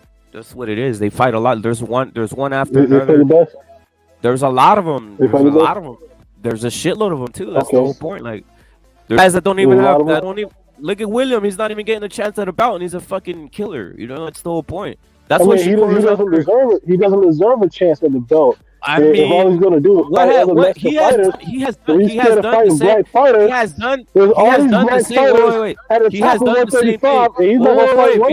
He has done the same thing. He has actually done something better than Devin Haney. If you look at the resume, William Zepeda same as Devin Haney. Better. I'll give you that. Better than Devin Haney. And Devin Haney has all the belts. And Devin Haney has all the belts. All right. So fight Shakur, and then Shakur's supposed to fight Devin next. Fight Shakur and then get in line. Whatever. I wouldn't mind seeing that fight, but you just said why this, why that. I just told you. Look at the resume. William Zepeda literally has a better resume, or if the same or better, because he actually finished off. He almost fucking he destroyed fucking Jojo Diaz. Devin Haney couldn't do that, and he doesn't have all the belts. And he doesn't have all the belts. That's an example. Who else did he beat? Who else did he beat outside of Jojo? Here's another one. Check this out. Check this out, right? So we just mentioned William Zepeda, right? Here's a guy who's gonna get some belts, right? Ray Vargas. 2 division champion. He beat the best guy. He beat the guy that fucking what a lot of guys would call the pound for pound guy, Gary Russell, who got schooled by Maxayo. He beat that guy easily, you know. And Ray Vargas did not beat Gary Russell. Hold on. Ray Vargas did not beat Gary Russell. Maxayo schooled Gary Russell. Maxayo destroyed Gary Russell. And then I thought you were talking about Ray Vargas. Yeah, that's what I'm trying to tell you. And Ray Vargas went in there and fucking destroyed fucking Maxayo. Taught him a block. Showed him how to box. Give him a boxing clinic. Ray Vargas gave Maxayo a boxing clinic. Something that the fucking so-called one of the great boxers of all time, Gary Russell, all this shit. A lot of people were fucking saying Gary Russell's all this great boxer. Something he couldn't do, right?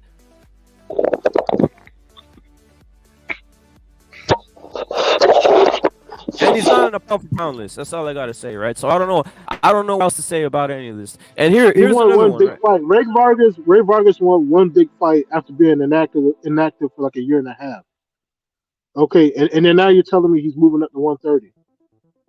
Yeah, he's moving up to 130 to get another belt. And then he's gonna move to 135 and probably school Shakur there too. That's the point I'm trying to say. Who's he gonna be at 130? Who's he gonna be at 130? Is he gonna be a black guy? Shaki faster. Yo, Shaki faster. He's gonna beat him up. Okay. Nah, I'll give you that. He can win that fight. And then here's I'm gonna tell you another one. I'm gonna tell you another one. And this is just one. Look at, and this is a guy moving up. He can move up. He'll move up to 135 and then school Shakur there too. By the way, that's the whole thing I'm trying to tell you. He'll school Shakur there too. Ray Vargas will school Shakur. He's just too big, too fast, too slick for him. I don't hear Shakur talking about Ray. I don't hear Shakur talking about Ray Vargas. He's talking about a guy who has no belt. Like, talk about Ray Vargas. Man, Ray Vargas is not going to do anything at 135 but get knocked out. He'll school Shakur. He'll school him. What's he going to do against Zepeda? That's the whole point. He's never going to have to fight him. He's never going to have to fight him because by the time he gets that, I'll go for the fourth, and by the time that fourth bout is happening at 135, those belts will be vacated because you know damn well I have a feeling Haney's not going to do shit. He's going to drop all those belts. Haney's going to drop all those belts and run. Yeah. No, he has to drop his belts to move up. He's gonna drop him. He's gonna drop him, bro. He's gonna drop him, and he's gonna avoid Lomachenko. He's gonna drop all those belts, avoid Lomachenko, and then there's gonna be a scrum for him, and that's where Ray Vargas sneaks in and becomes a 4 division champion versus Shakur Stevenson. Why not? He'll school him easy work.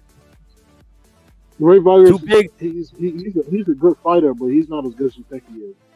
I mean, he's better than Shakur, but he's better than Shakur by light years. He's too big, too fast, too strong, longer reach, better jab, quicker, faster, better boxer. Like, there's this disputing it at all. I don't know, man. That's the truth. Like this guy's faster, bigger, slicker. You know, the only thing is he's not black American that's getting all hyped up and being a hype job out here. Like Shakur, you know, obviously Shakur is a hype job. Because Bob Arum's his best friend. You really want that black American fan base to get behind the Mexican fighters is what you want. Nah. I want Shakur. I want to see Shakur. I want Shakur versus Ray Vargas, and I want to see what happens. That's what I want to see. And I want Shakur versus William Zepeda. I want Shakur. I want that one too, but Shakur's not gonna fight him. Shakur's not gonna fight him.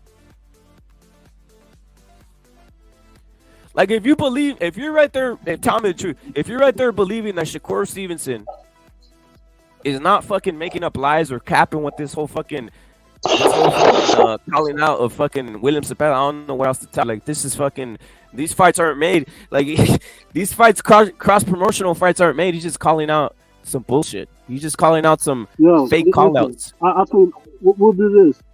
If the fight happens, I'll make you a bet. If the fight happens, then hey, what's up, homies? Fucking Don Vergasos in the house. What's going on? Zepeda is going to be at least plus 300 underdog if the fight happens. We were talking about Shakur versus Shakur versus William. Yeah. Hey, why are you talking bullshit though?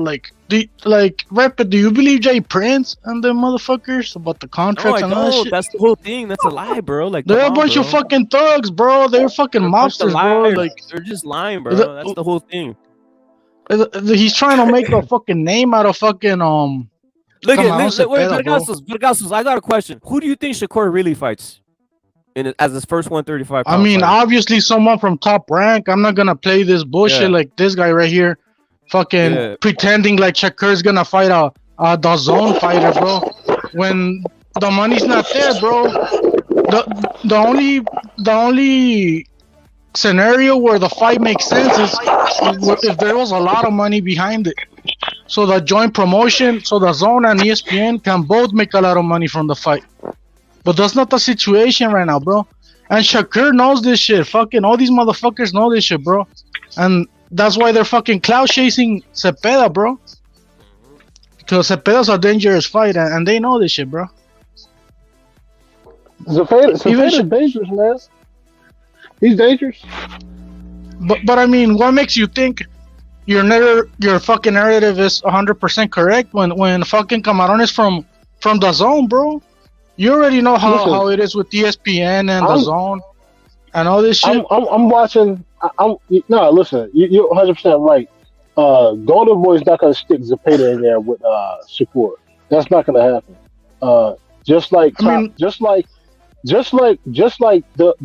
what was it the WBC? They ordered Pitbull versus Shakur Stevenson, and then Pitbull's father went and protested the fight. So these guys are ducking openly, and you guys, ooh, yes, Pitbull is still tough.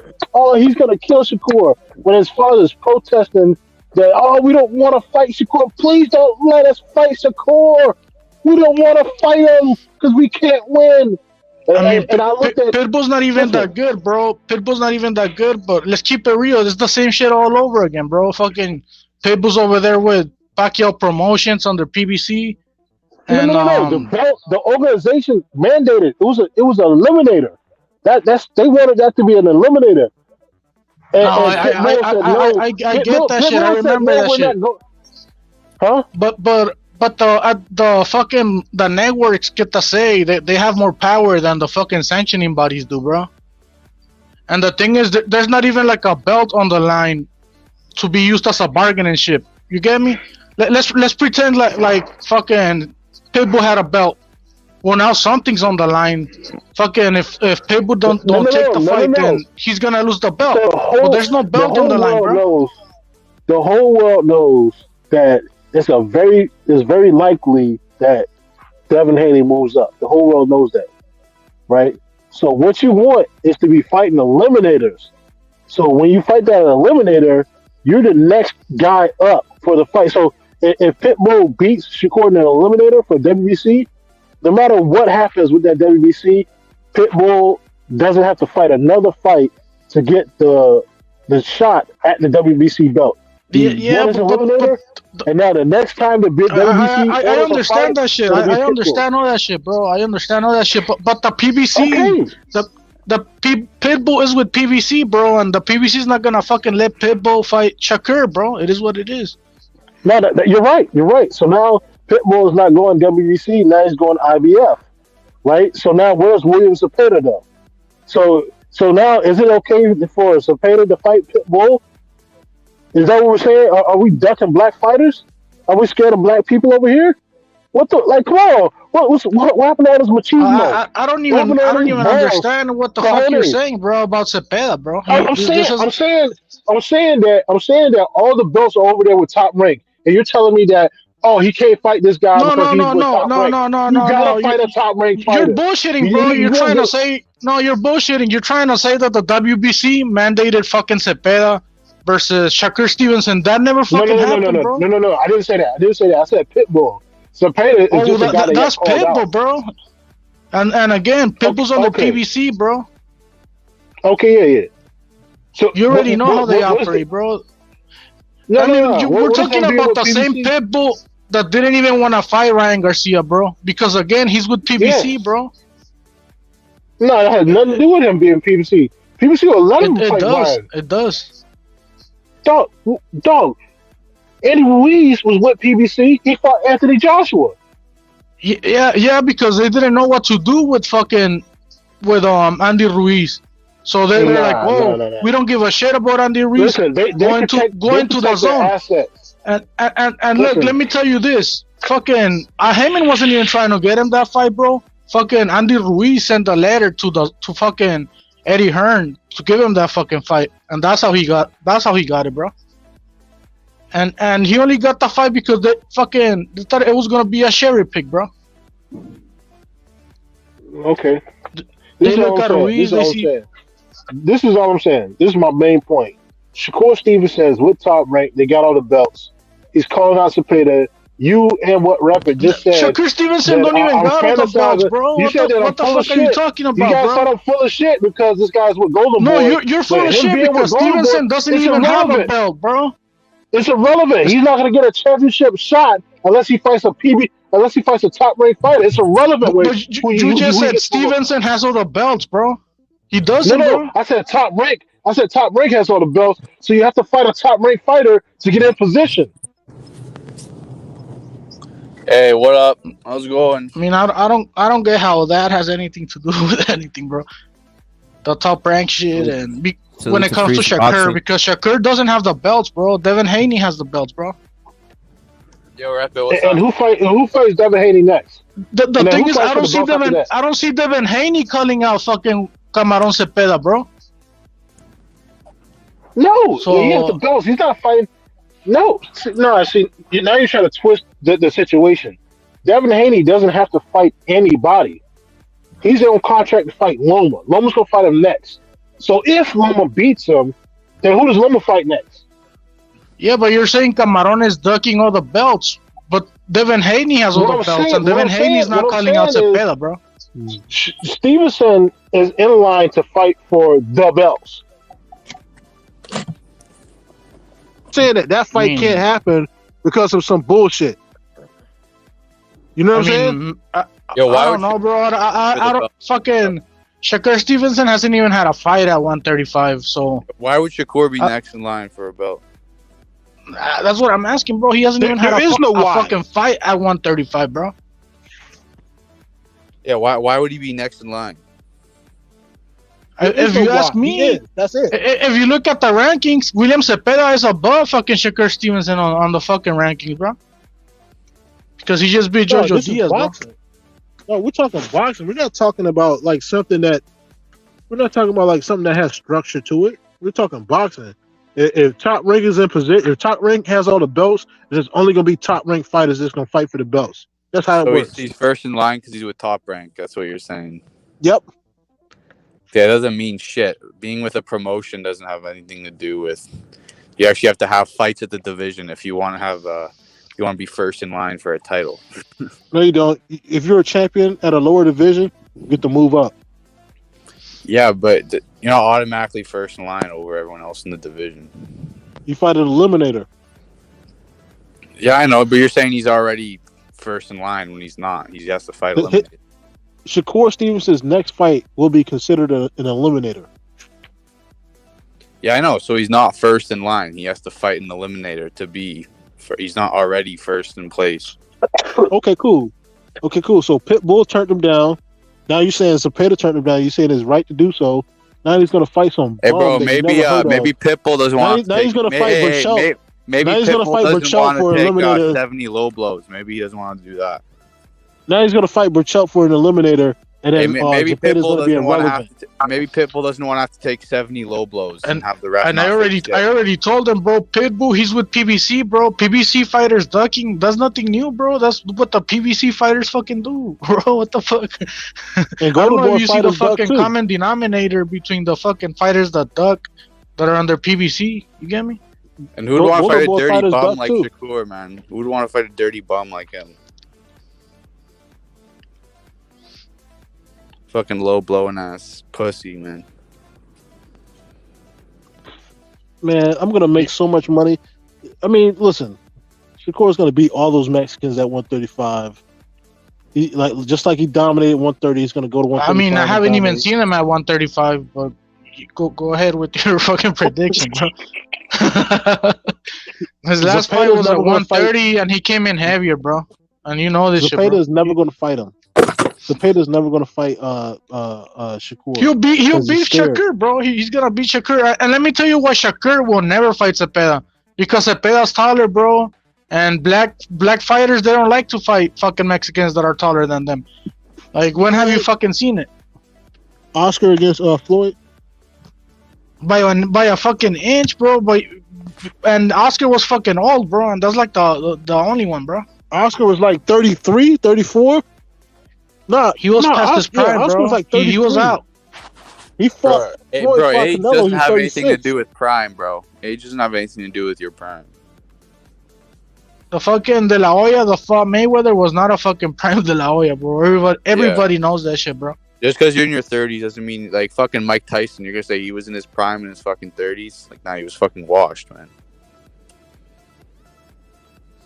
Yeah, because De La Hoya was having hard fight after hard fight, bro. And He got into sport very, very fucking young, bro. And by the time he fought fucking Mayweather, he was fucking doing coke and drinking beer, bro. He fucking Mayweather fought an old ass De La Hoya. Fishnet skirts. If fucking Mayweather would have fought a prime fucking De La Hoya, it would have been different for Mayweather, bro. Mayweather wasn't even looking for the fight back then. But that's another fucking story, bro. Okay, sure. No, it's over. The era of Mexican toughness is over, bro. Just like I keep saying, it's over. I don't see you. You're not using any references, You guys ain't killers no more. You guys are boxers. I think the era for the American fucking you guys boxer is over, bro. Just like us. I watch Canelo. That's why everybody, everywhere you go, you see people saying American boxing is dead. No, the black boxing is dead because you motherfuckers don't fight nobody, bro. And you know this shit. Look at Spence and Crawford, bro. Where are they fucking fighting? People and that's what, like the motherfuckers they put on the pound for pound on the top 5, and they ain't even fighting. Come on, bro. I know that shit about Virgil having all this power you were saying, bro. That's bullshit, bro. Fucking Jimmy already told. No. He's gotta do it. Jimmy already told you, and I know it too. The WBO said they're gonna mandate the mandatory on June 2023, bro. Stop it. The WBO said it. That's coming out of the WBO, bro. Google WBO. He was talking about a different weight class. He was talking about like lightweight or something. He was talking about a different weight class in Puerto Rico. No. I look. That shit came out on the fucking boxing scene recently, where the WBO already stated that Virgil is gonna be mandated as fucking mandatory on on June 2023, bro. Let's check boxing scene. I'll find it real quick, bro. I'll find it real quick, motherfucker. What is this guy saying, bro? He's saying that if Virgil wanted to get a title shot with the WBO, he would have already gotten it, bro. I want to see Tank Davis versus Virgil Ortiz, bro. If Tank is so good, let's see that fight, man. Let's see him move up. I want to see him go for greatness. Let's see Tank Davis versus Virgil Ortiz. Nah, bro, Tank's trying to drain Ryan down to like 130. Nah, fuck that. Let's see. If Tank is really good, let's see him fight Virgil. Fuck it. He's not very good. Let's see it. He's not very good. Thing. If he's this big ass killer, like they claim he is, let's see him fight Virgil Ortiz. Isaac Cruz fucking beat him. Got robbed. Isaac Cruz fucking beat Tank. He ran from a 5'3" landscaper, bro. That's fucking embarrassing, bro. What happened to Mexicans being pussies, man? Why was he running away from? Yeah, why was he running from a 5'3"? Isaac Cruz, who's a bum, little fucking midget, bro, ran away from a featherweight. By the way, Cruz is a bum, and he ran from a fucking bum in the ring, bro. Yeah, why do you do that? Hey, hold up. What does it say about Tank Davis? Hold up. Why are you guys hating on Cruz, yo? Why you guys hating on Cruz? So why Tank run from him?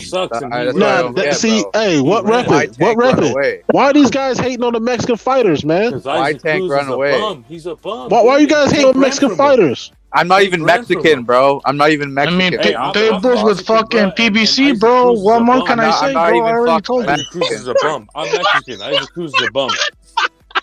He's a bum, bro. Oh man, I'm about to Tank pass Davis, out. He went life and death with him. Some fucking dude who fucking looks like he fucking cooks tacos all day, bro. Flips fucking tortillas, bro. Fuck up out of here, bro. What can I say, bro? Yo, you guys are killing me. Why was Tank running, bro? That's fucking embarrassing. He hurt his hand, man. What the hell? Just asking, why Tank run? He hurt his hand. I thought he was to be honest, I was surprised Tank was running, bro. Yeah, bro. I thought Tank was like tough, man. I thought he was gonna come forward and he's exciting. Bro, I thought he was the mini Mike Tyson. That's what I've been told. Yeah, me too. I kind of fell for it, bro. Then I saw him running from some midget. Yeah, bro. This shit again, man. This fraud, this bullshit again. What the fuck is this shit, bro? Yeah, bro. I don't know why he ran from Pitbull, man. I gave Abner a chance after that, to be honest. Oh, they try to fight one-eyed Abner after, huh? Yeah. Jesus.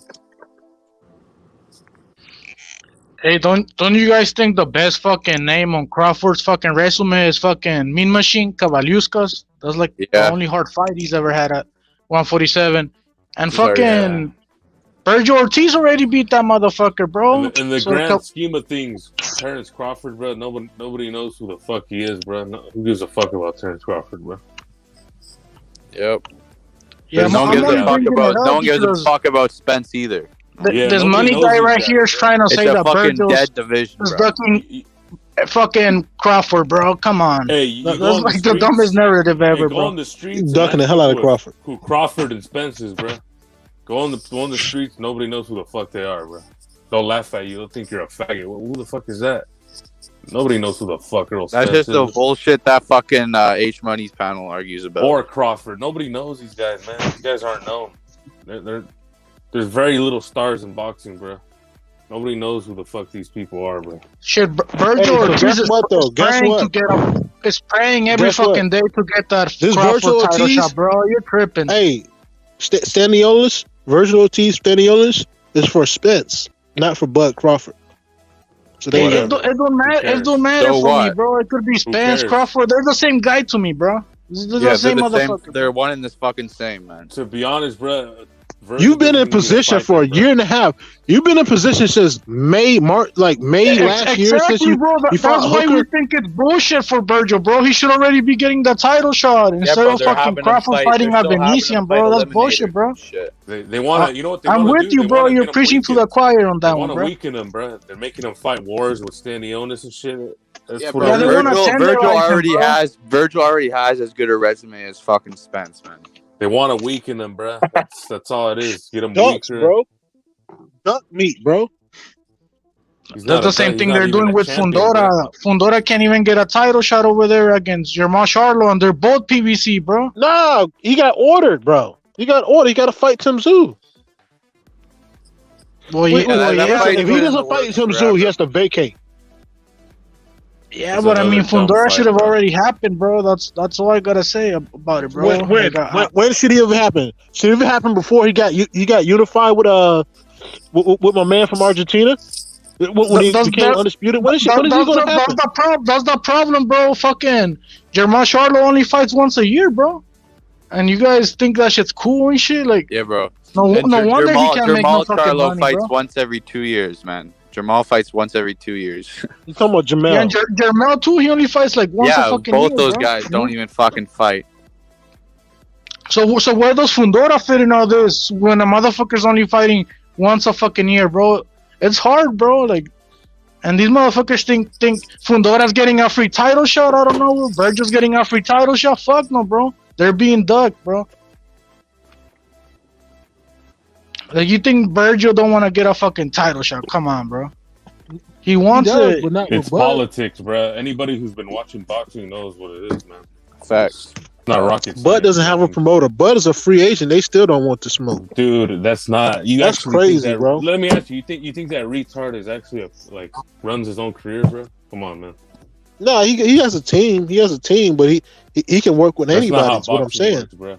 You think? I mean, if he's a free agent and all this shit, why isn't he getting the Errol Spence fight, bro? Dude, those guys aren't I don't know, fighting each man. other. And who gives a fuck, too, dude? Like, who cares if they don't fight each other? I don't give a fuck. Yeah, I really don't care about that fight no more. To be honest. I don't even watch any of those fights. But yeah, all I'm saying, the bottom line is all this narrative about Virgil Ortiz avoiding a title shot with Crawford, bro. You All right, gotta but cut here's it the out, thing, bro. though. That's all bullshit, bro. Who cares? And everybody It's not on this bullshit. panel knows it except Hey, you. And on the fucking Here's chat the as thing. well. Here's the thing, though. Who cares if he is, though? Who gives a fuck? No one knows who they are, man. Who gives a fuck if he's not fighting Crawford or who cares, man? Fuck them. Let them starve over there. They got no opponents, bro. Let them keep fighting nobodies. They ain't gonna make no money. Who gives a fuck? See, he's exposing the mindset of the average Mexican fan. No, I'm just telling the truth. Who gives a fuck? That's what these guys Who really gives a think. fuck? Let them fight each Nobody other. knows who they are. We don't Who want to cares? fight them. They're too good. Who cares? Let them fight each Nope. other. They don't That's even what wanna Canelo fight said. either. Canelo So said that. Why push the? Why That's what push the Canelo fight? said. Who cares? Canelo said you guys got to fight each other, man. Fight Yeah, each fight other. I mean, we want Virgil fight each to other, get a bro. title I shot agree with Canelo. against Fight whoever, each bro. other. But it's not gonna happen anytime soon. There's They only got a two different fighters that agenda, you bro. can get the title shot from, man. There's only two fighters you can get the title. I agree with Canelo. I hope he never fights any of them. How about that?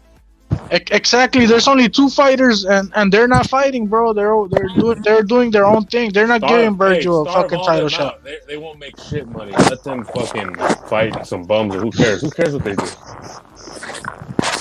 Like you're telling me a Venetian is a good fight? Come on, bro. Let them. You know that shit is not. Just let them keep fighting. Who cares? Who gives a fuck about Crawford, man? Fucking cares about Spence. I can't wait till he retire, I really don't care about them, bro. I just want fucking Virgil to get a title shot, bro. He won't, bro. He won't. Honestly, I want Virgil to get a title shot too. I want Virgil to fight Bud. I want Virgil to fight Boots. That's what I want. That shit ain't happening, bro. I know it, man, because they Mexicans, man, they scary nowadays, man. PBC, I don't know what bro. got into them, man. You know PBC don't do cross promotion, bro. I can bring up fights right now. Mayweather Pacquiao. That took long because of Al Haney. Kovalev versus that one Haitian dude. What was his name? Mexicans are the ones taking hard fights, bro. All the black people take his mismatches, bro. You know all that shit's some mismatch. What hard fights? Well, yeah, Virgil did take some hard fights. I'm tripping. Virgil's got some hard fights. It's always that side, bro. It's always that one side, bro. Like come on, fucking. Look at I get why Devin Haney fought Cambosos, but that shit was a fucking mismatch, bro. Like Cambosos, he's not good, bro. Let's keep it 100. Cambosos, it's a one-hit wonder, bro. He was never got lucky. lucky. Supposed to be Teofimo. Yeah, he beat Teofimo, who was sick of some fucking bad weight cut and all this bullshit. And that's the thing about Teofimo. He actually tried to make weight. Nah, unlike dude, fucking. Hey, Teofimo and Cambosos, they actually fought each other, man. Like they fought. Like it was a fight, bro. That Haney doesn't come to fight, dude. It is what it is, bro. This guy talking doesn't know what the hell he's talking about. He doesn't come to fight, bro. If the referee lets him hold all day, you're never gonna beat dudes like that when they have that much advantage, but it's impossible. Yeah, against Constanciao, he came in heavier, bro. He never even tried to make weight. So I mean, of course he's gonna win. Come on. They have the referees on the side, the judges. It's fucking gonna be hard to beat those dudes, man. Yeah, it's like playing Fight Night on Super Hard or some bullshit like that. What bro. the fuck's the point of even watching that bullshit? Hey, bro? so ask me this question: why is it that you think these white organizations favor black fighters when Mexican fighters bring in more money? They think when Mexican fighters bring in more money. Mike Tyson, bro, shit like that still keeps them open to trying to sell black fighters, bro. Floyd Mayweather. No, stop talking, man. Stop talking. Yeah, they're looking for the next Mayweather, and they're not gonna find it, bro. Not in this generation. I just named 2 black fighters that made a lot of money, bro. That's why they keep trying to. 40 years ago. No, that was 10 years ago. Mayweather was 10 years ago, bro. So what you saying? When Estrada and Chocolito fought, they had over 10,000 fans there. They did big numbers. They keep trying to get the next Mayweather, bro. But that shit's not gonna work. Nobody wants to watch that anymore. That's why all the fans they moved to UFC. They don't want to see Mayweather shit no more. So how come the belts? How come the belts don't? How come the belts don't favor Mexican fighters? Boxing.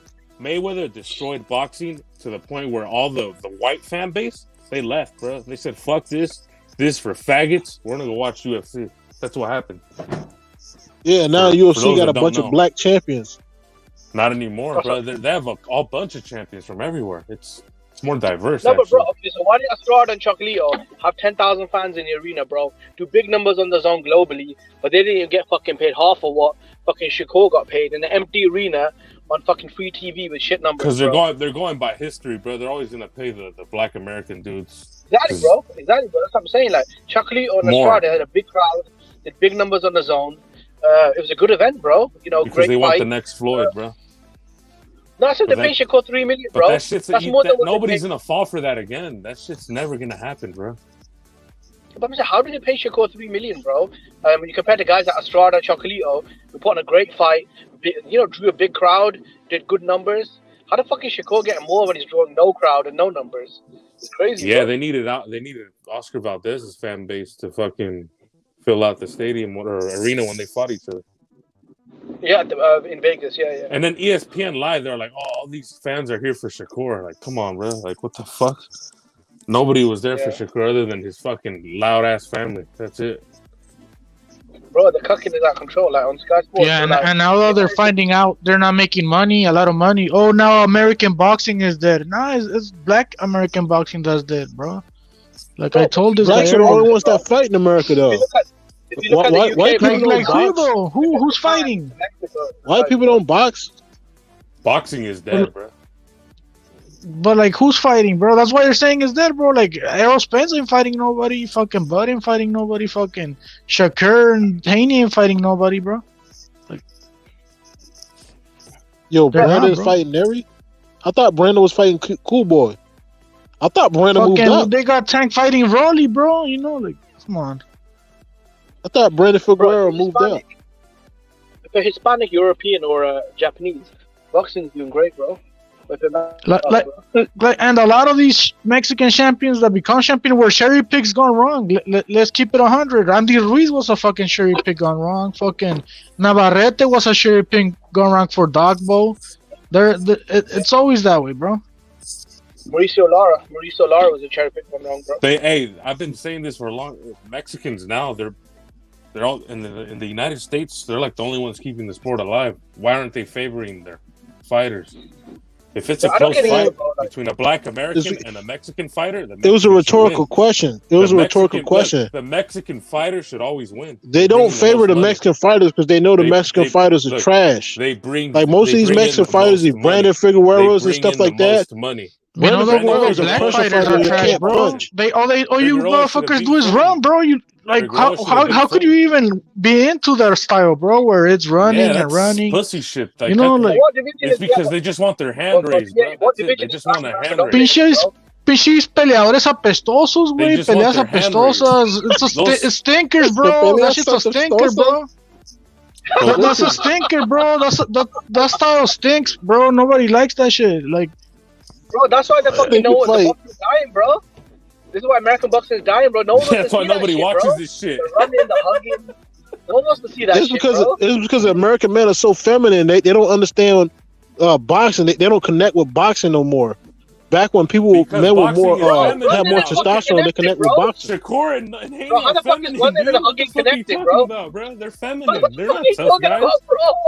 They fucking paint their nails. They go in the ring. They fight like bitches. I mean, come on, bro. Exactly, bro. What the fuck are you talking about, bro? When they do fight, they fucking fight like pussies. Like, they don't fight who we want. And when they fucking do fight them, they fight like pussies, bro. Dude, the thing about these runners, dude, they talk a lot of shit and then they go in the ring and they fight like pussies. Like, what the fuck is this shit, dude? And they try to act like they try to act like tough guys after. I'm fucking confused. Like, what the fuck am I watching right now? Yeah, I don't get that either, bro. You mean like Prograis did with Zepeda? He fought like a what? What the fuck is? You mean like Prograis didn't say Prograis. When he was beating the dog crap out of Zepeda. Nobody says Prograis run, and Prograis, he's not even full black, bro. He's like half white or some bullshit. Why we gotta cut the fuck shit, bro? Why does he gotta be full black? Bro, he's half French. Because the thing is, nobody's saying he fucking Prograis runs, bro. Nobody's saying that shit, bro. He's like one of the few exceptions, bro. Yeah, I feel like you're the type of dude to run in a fight. If I had to run in a fight, fuck, goddamn, even Tank started. What about when Spence beat the crap out of Mikey Garcia? What about that one? Oh, two weight classes. That's a little guy, bro. Come on. Bro, two classes away from each other. Fucking featherweight, bro. Dude, Mike used to fight at 130, bro. Mikey was fighting fucking Salido, you know. Fucking, he was fighting Burgos and shit. Fucking. What about when Shakur beat the crap out of Oscar Valdez? Okay, so again, that's a little guy, bro. Small, dude. That's a midget, bro. And you know this because fucking Shakur Stevenson couldn't even make weight the next fight, bro. What about when Tank beat Leo Santa Cruz? Oscar Valdez. Fool, you keep bringing up the mini-me's on purpose, bro. Hey, Valdez's whole career, they kept bringing him up for that, just to feed him to another guy. That's his whole point of his whole career. Bro, Leo Santa Cruz is the guy that started. I'm showing you how much Mexican fighters are ducking black fighters, man. Leo Santa Cruz is black, bro. Ducking black fighters so much, man. It's crazy. Who's ducking, bro? Like, Mexican fighter fight a damn black fighter, please. Who? My goodness, there isn't any good black fighters out there, bro. Step up and fight so you can get your butt beat, just like who though? Who though, bro? Like, what you need to like? What the fuck? Use a reference, bro. Shakur or Tank? Shakur or Tank? What's gonna happen? Tank is fighting Ryan already, bro. So forget about that motherfucker. The referee's not gonna fucking take points. He's gonna fight like a bitch. We already know what's gonna happen, dude. What the fuck? And isn't fucking Tank fighting Ryan? Allegedly, I don't know if it's true, but that's what they're saying. So that's what they're saying. That's another bullshit. That fight's not happening. I don't think that shit's happening, bro. I don't believe it either. That shit's not happening, bro. If But anything, yeah, fucking. I think Tank will probably fight Isaac Cruz next or some shit. There's no Mexicans ducking a black fighter, bro. Like I'm trying to think of one. Bro. There's a reason why they're not letting Tank. I mean, that's what you're saying, but you're not Isaac fucking Cruz putting fight any Ryan fucking references out there, bro. It's just you repeating the Pitbull same shit. just said that he doesn't want the smoke. They literally protested. He wrote like a column and sent it to the WBC saying, "Please don't make me fight." Look, I already told them Pitbull's with PBC, bro. That's how Okay, Pitbull's with PBC. over there, bro. So what about Zepeda though? Zepeda's with Oscar. Zepeda's on Golden Boy, bro. Yeah. Oh, so they duck too? It's okay for them to duck because he's with Oscar? Well, why these guys dude, you're not a fucking Shakur never signed a fucking contract to Zepeda, bro. That's fucking Jay Prince fucking coming out with that stupid narrative, bro. Zepeda's a bum. Yeah, he's a bum. I agree. Hey, Zepeda said they never even sent them a fucking contract, though. So Zepeda's a bum. So when Shakur beats him, I mean, shit, Zepeda's already a bum, bro. What's so special about that? See, he doesn't even like Zepeda, but I do, and they're not gonna fucking Shakur didn't send no fucking contract, bro. I already told you that his handlers are not gonna allow Shakur to fight a fucking fighter that's taller than him, bro. That's not gonna happen, they're bro. never gonna, dude. They're only gonna fight people who they know they're gonna beat and fuck over in the contracts. Exactly, but let's pretend like fucking Shakur did say sent a contract, which I don't buy it, or Jay Prince, whoever. It's a fucked up contract, bro, for fucking Zepeda to fucking lose, fucking get 25%. We choose everything. Here's the thing, though. Why does Zepeda even answer these dudes? He can be a bigger star than Tank. Or what's this faggot's name? He didn't answer, bro. He just said this motherfucker didn't send anything. That's all he said, keep bro. Fighting and making money. He doesn't need to fight Shakur. That dude's boring. No one gives a fuck about him in real life, dude. I'm telling you. And he doesn't even have a belt, bro. These dudes, nobody should fight them. Nobody even knows them, man. Nobody knows them. No one gives a fuck about them, bro. Hey, Bay Area, pero ya sabemos que es bien difícil hacer una pelea entre promociones, bro. He knows, bro. Hank Lundy is 40 years old. If you've been watching boxing, you know what it is, bro. I don't know what to tell you, bro. You know how maybe if Zepeda was a superstar that brings millions, and the same with Shakur, maybe ESPN and DAZN would come to something so they could collect millions on the fight. But that's not the case, bro. And everybody knows this shit, bro. Like the only ones falling for those narratives are like this guy right here, Money Guy. You get me, B Money or whatever. The real boxing fans know what's up, bro. They know it's not fucking easy for ESPN and DAZN to come to a fucking agreement, bro. Okay, that's true. It's not even up to the fighters that much, bro. And Shakur knows this shit too, bro. This is what I'm telling you, fucker. Shakur just fucking clout chasing, bro. They're clout chasing Mexicans, bro. Yeah, he's trying to sound badass. Oh, I called out the boogeyman of the division, and he didn't want it. Hey, fuck That's that. bullshit, huh? Hey, no, fuck that. Let these faggots fight. I want to see Shakur versus Haney next. Make those faggots fight each other. No, and the only reason I call Camarón the boogeyman is because Shakur called him the boogeyman, bro. On the fucking tweet bullshit, bro. Well, why don't these so-called boogeymen fight each other? Everybody's ducking Shakur and Haney, right? Why don't they fight each other?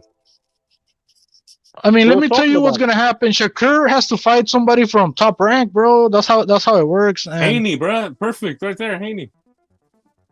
That's not gonna happen, bro. You already know how these motherfuckers are, They fight each other. They're on the same team, bro.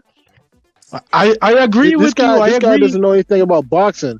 If Haney fights Shakur and Shakur wins, then Zepeda has to fight Shakur anyway. No, that's bro, what we're Shakur saying. That's what I've been telling you. Shakur and Haney a fight. But the thing is, Shakur and Haney aren't fighting each other, bro. That's all like a fantasy bullshit, fucking Bay Area. Why don't they fight each other? I don't see the big deal, bro. Why don't you guys push for that fight, bro? You don't want to see that or what? I know it's gonna be boring as fuck, bro. But shit, who's in a fight? Who's in the attack? That's just gonna be a stinker. We know what that. What the much. fuck, bro? Jesus Christ, man. How can you guys respect these dudes, man? I'll probably kick their ass in real life, man. I'll bet on you, bro, to fucking beat him up.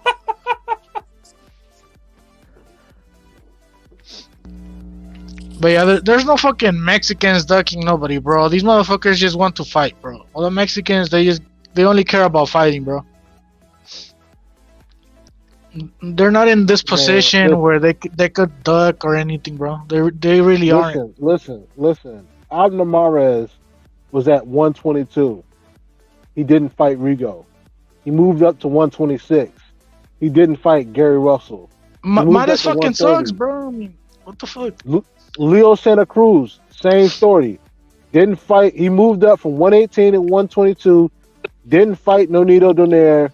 Didn't fight Rigo. Leo's a cook, bro. I already said it, bro. He's black. Him and listen, hey, this guy is disrespecting your father. Your father's old. You know what I'm saying? He's getting up there in age. He barely even knows what's going on around him. Bro, he got his arm around him. He's being disrespectful.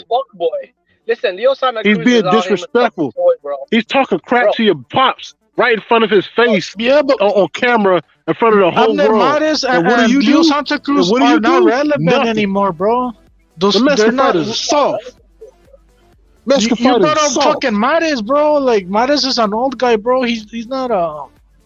What does that mean? Bringing up Yusuf Mack, a homosexual? That's not me bringing up Yusuf Mack, a dude that is doing fucking gay porn. Like what are we talking about, bro? Like you're bringing up irrelevant shit. He's talking about Mares, bro. Like what the fuck? Yeah, bro, come on, this is 2023, bro. Ain't no one worried. I thought we were talking about shit that's going on right now in boxing, you know. Fuck it, bro. We might as well start talking about fucking George Foreman as well, bro. Like it's the same thing, isn't it? Like you had to go back to fucking Mares. Come on, bro. Leo Santa Cruz. The Leo Santa Cruz Gary Russell fight was supposed to happen like 2-3 years ago. This guy is talking crap to his pops.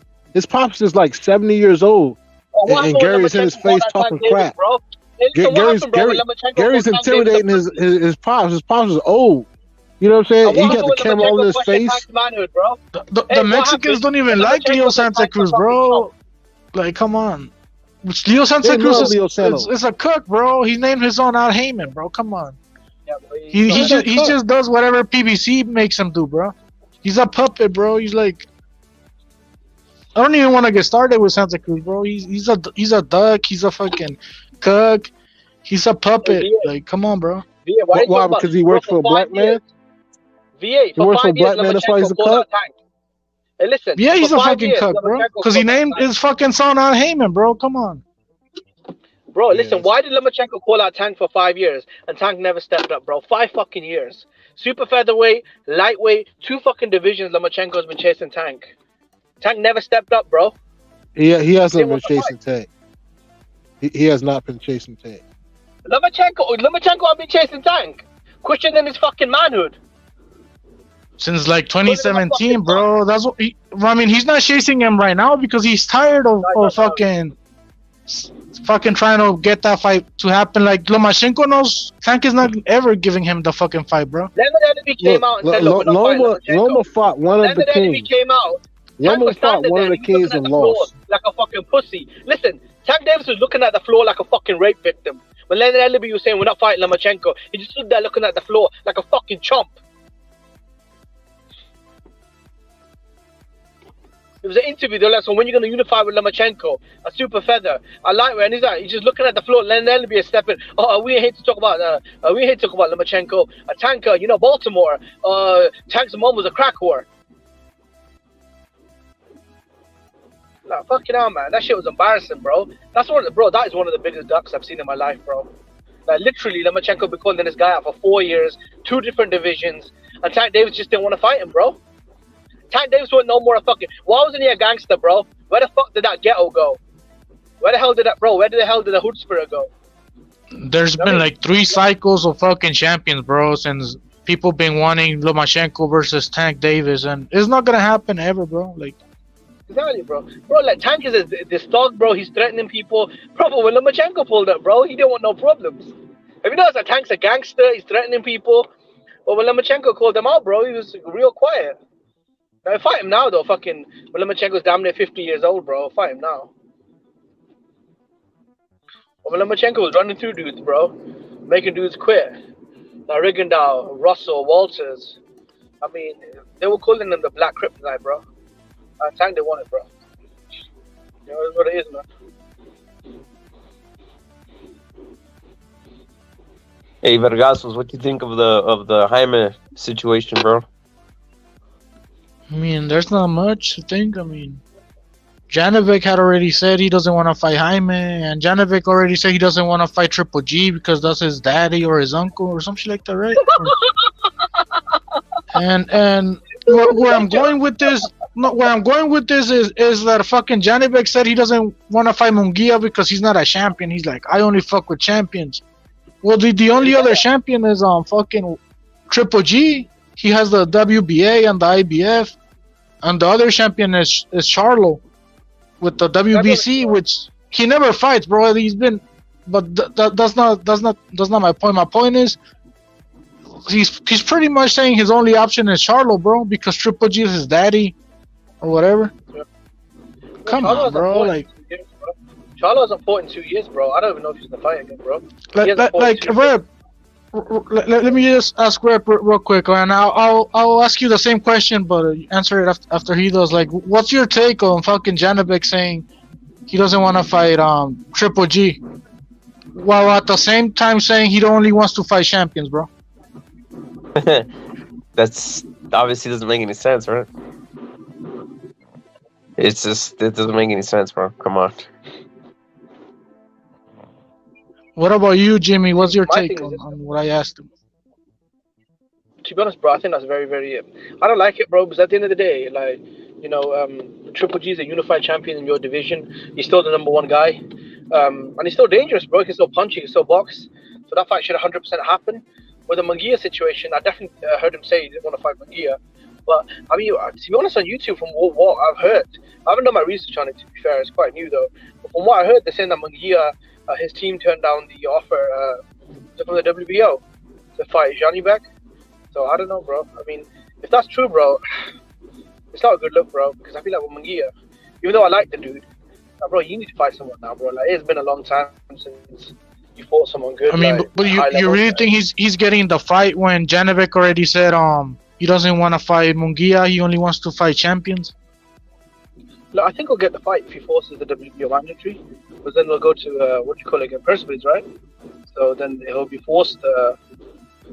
I know he said he wasn't interested in Munguia; he's only interested in champions. But bro, if the Perseverance is there, bro, just force the Perseverance, man. Like, get him in the ring, and that's winnable, bro. I think Munguia might beat the fuck out of Janovic, bro. I don't think Janovic is all that. I think Munguia's pressure, his engine, his size, his youth, like, he might beat the dog shit out of Janovic, bro. I've been saying for a while, this Janovic guy, bro, he's good. He's not, bro, he's not a monster. Now, people are making him out to be some kind of killer. Like, he's good, but I mean, come on, bro. This guy went the distance with fucking Bentley, bro. Denzel Bentley, a guy that fucking feels his cash, a British level fighter, blasted out in 3 rounds. I feel like if Munguia did turn it down, it's not good, bro. Like, to be honest, and I like Munguia. When a lot of people were hating on Munguia, I was defending him. Look, he didn't have an amateur career. Because of politics, it is tough, man. But I feel like if Munguia doesn't get a big fight soon, then, I mean, most people would just kind of see him as like a cherry picker, kind of like a hype job. Yeah, well, let's see what happens with Munguia, bro. But in reference to Sean Porter, because I'm just reading this right now. This is I mean, the thing about Munguia is he was supposed to get a title shot with Triple G, right? Like, before he fought Saddam Ali, and then the commission was like, nah, fucking Munguia, he's just a bum, he's not good enough. And then they took it off. They canceled the fight. And then he got a title shot with fucking Saddam Ali, which I'm pretty sure Saddam Ali, he thought that shit was gonna be a cherry pick, bro. Like, we're getting a kid from Tijuana. Then it turned out the fucking Munguia kicked his fucking ass for the belt, bro. So Munguia wasn't even supposed to be the guy, the world champion or anything like that, bro. And then after that he beat Liam Smith. and then after that he beat Liam Smith, who Liam Smith was established at 154, bro. He was a champion or whatever. Yeah, So that's a good win. I thought he had a good And then he win, moved but up to 160. He moved up to 160, and he hasn't really beat nobody of notice besides Rosado. So that's why these motherfuckers are talking shit, bro. But I mean, well, I get why, because he's been having easy fights at 160. But we already know that the politics at 160 is shit, bro. Like the last motherfucker that unified was Triple G, bro, against Murata. That's the only big fight the weight class of 160 has had since Canelo left, bro. Yeah. No, at 154, I thought McGee had a really good career. Like he blasted out what's his name, Star Mali for the belt. That was good. He fought Liam Smith. That was a very good fight, bro. Especially for a guy like Munguia, was a prospect. He was a world-class fighter. I thought he did good in that. You know, he fought the Japanese guy. I thought Munguia was on a good tear. But at middleweight, bro, his career's been it's been really bad, to be honest. I know he's been keeping busy, so I'm happy. Like, look, when you keep busy, you're keeping active, fighting 3-4 times a year. So I like that, bro. But I don't mind. I want to see him fight someone that most fans kind of care about, because I feel like as boxing fans, we've been patient with Munguia for a good while now, to be honest. But I don't know. Yeah, I agree with you on that. I couldn't tell you why he's not getting the big fight and all this shit, but like I said earlier, we know 160 has been a shit fest ever since Canelo left, with the only big fight being fucking Triple G versus Murata. Yeah, and that's the only unification fight ever since. So I mean, it's hard, bro. But yeah, I just want Munguia to get a big fight, a title shot, or I don't know, maybe an ex-champion. Like, even if he fights Jacobs, that's not a bad fight, because I've been hearing something about Jacobs. I think that's still a good fight. But I think Munguia, yeah, I get where. They don't have anyone. Yeah, I get where some people are coming from. I do get it. So even I want Munguia to get a big fight already, bro. That shit's too many tune-ups. The Rosado fight was good, but I mean that's about it. At 160. I don't want to. Yeah, I like the Rosado fight. Rosado came in good form. You know, he knocked out Beck the Bully. Had a very tough fight with Danny Jacobs. So I thought that was a good win. My problem with Munguia is I don't want him to become Charlo. You know how the 160 Charlo, he's been fighting bums and now he's pretty much finished, to be honest. He hasn't fought in 2 years and he looked like shit against a journeyman in his last fight. I feel like Charlo's pretty much done as a fighter. But Munguia, I feel like, I want him to stay sharp though to fight. And I think he can beat most guys at 160, you know? I think Golovkin, that's a very winnable fight. I think Johnny Beck, I think he'll beat the fuck out of Johnny Beck. And yeah, man. I mean, Charlo, I think he'll beat Charlo. But it's just, I don't know, man, how he can get the fights, because it's difficult, man. The PBC don't want to work with Oscar. Him and Oscar, obviously, they've got their problems. I think the Golovkin fight is probably the fight he really needs to push for. I think Golden Boy needs to push hard for that fight. If you can't get that fight, I think the WBO belt, they should try to go down that road, because at least if you get a belt, you're in a position where, look, I'm a champion and all that stuff. I don't know, man. It's tough, man. With Munguia's career, bro, I just feel like boxing fans, because a lot of the boxing fans I speak to, man, they don't like Munguia, bro. Like, he gets a lot of hate, so. Yeah, he gets a lot of hate, but like I said earlier, it's not like anybody's doing anything at 160 either, bro. Nobody's doing shit in that division. Besides Triple G and the Murata shit, you get me?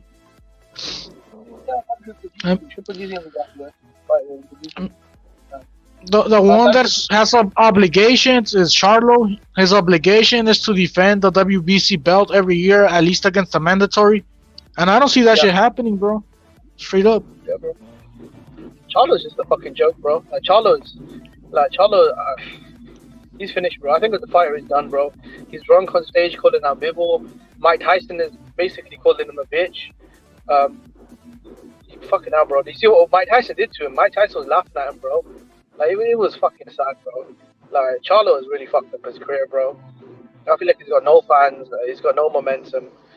His career's fucking done, bro. Hasn't fought in 2 years. And when they did fight, he looked like shit against a journeyman. He looked like a fat mess when he was calling up before he looked drunk. I think they should strip Charlo, bro. They need to strip Jamal Charlo as soon as possible. Because that dude is finished, bro. Yeah, he's not doing shit with the. Like I said, he has obligations with the belt, and he ain't doing shit, bro. Should tell you what he's doing. He's waiting on Canelo.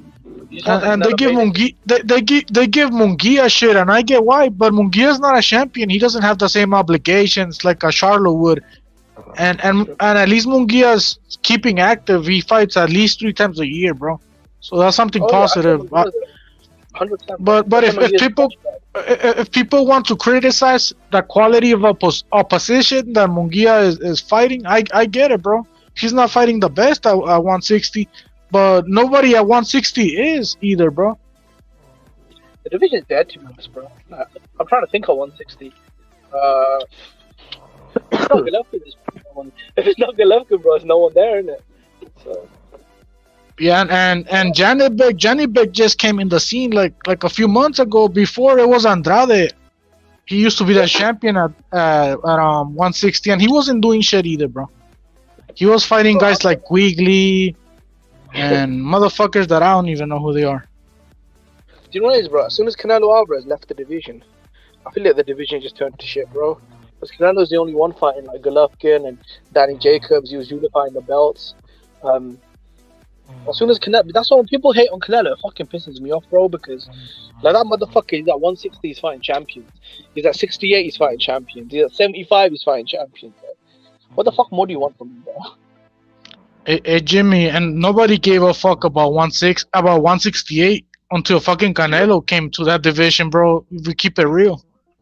Yeah, bro. No one cared about that division, but when Canelo stepped up, he cleaned house and he fought Callum Smith, the #1 guy. Then he fought Billy Joe, 2-division champion. Then he became undisputed against Caleb Plant in less than 1 year. So, and now everyone's like, "Oh, I want the belts." Like, even Benavidez is saying, like, I want the belts. So, and all these other guys at Morale, I'm like, you don't want the belts now? There's fucking Canelo unified all of them. You know what I'm saying? Yeah, when he had the WBC belt and Plant had the IBF belt, they never unified, and they're under the same promotion, bro. So how come he wants the belts now that Canelo fucking has it, bro? But before he wasn't trying to unify with Plant, bro. Yeah, bro. And I like Benavidez. Benavidez is a good fighter. He's badass and all this shit, bro. But come on, bro. Like, we gotta also call him out when he on his bullshit, bro. It's the same with Charlo, bro. I think the reason why he's not fighting is he just wants that fucking, that Canelo retirement package. Make that nice $10 million and that's it. Just disappear. That's all he wants. Yeah, like Benavidez, he's been at 168 his whole career, and he's never really brought attention to the division like Canelo did, bro. Now that Canelo's in the same division as Benavidez, well, now Benavidez is getting attention, bro. But that's only because Canelo went up to 168. Exactly, bro. You get what I'm saying? 100%, bro. I mean, look at the middleweight division. As soon as Canelo left, people stopped caring about it. As soon as Canelo moved up to 160, 68, sorry.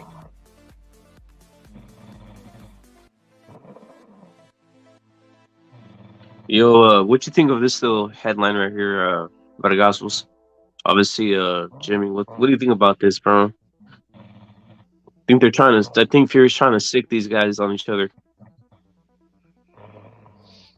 I mean, it's very hard for Fury to say that fucking Wilder KO's what's his name, AJ with one fucking punch, because Fury has never fought AJ, but I mean, it wouldn't really shock me, bro. It wouldn't surprise me, bro. But I don't think so, bro. I think if Wilder fights AJ, I think AJ beats Wilder, bro. He has more boxing. He's heavier. I think he's the better boxer between those two.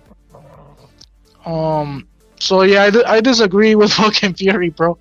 But I mean, I get it. I mean, Fury beat Wilder, and he knows how he punches and all this shit. So, and talking about Wilder in a big way, it kind of makes his record even look better, bro.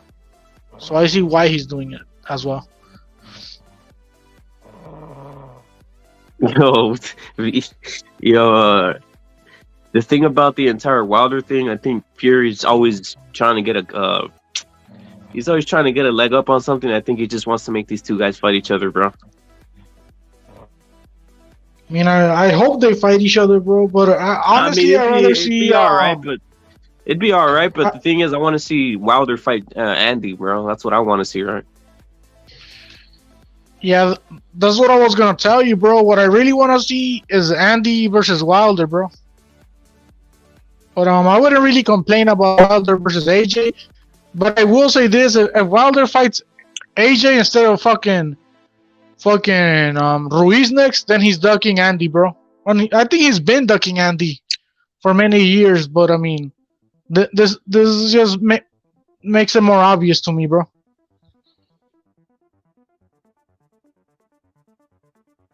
Yeah, he's definitely ducking him, bro. Hey, you think the Usyk Fury fight happens for reals? Now that you've gotten like a cup since Saturday to see some of the shit that happened?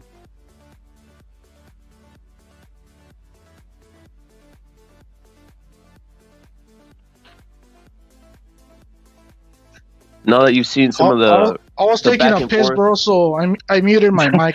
No, what I'm saying is, now that you saw what happened, bro, with the Fury and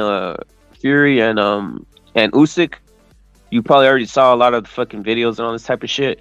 Do you think that's a fight that can happen? You think Usyk is ready to make that fight, or you think it's something that might not happen at all, bro? I mean, I'm a positive, fucking optimistic type of guy, so I think Fury is gonna fight fucking Usyk, bro. They're already building up the fight with the post fight call out and all this shit. That shit went viral. More people know who Usyk is now and Fury because of it, and let's see, bro. I think it's possible. I think it's very possible, and I hope that's the next fight, bro. I mean, I don't think Usyk's a bitch, and I don't think Fury's a bitch either. I think they're down. They're down for this shit, bro. And for Undisputed, I mean, ¿qué más quieren los culeros, güey? You know? That's true. How about the Ryan and Tank, bro? You've already seen some of the excuses with Ryan and Tank too, bro. What do you think of that? You think this full Tank's gonna bail out on Ryan with the steroids, with the fucking, with all the basic excuses he's starting to make, bro? I mean, I heard fucking Tank saying that Ryan is too big, that it looks like Ryan is on something, like trying to say that Ryan is on steroids. And he posted a picture, bro, where Ryan wasn't even looking buff or big or anything special, bro. I don't know if you saw the picture that he posted. No, where he's like, oh. Look at I've seen like obviously boxers when you're in shape, like obviously Ryan's what is he, about 6 foot tall? About 6 foot tall, so at 140 pounds, bro, he's gonna look ripped. You know, to a regular he's like person. 5'10", right? He's like 5'10". Yeah, he's big, bro. He's big. He's tall, bro. They say 5'10". He's probably 5'11". He looks taller than that, right? I'll just say that. Yeah, for 135, he's right? Big motherfucker. Yeah, he's bro. a big dude. He's a big dude, right? So this is the thing, bro. Like for regular human or for people who aren't in like in shape, when they see someone on screen or some shit that's in decent shape or that's tight like that, they just think that they might be on steroids, bro. That's not the truth, right? Obviously, if you know anything about if you're being in shape like yourself, right, Vargasos, you said yourself that you were one time very skinny, right? Yeah. When you're skinny like that, and then you know, you're shirtless or whatever, motherfuckers look sometimes they look more bigger, right? If they're ripped, right, they look bigger. They might be skinny, but with their shirt off, they look bigger, right? I think that's the illusion that Ryan has, right? In person, he's skinny, bro. You know, if you see him in person, he's skinny, right? Skinny to the eye, right? But on a screen or on a fucking, you know, under the lights, because when you're in boxing, you're usually under the lights. Shit might make you look bigger than you are, bro. You know what I mean? Just an illusion, bro. He is in shape, but it's not like something different. He's not like a massive. He doesn't have like a big, you know, like if he was looking like this at 160 pounds, then you could say, all right, he might be on something. No, it's just a regular look for a guy who's about 5'10", cutting down to 135 or 140 pounds, bro. There's nothing wrong. The one actually who looks kind of on something is Tank Davis. To be short like that and to look that big and not look fat, that he might be on something, to be honest. Yeah, and in regards to that shit, fucking, I think Tank is just fucking being a little bitch, bro. He's kind of making excuses, and he's trying to start a narrative amongst like his fans that Ryan is a fucking on steroids or on PEDs or whatever the fuck. But that's the narrative they're trying to take against Ryan, and maybe the fight is happening, and that's why he's taking the fucking narrative. So when he loses, he's like, "Oh, well, I fought a big motherfucker. I fought a motherfucker on steroids. Se pasaron de verga, me echaron a un güey bien grande, you know, like they put me against a big motherfucker." It could either be that, or it could be that fucking Tank is not fighting Ryan, bro, and he's like, "Fuck, I gotta fight that big motherfucker. I don't want it anymore, bro." And like I said before, bro, Ryan is too big, too fucking big for Tank Davis, bro. Está muy grande, güey. No la va a hacer, güey. He really is, bro. He really is. I've been telling too big, motherfuckers, fast, fucking strong, Tank is bro. a midget, bro. Yeah, he's too not gonna big, too make fast, too strong, bro. I mean, let's pretend like fucking Ryan is so much big, right? And I think he is, but he's faster than fucking Tank Davis, bro. And when you fight a bigger guy, than you want that motherfucker to be slow, fool. So you could use your speed against him, but that's not the case in this scenario, bro. Como les he dicho, güey, está bien cabrón pelearte con un güey más alto que tú, más rápido que tú, güey. Como la quieras ver, cualquier cabrón que se tire la gran verga, güey. Yo, Passion from Beauty says, I hope Fury versus Usyk does happen. Fury's on elite heavyweight, but he's known for calling out Godzilla and fighting Mighty Joe Young, which is, I know what you mean. Salute to Passion for Beauty. And then Black Executioner says, Il Chango, yes, he's gone, bro. Salute to Black Executioner. And then, or maybe Tank knows something we don't, like the fight's not happening. Ya lo corrimos a la verga, güey. Passion for Beauty. If the fight's not happening, it's 100% Tank's fault. It's not happening. Because he's making excuses, he's talking mad shit. Obviously scared of Ryan Garcia and not bringing up body, you know, like the body and all this type of shit. Like, nah, man. Like that's weird shit, right? That he's bringing up the steroid issue. Every time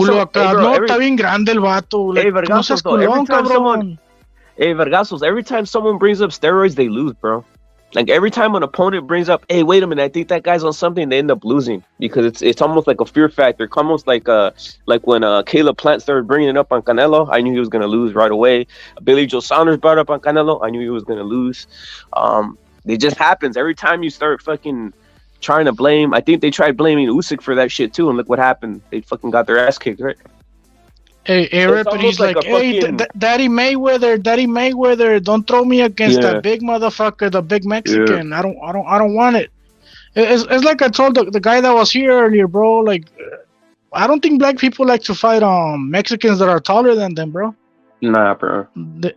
I don't think they like it, bro. I mean, and if Tank and Ryan is actually happening, then fuck yeah, bro. It's gonna be a good one. It's a good one for us, because shit, I'm gonna make some money on that shit. I think Ryan's gonna just decapitate this guy. Too small, bro. But yeah, could you imagine like could you imagine fucking Ryan saying, "Hey, that guy's too big for me," you know, like what the fuck, motherfucker, you know, fucking Leo Santa Cruz and little Pitbull Cruz weren't saying shit when, I mean, Santa Cruz wasn't saying shit when he fought fucking Tank, and he's bigger. I never see Canelo say this was too big for me. You know what I mean? Exactly, and they're always too big for him, bro. I mean, yep. And it's 168. He's what, 5'8" or 175. Like Kovalev's a big motherfucker, bro. So is even Caleb Plant. Caleb Plant está alto, güey. Está grande el puto. But Canelo never said, "Oh, these motherfuckers are on steroids. They're too big." Fuck no, bro. That's some pussy ass shit, bro. That's only Tank's saying shit like that. And I think Tank erased the fucking Twitter, bro, because he caught it. Dijo, a la verga, me miro bien pendejo diciendo eso. Yeah, Like I Tank said, has it mental issues looks too, it man. looks stupid, bro. It looks stupid. Bro. Mhm. Whoa, he habla punch drunk. No, he talks kind of punch Yeah, he drunk has. and shit. And, He can't speak proper English. He can't speak straight English. He has like and he's not linguistic even issues, bro. bilingual, bro, or anything like He's that. not, bro. You know, He had one language. He has one language to master, and can't even master that shit, bro. he's having a hard time with that shit, bro. What I mean, Exactly, bro. maybe Exactly. he's fucking stupid, bro. He Hey, is, bro. in reference to Tank, I'm hearing all these rumors, and I don't believe it. I mean, I don't believe shit when it comes to the PBC or the Mayweather Network or whatever. But they're saying that Tank isn't even with Mayweather anymore. I think that's the truth, bro. It might be truth. It might be truthful, bro. You think it's true? So who's he with now? Just Matt Heyman or? I think he's by himself, or he's by himself basically. He's doing all the promotion by himself. That's why if you go back, bro, he has his own logo and all that shit. He's doing the same thing. But I mean, he's retarded, bro. What the fuck he knows about any of I that mean, you could look at Mayweather. Mayweather's not the brightest motherfucker either, right? But you get yourself a fucking lawyer. You just sign obviously sign an X on the contract, and that's all you need to do, bro. You know what I mean? Get yourself someone to Mayweather, he had handle all you. Heyman, I guess. Yeah. That was like the mind behind all this Yeah. fucking boxing business, bro. Hey, look what Pounds is saying. He's saying Ryan Garcia is rumored to fight Linares or Mercito Agesta at a catchweight, bro. I was saying Linares a while back, bro. Almost as a fucking tune-up, right, on January. I mean, if it's true, I hope it's Linares over Mercito Gesta. Yeah. I've never But heard even if it's Mercito Gesta, I don't really give a shit as long as the fucking Tank fight is actually happening. That's all I give a shit, bro. The Tank fight, bro. But in reference to Mercito Gesto, he lost to what's his name? He lost to Linares, bro. Hablando de Linares, he lost to Linares back in like 2018, 2017, I forgot. And he also lost to Miguel Vasquez. Miguel Vasquez, the Mexican champion from back in the day that Canelo beat. Lightweight. Lightweight, Miguel Vasquez. Well, Miguel Vasquez beat the shit out of fucking Mercito Gesta, way. Yeah, So, both should be a knockout though, right? It's just a tune-up, bro. So it's what it is. Yeah, I got if any of these two guys, Linares or Gesta, I have fucking Ryan with via KO before the 7th, bro. Yeah, especially four Gesta, rounds, bro. I think Linares he fucking knocks out. Yeah, that's what I saw. Chitlin, he's fighting in Russia supposedly too, right? I saw that shit too, but I guess it will be Gesta. It's signed. So Chitlin saying it's Gesta, bro. It's signed. And Timothy's saying Canelo claimed that he wasn't a middleweight. I don't know about Canelo, but if the Gesta fight is signed, then I have Gesta getting KO'd before the 5th, bro. And I'm being generous, bro. I don't think he makes it past the 3rd. I don't think he makes it out the 2nd round, bro. This guy, this guy's gonna knock him out, bro. Yeah, I agree, bro. El peor es que va a haber knockout a la verga, homie. You know, that's a guarantee right there. Yeah, here's worry another about that thing. one.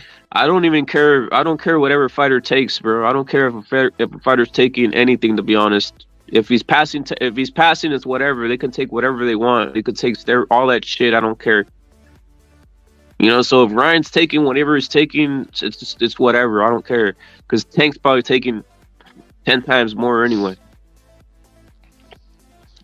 Yeah, why even bring the narrative about the steroids, you know, in reference to Tank trying to bring all that shit into his fight, bro? Like, cállate los hocico, pendejo, peleate con el pinche Ryan y ya, güey, no le hagas de pedo. It sounds like fear, bro. It sounds like fear. Hey, has anybody ever told you you look like you took PEDs? Gargazos? I mean, nah. I mean, I've never been buff or anything, bro. It's for when you put on. When you put on, you said that one time. You said that you were very skinny. That when you put on weight, they're no. They were saying that I would tweak and shit or shit like that because I was fucking skinny, bro. But nah. Yeah. I've never done fucking crystal meth, bro. And if I PEDs, did, I'll fucking say PEDs, it, bro. I don't give a shit, bro. No, PEDs, bro. PEDs, no. No, Nah, no one they ever never offered said you it. PEDs. Like steroids or anything. Nah, Yeah, I don't really kick it with people that do steroids or are into that community or yeah, you get my point, right? So yeah. they never bring up steroids to me, and like I said, I never been buff, bro. I've been very strong, and where I look fucking people a la este es bien calía, güey. But I mean, not to where motherfuckers are thinking, oh, these motherfuckers on steroids. Nah, they knew What were I you was. doing? Lifting weights or what? Yeah, just lifting weights and fucking. I was working construction at the time too, so I was stronger than usual, you know. Yeah, were you Fucking were you bench pressing or what were you doing? nah, just fucking dumbbells, bench press, fucking regular shit, bro. I wasn't doing I wasn't even trying to get buff, bro, or anything like that. I was just fucking trying to get strong. You get me? Like, me vale verga a mí eso de verte como pinche Gorilla. bodybuilder. Yeah, I don't give Like a a shit gorilla. about it. And yeah, I only care about the performance, bro. You get me? Yeah. But yeah, I never been into like bodybuilding or anything like that, bro. So you don't go down the street, you know, fucking pull your shirt off and go, "What's up? What's cracking?" like that on some fucking flex on motherfuckers. Oh nah, bro. I don't. Man. I always keep my shirt on, bro. You know. That's kind of weird, bro. They're gonna think I'm a fucking thug or something, bro. Que los van a pensar que los quiero Yeah. quitar feria, güey. Que los quiero asaltar, culero. Joker took a PED, bro. Joker took a PED. I myself, they claim I took PED once, bro. But I never take. I know people who took PEDs, bro. I mean, I used to take those fucking those bars, bro. Those protein bars from the GNC. Yeah. But that's not a PED, bro. You get me? There's That a was because different. I was working out a lot, bro. So esa madre me daba para abajo, güey. Like, you know, when you work out and then you eat like a fucking those fucking protein bars and that shit brings you back to normal and shit or whatever. Yeah. Well, at least that's what I was using it for. Yo ni sé nada de eso, güey. Pero me ayudaba para eso, pues.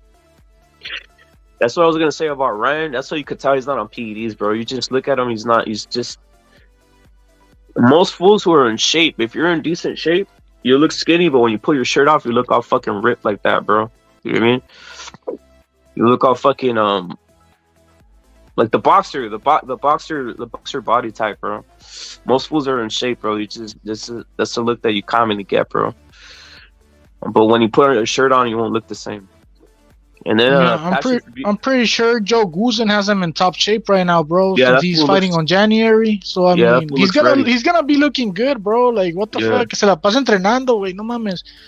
If I trained as much as Ryan, I'll be fucking looking badass as well, bro. Any person, bro, that trains that fucking much, bro, and he does it for a living, you know. Exactly, bro. Canelo never ever walks around over 180 out his own mouth. Whatever walk around weight is for middle welters and lights. You're minus 30 to 35. That means Canelo's a natural 150. Speaks volume. You think he's a natural 150 passion for you? I think he's, to be honest, I think he's a natural weight.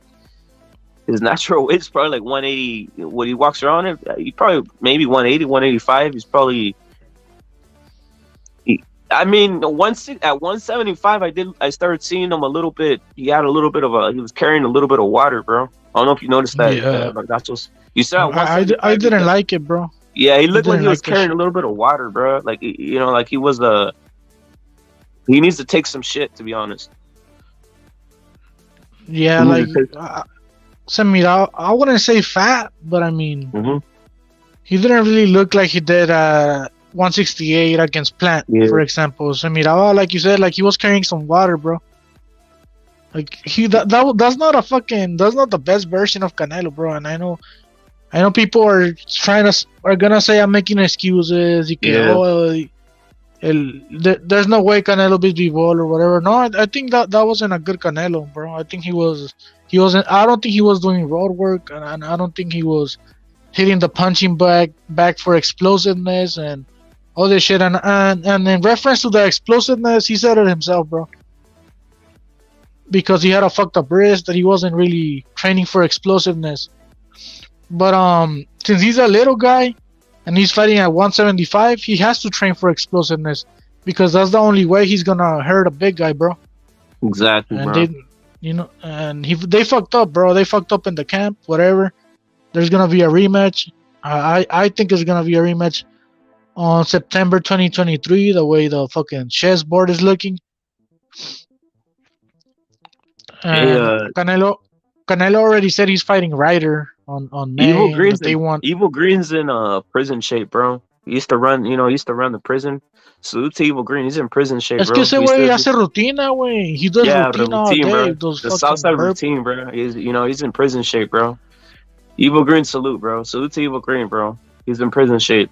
And then Pounds is saying that you're the Mexican Liver King, bro.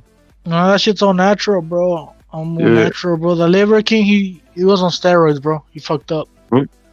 He got caught. I don't know who sent Bada to his fucking pad. Or qué pasó a la verga, but he got caught, bro. No, hey, Venado's a fucking beast, bro. John Blaze, Venado's a beast. He's in shape, bro. The motherfucker's athletic as hell. Venado looks ready, bro. Venado looks ready, I actually posted a picture of Venado on the Discord from like 2 weeks ago. Yeah, he looks fucking. He looks cool. You seen it? Yeah, he looks ready. Yeah, he looks ready to go, bro. He's ready, and then I posted another picture from like 2 days ago where he was already at 127, bro. So there's not gonna be any excuses when it comes to the weight or not being in shape or anything. Nah, bro. Venado's in top shape right now, bro. And I have Venado winning. Warrington. Why? Because his style fits his size, bro. Venado's what, like 5'4", 5'5", some shit like that. And he's always fucking throwing those fucking body shots, bro. Like, I don't know if you've seen him. He always tries to do a fucking liver shot, bro. Why? Because it's always there. Because he's not a big guy, bro. Yeah. Ahí siempre está el cuerpo en su cara, güey. So this is where I'm going to, where his style fits his body type, bro. His build. And from what I've seen in Warrington, he doesn't like fighting fucking fighters with a phenomenal fucking punching style, bro. Or Mexican style that pressure a lot, like Venado. We seen how he broke with fucking Bronco Lara, bro. Yeah. So that's why I think Venado's pulling it off, bro, la neta. Y también pues es de Chicali el compa, güey. We need a fucking champion right here to fucking inspire the fucking kids to get into boxing as well, bro. Cause we had Andy right here. He's from our area. That's badass. And we also had Edwin Soto. And I'm talking about recent times because we had a lot There's of a lot of fools though. There's a lot of fools that fight like on undercards. They're tough fighters, bro. That they barely get robbed and shit like that, right? That's the thing. They get robbed on these fucking cards, dude. Yeah, but we had La Pulga Soto and Andy Ruiz recently. Yeah. Like in the last years. The last 3 years or whatever. But they didn't last, bro. They no duraron mucho de campeón, güey. El Andy y el Soto, güey. Let's keep it 100. But I'm pretty sure that they inspired a lot of fucking kids to start boxing right here in our area, at least, bro. So, like I said, let's hope Venado takes it and he actually keeps the belt for a while, and I think it's possible. The fight's on the zone, Pounds, and then Passion Fruit says, who's Don Verga? It's Vergasos. He's on the panel right now talking. That's Vergasos, the one on the panel talking right now, breaking it down. That's Don Vergasos. Hey, you look at my picture right now, fucking rep it. Yeah, let me put it up. Give me a second, bro.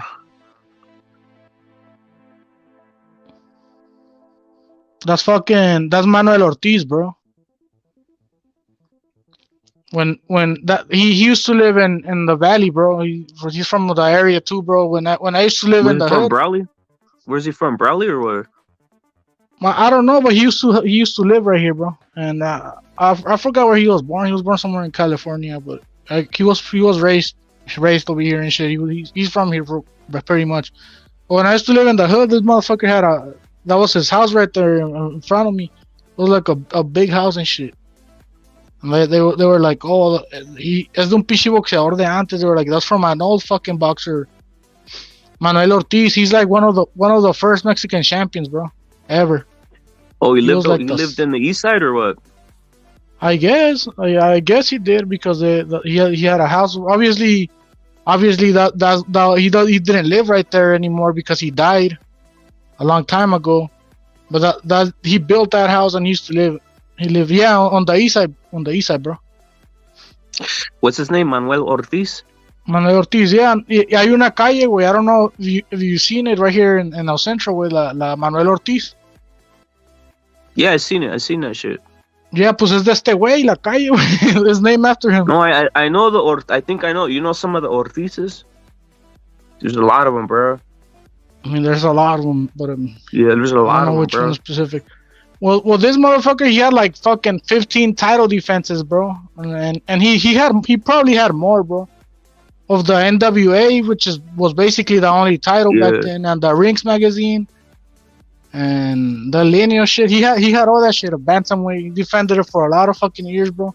He lost it and then he won it again and defended it again a bunch of times, bro. So hey, he's in the Hall of Fame, bro, and everything. And on BoxRec, his number, you know how every fucking boxer at BoxRec has a ID. Yeah. El de este vato es 000001, güey. He's the first one. You can look it up right there, Manuel Ortiz, bro. That's crazy. All that shit's gonna come out. Hey, you know who else was from Mexicali, bro? Fucking Jose Ramirez, bro. Oh yeah, his parents. The current one, bro. Not yeah, the, también del Chon Zepeda, güey. Sus parents son de Mexicali, bro. I know, bro. That's the whole point, bro. Like a lot of motherfuckers. Obviously, Oscar De La Hoya's family the same way, bro. I think his fucking his granddad from Chicali and shit. Gilberto Roman, the fucking Mexican legend and shit, the fucking boxer. He's from Mexicali as well, bro. You know that fucking Nacho Beristain used to train what's his name, Gilberto Roman, bro. And I don't know if you know, but Nacho Berinstein's gym, the name of the gym is Romanza, way. It's called Romanza, and it's named after Gilberto Roman and Zaragoza. That's why it's called Romanza, because I think Gilberto Roman was like one of his first fucking champions, or the champion that made him. You know, because every trainer has a champion that made them. You get me? If you think about it. Yeah. And Gilberto Roman is Nacho's fucking fighter. You can look it up as well. You sale todo el Gilberto Roman. He's a Mexican legend, bro, on boxing. Yo, Timothy saying my old boxing coach sparred, got advice from Harold Dade, who came up short against Manuel Ortiz. Crazy shit. I'm telling you, bro, Manuel Ortiz era una verga, güey. Back then, he's from like the 1940s, bro. When he was active, those eras. You know, you had to be a tough motherfucker in that era. And for a fucking Mexican American to get a fucking title shot back then, está cabrón, güey. Más cabrón. Yeah, that was it's on the zone, right? Hey, the fight's on the zone, right? Venado Lopez and Warrington is on the zone, huh? Simon. Yeah, it's on the zone, pounds. Should be a great fight, bro. Yeah, on Saturday, bro. The zone, it's gonna be a good fight for me, and I know fucking Venado Lopez is gonna pull it off, bro. You think he has to win by knockout, or can you get the decision? I'm pretty sure he has to win by knockout, bro. I think he's gonna TKO the fool, to be honest. And then he's gonna put such a fucking beating. Yeah, he's gonna put such a fucking beating on him. They're gonna stop it. Watch. And I know. Some people have told me, they're like, I think fucking Venado's too short, bro. I think you're tripping. I think he's gonna lose to Warrington. And I'm like, yeah, he's short, but he's using the build properly, bro. Fucking with the body shots and all that shit. Fast, they always do. Fast. If he was black, bro, they'd be saying he's the fucking he's like a freaking like, dude. He fucking moves like he's fast as fuck, man. Fast and explosive as hell. Yeah, and if he even if he wins the IBF champion, he's gonna give that belt a good purpose, bro. Because we need a fucking fighter like Venado Lopez, who's aggressive, who always brings the fucking heat, fucking body shots. People love that fucking style over what the fuck Warrington does, bro. And I'm not saying Warrington is a bad fighter. He's not bad, bro. I like how he beat Kiko Martinez, bro. But I mean, let's keep it 100. That's Kiko Martinez, bro. He Kiko wasn't even Martinez supposed.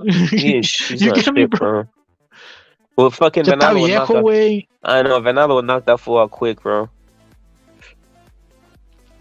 Yeah, Venado Lopez finishes Kiko Martinez, bro. Pelada, güey. But yeah, Warrington don't have like the worst style, but I don't think he could deal with pressure, bro. Especially from a Mexican. And I could use a. Yeah, I already used the reference earlier, bro, about what Lara did to him, bro. So ahí está, ya hay una referencia, culero. No lo estoy sacando de la nada a la verga. No, I'm gonna tell you something. The problem Warrington's gonna have is, you know how with Mauricio Lara he'd lean forward, and then obviously Mauricio Lara his best attribute isn't footwork, so he would just basically stay stuck in a sense and take the headbutts. He tries doing that to Venado. Venado's just gonna take 2 steps back, uppercut him. I'm telling you, he's gonna uppercut the shit out of this motherfucker. 2 steps back and boom, hit him with the fucking right uppercut, double uppercut on his ass. Yeah, and I know fucking Venado's the underdog when it comes to the odds and the fucking bookies and all that crap. But I mean, it's already expected of him to be the underdog. He was the underdog against Isaac Lowe, against Bences, against fucking Gabe Flores, against ¿cómo se llama? No, Gabe Flores, el morro que they were hyping up. Yeah. And I forgot who else, bro. But yeah, he's always the underdog, bro. He's not even supposed to be fighting Warrington, bro. He got there por sus putos huevos, güey, de no rendirse when everybody's saying that he's gonna get his fucking ass kicked, bro. He even got fucking Fury mad when he beat Isaac Lowe. Fury didn't see that shit coming, bro. And I like Fury, nothing against him, pero si se agüitó, I don't know if you remember that shit. Yeah, bro. It was over there in the UK, bro. So Venado already pulled an upset in the UK, bro. So don't be surprised if it happens again. Sergeant saying Robacy will be a champion, and Gene saying Lara will be the next champion. The thing is Robacy is gonna get that WBO that Navarrete leaves, right? Because Navarrete is gonna move up to fight Valdez at 130, right? For a vacant.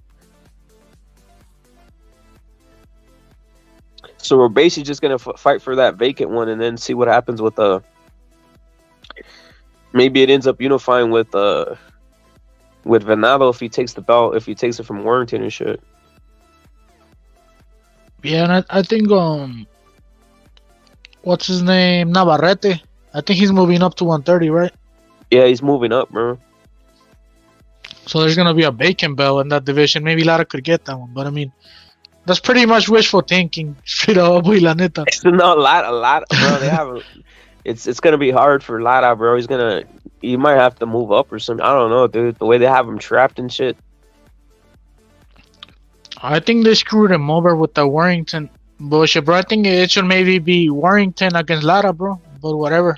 That's beyond me, bro. And at the same time, I also would like Venado Lopez to become champion over Lara for obvious reasons that I mentioned earlier. You get me?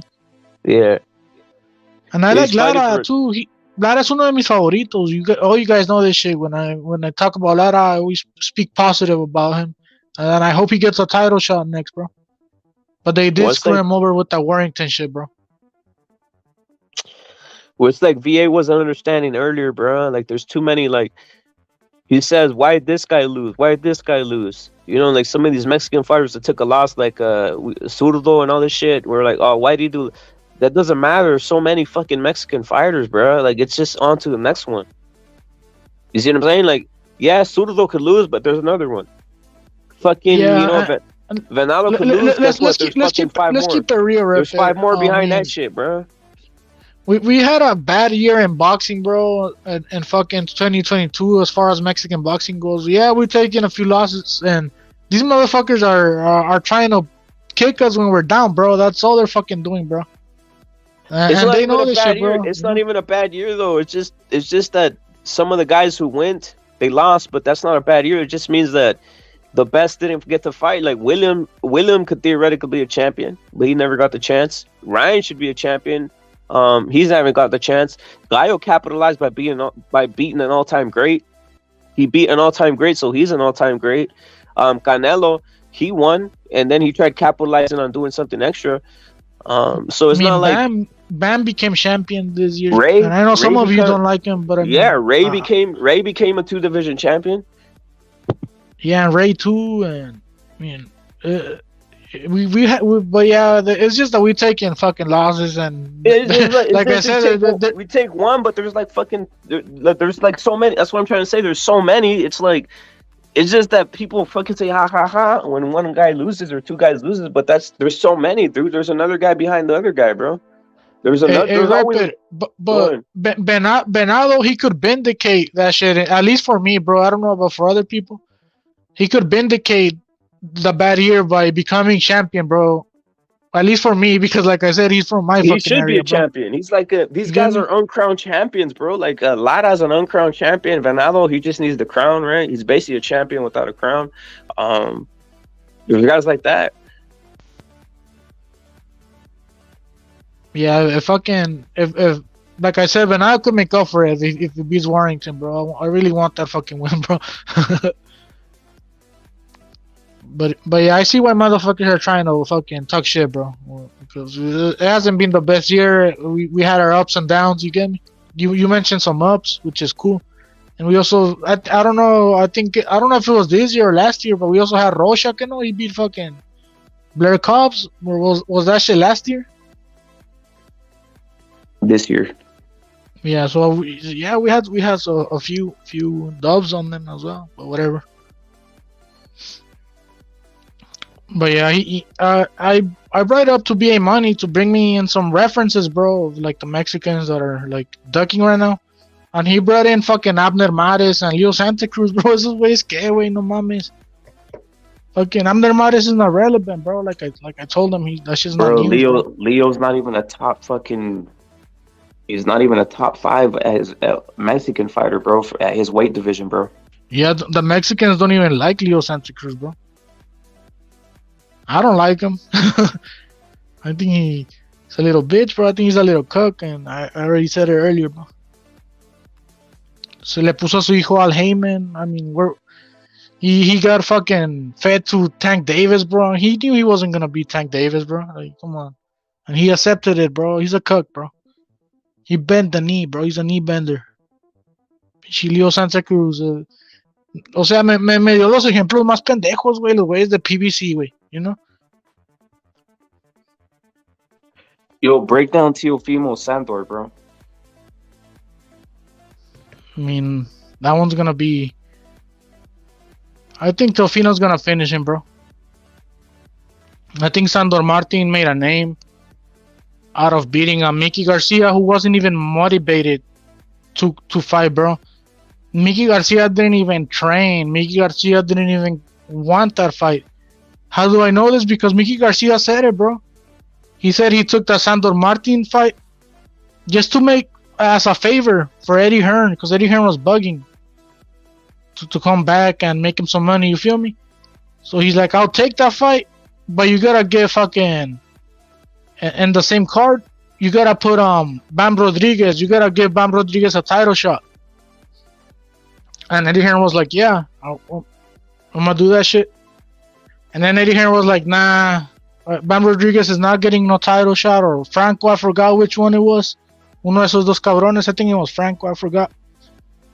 And then Bam Rodriguez Mickey Garcia's like, I'm not even motivated for that fight anymore. Because I only took that fight so my guy could get a title shot, and he's not even getting a title shot. So yeah, Mickey Garcia wasn't motivated. And he said this shit on Un Round Más with fucking Morales, bro. So this is not a theory. He said it. And he like, I didn't train. And he also said Mickey Garcia, he's more into real estate now, bro. He's like, I'm making a lot of money off this real estate shit. I'm fixing up houses, fixer-uppers, and I'm making a fortune. And he's like, Morales, you should get on this shit too, bro. It's not that hard. It's better than getting hit in the fucking ring. It's better than taking damage in the fucking ring. So yeah, Mickey Garcia wasn't motivated, bro. He didn't give a shit about boxing. And Sandor Martin, Sandor Martin made a name out of beating Mickey Garcia, bro.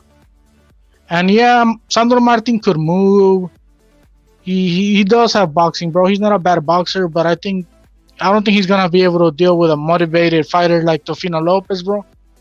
But actually wants to knock a motherfucker out, and is a very young, talented fighter, bro. Like he already knows what it feels like to be champion at a very young age, and he wants that shit again, bro. And Sandor Martin, if Tio beats Sandor Martin, then he's gonna be in line for a fucking title shot, bro. But yeah, Sandor Martin, he's gonna be moving, and Tio's gonna catch him with the fucking. He's gonna be catching him with the jab, bro, with the power jab, and he's gonna catch him eventually, bro. You can't run forever, and he's gonna finish him, bro. That's just gonna be a KO or TKO win for Teofimo Lopez in my eyes, bro. En otras palabras, el Teofimo le va a poner una verguiza, güey. Ese güey nomás va a querer correr, güey. No la va a hacer el Sandor Martin, güey. Sandor Martin might even walk into a fucking jab or something, bro. I don't know. Or it could either go that way, or it could go where fucking Teofimo Lopez is chasing this motherfucker and he can fucking do much to him. And then they're gonna be... Teofimo's gonna get the decision because he was trying to press the fight, and he actually punching that motherfucker, but motherfuckers are gonna say that Teofimo Lopez Sandor Martin got robbed, bro. Cause you know how when these fighters fucking run all fucking day and they don't want to engage, sometimes some people be like, oh, fucking the runner won. Yeah. Like with Canelo and Lara, bro. I don't get how motherfuckers say that. Lara, bro. Come on, bro. You know? I hate that shit. I hate the shit. I hate the way they. It's almost like let's break this down, bro. It's because what ends up happening is you can tell who they're rooting for, bro. That's really what's happening. Or I could use a recent example this weekend. Fucking Rey Martinez versus Carmona. Yeah, that shit. The motherfucker pathetic, was just running, bro. And Carmona has the same style. He has the same style as Sandor Martin, way. And they're from Spain, both of those motherfuckers, bro. So it could also go that way, bro. It could go that way as well, but yeah, I think it's gonna be Teofimo KO, bro. But if not, it's gonna go like Rey Martinez versus fucking Carmona, or like fucking Canelo versus Lara. You get me? And with people saying that Teofimo robbed that motherfucker, bro. Yeah. And, but the bottom line is I have Teofimo winning, bro. Well, it's an impressive, right? It's impressive if he does stop that fool Sandor, right? You think it's impressive if he stops him? In a way, yes, because I mean, isn't he undefeated? I'm not 100%. He lost sure, one time, bro. He lost one time. Yeah, but he's on a buzz right now. People, I've heard a lot of people. Got robbed, bro. That guy Sandor got robbed, bro. To be honest, but he has one loss. He has one loss. Hey, Rebel, I had people tell me that Sandor Martin is a bad fighter because he beat Mickey Garcia, bro. So he's riding that wave of the Mickey Garcia win. So in that sense, it is impressive. You get me?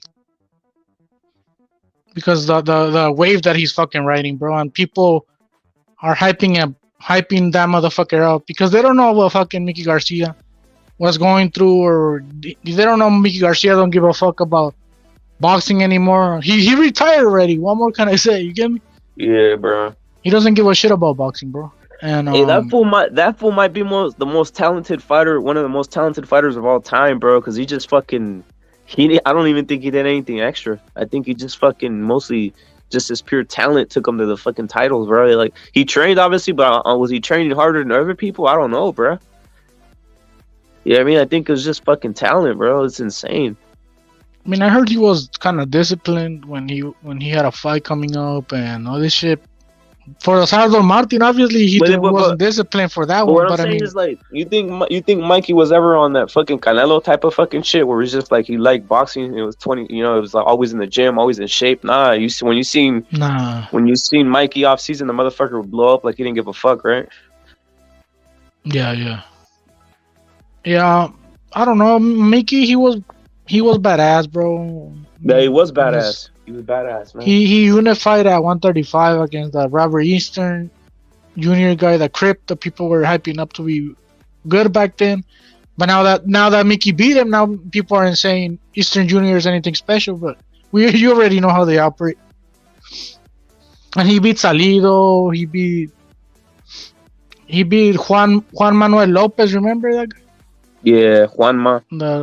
Juanma. He beat good fighters, bro. He even beat 154 fighter. What's his fucking name? Jesse Vargas, way. Like he wasn't. I know Jesse Vargas isn't what he used to be, or he wasn't. No, that never not like easy. He's a big guy, bro. He's a big guy. Yeah. He's not easy for a guy like fucking Mickey Garcia, bro. That's where I was going to. But he had a good career, 4th division champion, Bill Lipinets, who is fucking Boots Ennis' biggest win, bro. Yeah, that basically is, bro. It basically is. So yeah, Mickey had a good career. I mean, is he a Hall of Famer? I don't know. That's for the motherfuckers over there. He is, decide. bro. He's a multiple division champion, bro. I think if Gotti's in there, why not Mickey, bro? Yeah, Mickey he is, bro. No, he is. He is, bro. He is. He's a multiple division champion, bro. And he was, he is, bro. I mean, he's a 4th division champion, unified 135. He beat 11 former champions or world champions, whatever. Yeah. So yeah, he had a good career, bro. He made good money too. Hey, Sergeant has Teal by UD. John Blaze has Teal by KO. Thor saying only the Crips are talking shit about Mexicans is what he's saying. And he says, is Bill Haney and Devin Haney capping? They're saying that looking for Teofimo. If Teo wins, then Devin and Teo might fight for a vacant belt at 140. Thoughts? I don't know why does Devin. I don't think Devin deserves anything, to be honest. I don't think he's gonna fight for anything. Devin's barely doing it at 135, fighting nobody's. Imagine at 140, Vergasos. He's gonna get exposed, bro. I got William. William would fucking expose him right now, bro. William would expose Devin right now. I think so too, bro. I think he would fuck him up, dude. Yeah, he'd fuck him up. And people laugh at me, bro, because I say this shit, bro. I'm not all the fucking time, bro. But I mean, I do think that shit, bro. I'm not just fucking pretending. And I already broke it down why, bro. He's taller than them, bro, and he's a pressure fighter. These motherfuckers that run like Shakur and Devin, they don't know how to deal with pressure fighters. They know how to deal with boxers, bro. They'll box a boxer, but they can't fuck with a pressure fighter. And it's not like fucking William Zepeda is one of those fucking pressure fighters that just come in kind of wild. Nah, the motherfucker comes in with the fucking jabs, bro, and then he starts throwing body shots when at the right time, bro. He sets all his motherfucker punches up, bro. He's not a wild fucking puncher, bro. And when it comes to the fucking gas tank, bro, the thing about pressure fighters is they better have a big gas tank, bro. And William Zepeda has that shit. You get me? Always in shape, bro. Always in shape.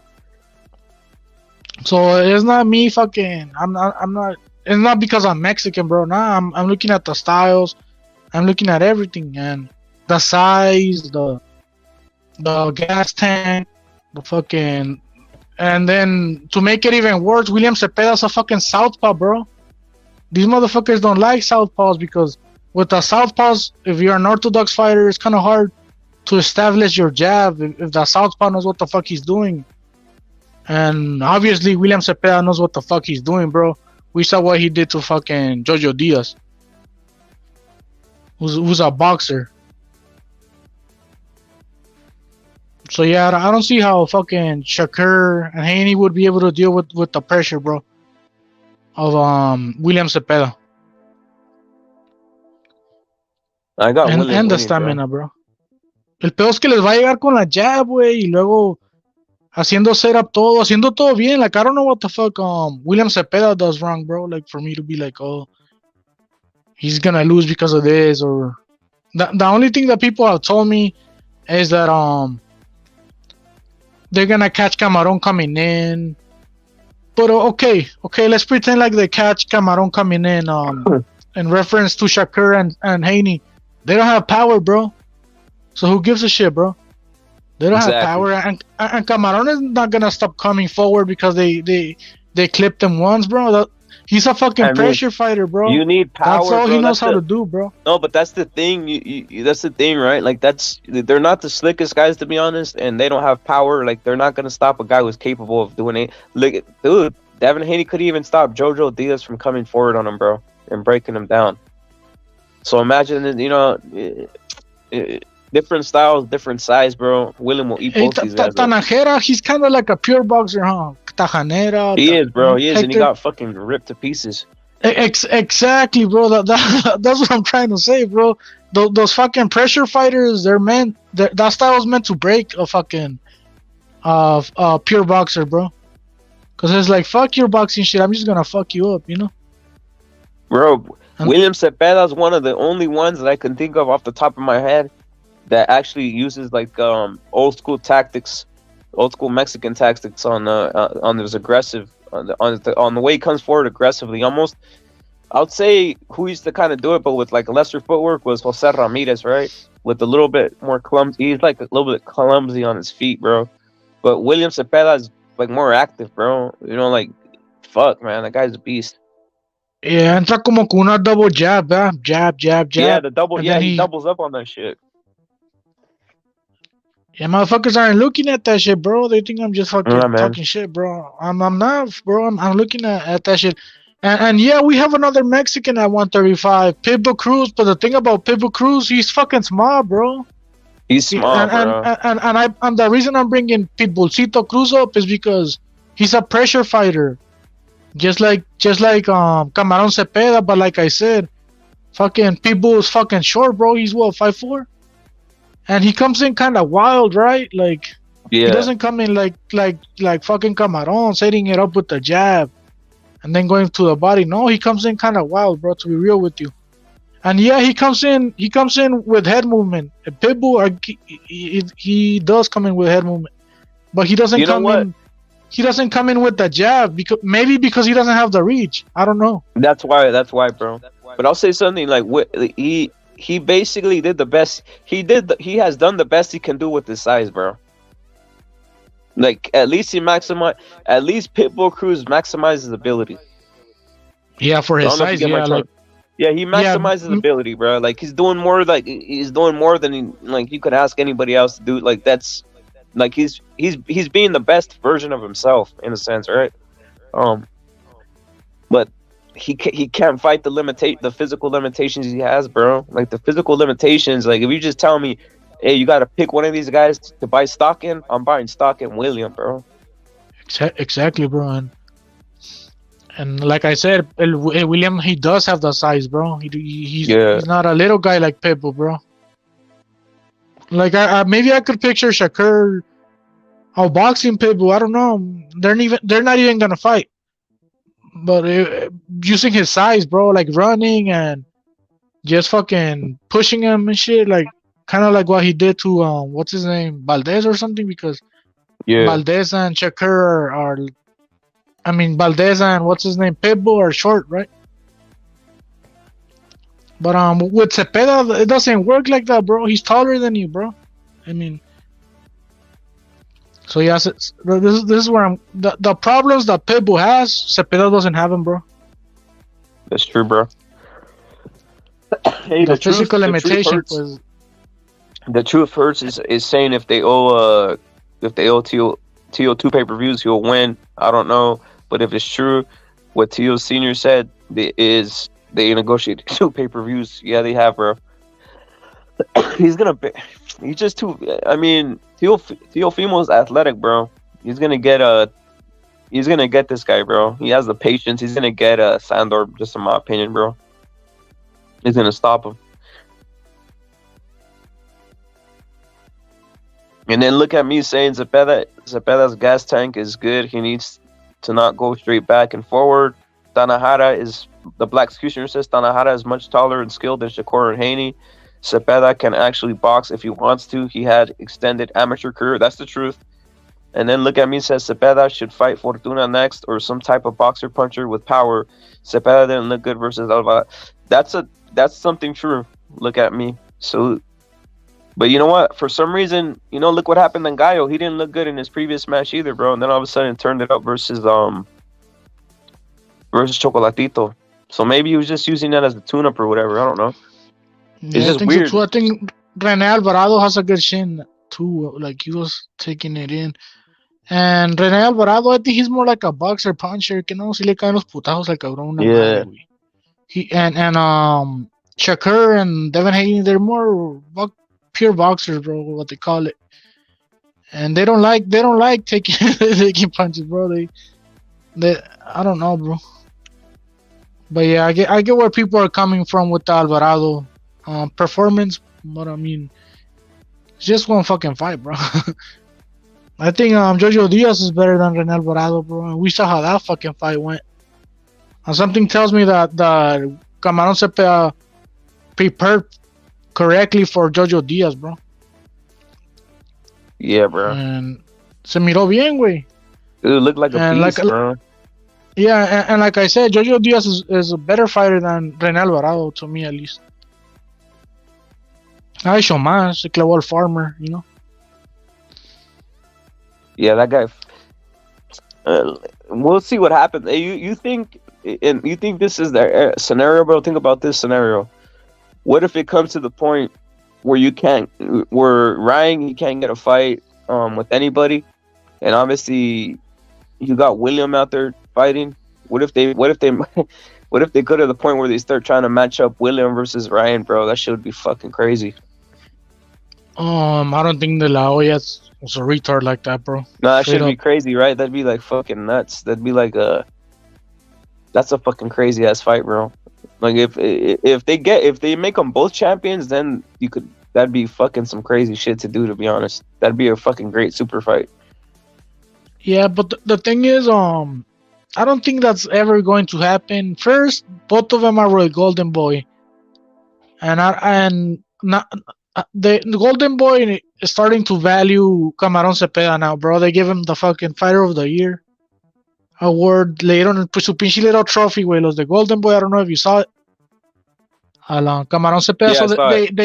Yeah, So they are looking. They sent him the paperwork too. They sent him the paperwork, right? That he's the Fighter of the Year. Yeah, they send him the paperwork, everything. So that tells me that they're looking at as Camarón Cepeda as an asset, not as somebody that they're going to sacrifice to make another fighter better. That fighter being Ryan Garcia, for example. Yeah. And my other point is that Ryan Garcia is campaigning at 140 now, bro. Ryan Garcia doesn't want to fight at 135, bro. And right now, William Zepeda, he's trying to make a career at 135, bro. He's probably gonna move on later, bro. Don't get me wrong. Maybe he wants to become a 3-division champion or something. I don't know. All these motherfuckers have different goals. But as of right now, Camarón is trying to get a title shot at 135, bro. That's where he's campaigning at. And Ryan Garcia is not going to fight at 135 anymore unless it's Tank Davis, which they're supposed to be fighting at 136. Según, güey. No sé. Esos son los planes que dicen ahorita, güey. So for those reasons, I don't see how fucking De La Hoya would make Ryan Garcia fight William Zepeda, bro. That's fucking retarded, bro. If you're De La Hoya, that's fucking retarded, bro. You're just screwing yourself up. But yeah, I think that they're looking at Camarón as an asset now, bro. They're not gonna throw him out like that, bro. Yeah, he is an asset, bro. I mean, fuck, dude. You know, he got the Golden Boy got some treasures, bro. They got Ryan, they got William, they got Munguia, they got fucking Virgil. Like that's with that alone, you could fucking take over boxing and shit. Yeah, he has a good stable. Yeah, if you get, dude, all you get Ryan about, you get Camarón about, it's over with, dude. Like you could fucking market that all day, dude. Look at just imagine this. Imagine if you had fucking Ryan with those same bouts that fucking Haney had. Those bouts would mean more. Those bouts would fucking be translated to something. With Haney, him having the bouts, it doesn't mean shit. It means trash. It means ghetto. It means like having a fucking EBT, having fucking estampillas. It's fucking makes those, look at those bouts, they appreciate, bro, on that fool's, because first of all, his fighting style is trash, and his fan base is trash too, because they don't buy any fights or do anything. So those bouts are trash, bro. You put the fucking belt in the hands of fucking Ryan Garcia, that shit's a fucking Lamborghini, and fucking the shit's exploded, dog. Yeah, Just like Canelo, right? Canelo with the belt is fucking everything. It's a fucking Lamborghini. Charlo with the belt, it's fucking gutter trash. It's fucking empty cans of fucking tomato sauce or whatever the fuck. Yeah, and let me just get a little ratio in a sense. And they're stupid, bro. Like, because the way Bill Haney conducts himself, bro, talking shit about Lomachenko, this shit. The white people love Lomachenko, bro, because he's badass. Do, And I like Lomachenko as well. I'm Mexican, and a lot of boxing fans like Lomachenko. It's not just white people. So when Bill Haney's talking shit about Lomachenko, he's getting a lot of white fans against fucking Devin Haney, bro, to not like Devin Haney because the way they're conducting themselves. What I mean by that shit is when Bill Haney was saying that Lomachenko wasn't doing any military service, any of that shit, bro. Like, come on, bro. People are not gonna like you for saying that shit, bro. That's very disrespectful, bro. So a lot of potential fans, they're not gonna be your fans for saying that shit, bro. So that's what I mean by they're fucking stupid, bro. They don't know what the fuck they're doing. Bill Haney and them, and like you said earlier, Bill Haney owes you like $1,000 or some shit. So of course they don't know what the fuck they're doing, bro. And like, they're only working for one demographic, the way I see it, bro. For the cucks, yeah, and black people, bro. And that's it. Bottom line, bro, those belts want to mean something. They need to get on their hand. They need to get around the Mexicans' belt, bro. Mexican's waist, bro. To be honest, because or else this fucking belt's trash, bro. Yeah, if Ryan Garcia had those belts, he'll be selling out big fights, bro. On fucking 500,000 pay-per-views, 600,000 pay-per-views, 800, maybe 1 million, bro. And the reason I say making it 1 million sound kind of hard is because on today's economy, bro, nobody's doing 1 million, bro. Nobody's doing it, bro. Unless it's Canelo against fucking Triple G, which they did 1 million, but that's two fucking fan bases combining. The Triple G fan base and the Canelo fan base, and those two fan bases are very big, bro. Or unless you're fucking what's his name, Tyson Fury versus Usyk, yeah, they'll do 1 million fucking pay-per-view over there in the UK and in Europe. But that's because we already seen Usyk versus fucking what's his name, Chisora do 1 million, bro. You get me? And we already seen Fury and Wilder do 1 million as well. So I mean, if Fury and Usyk were to fight, that's gonna make 1 million, bro, because that's for undisputed. So unless it's a fight like that, that's the only way you're selling 1 million pay-per-views, bro. That's true, bro.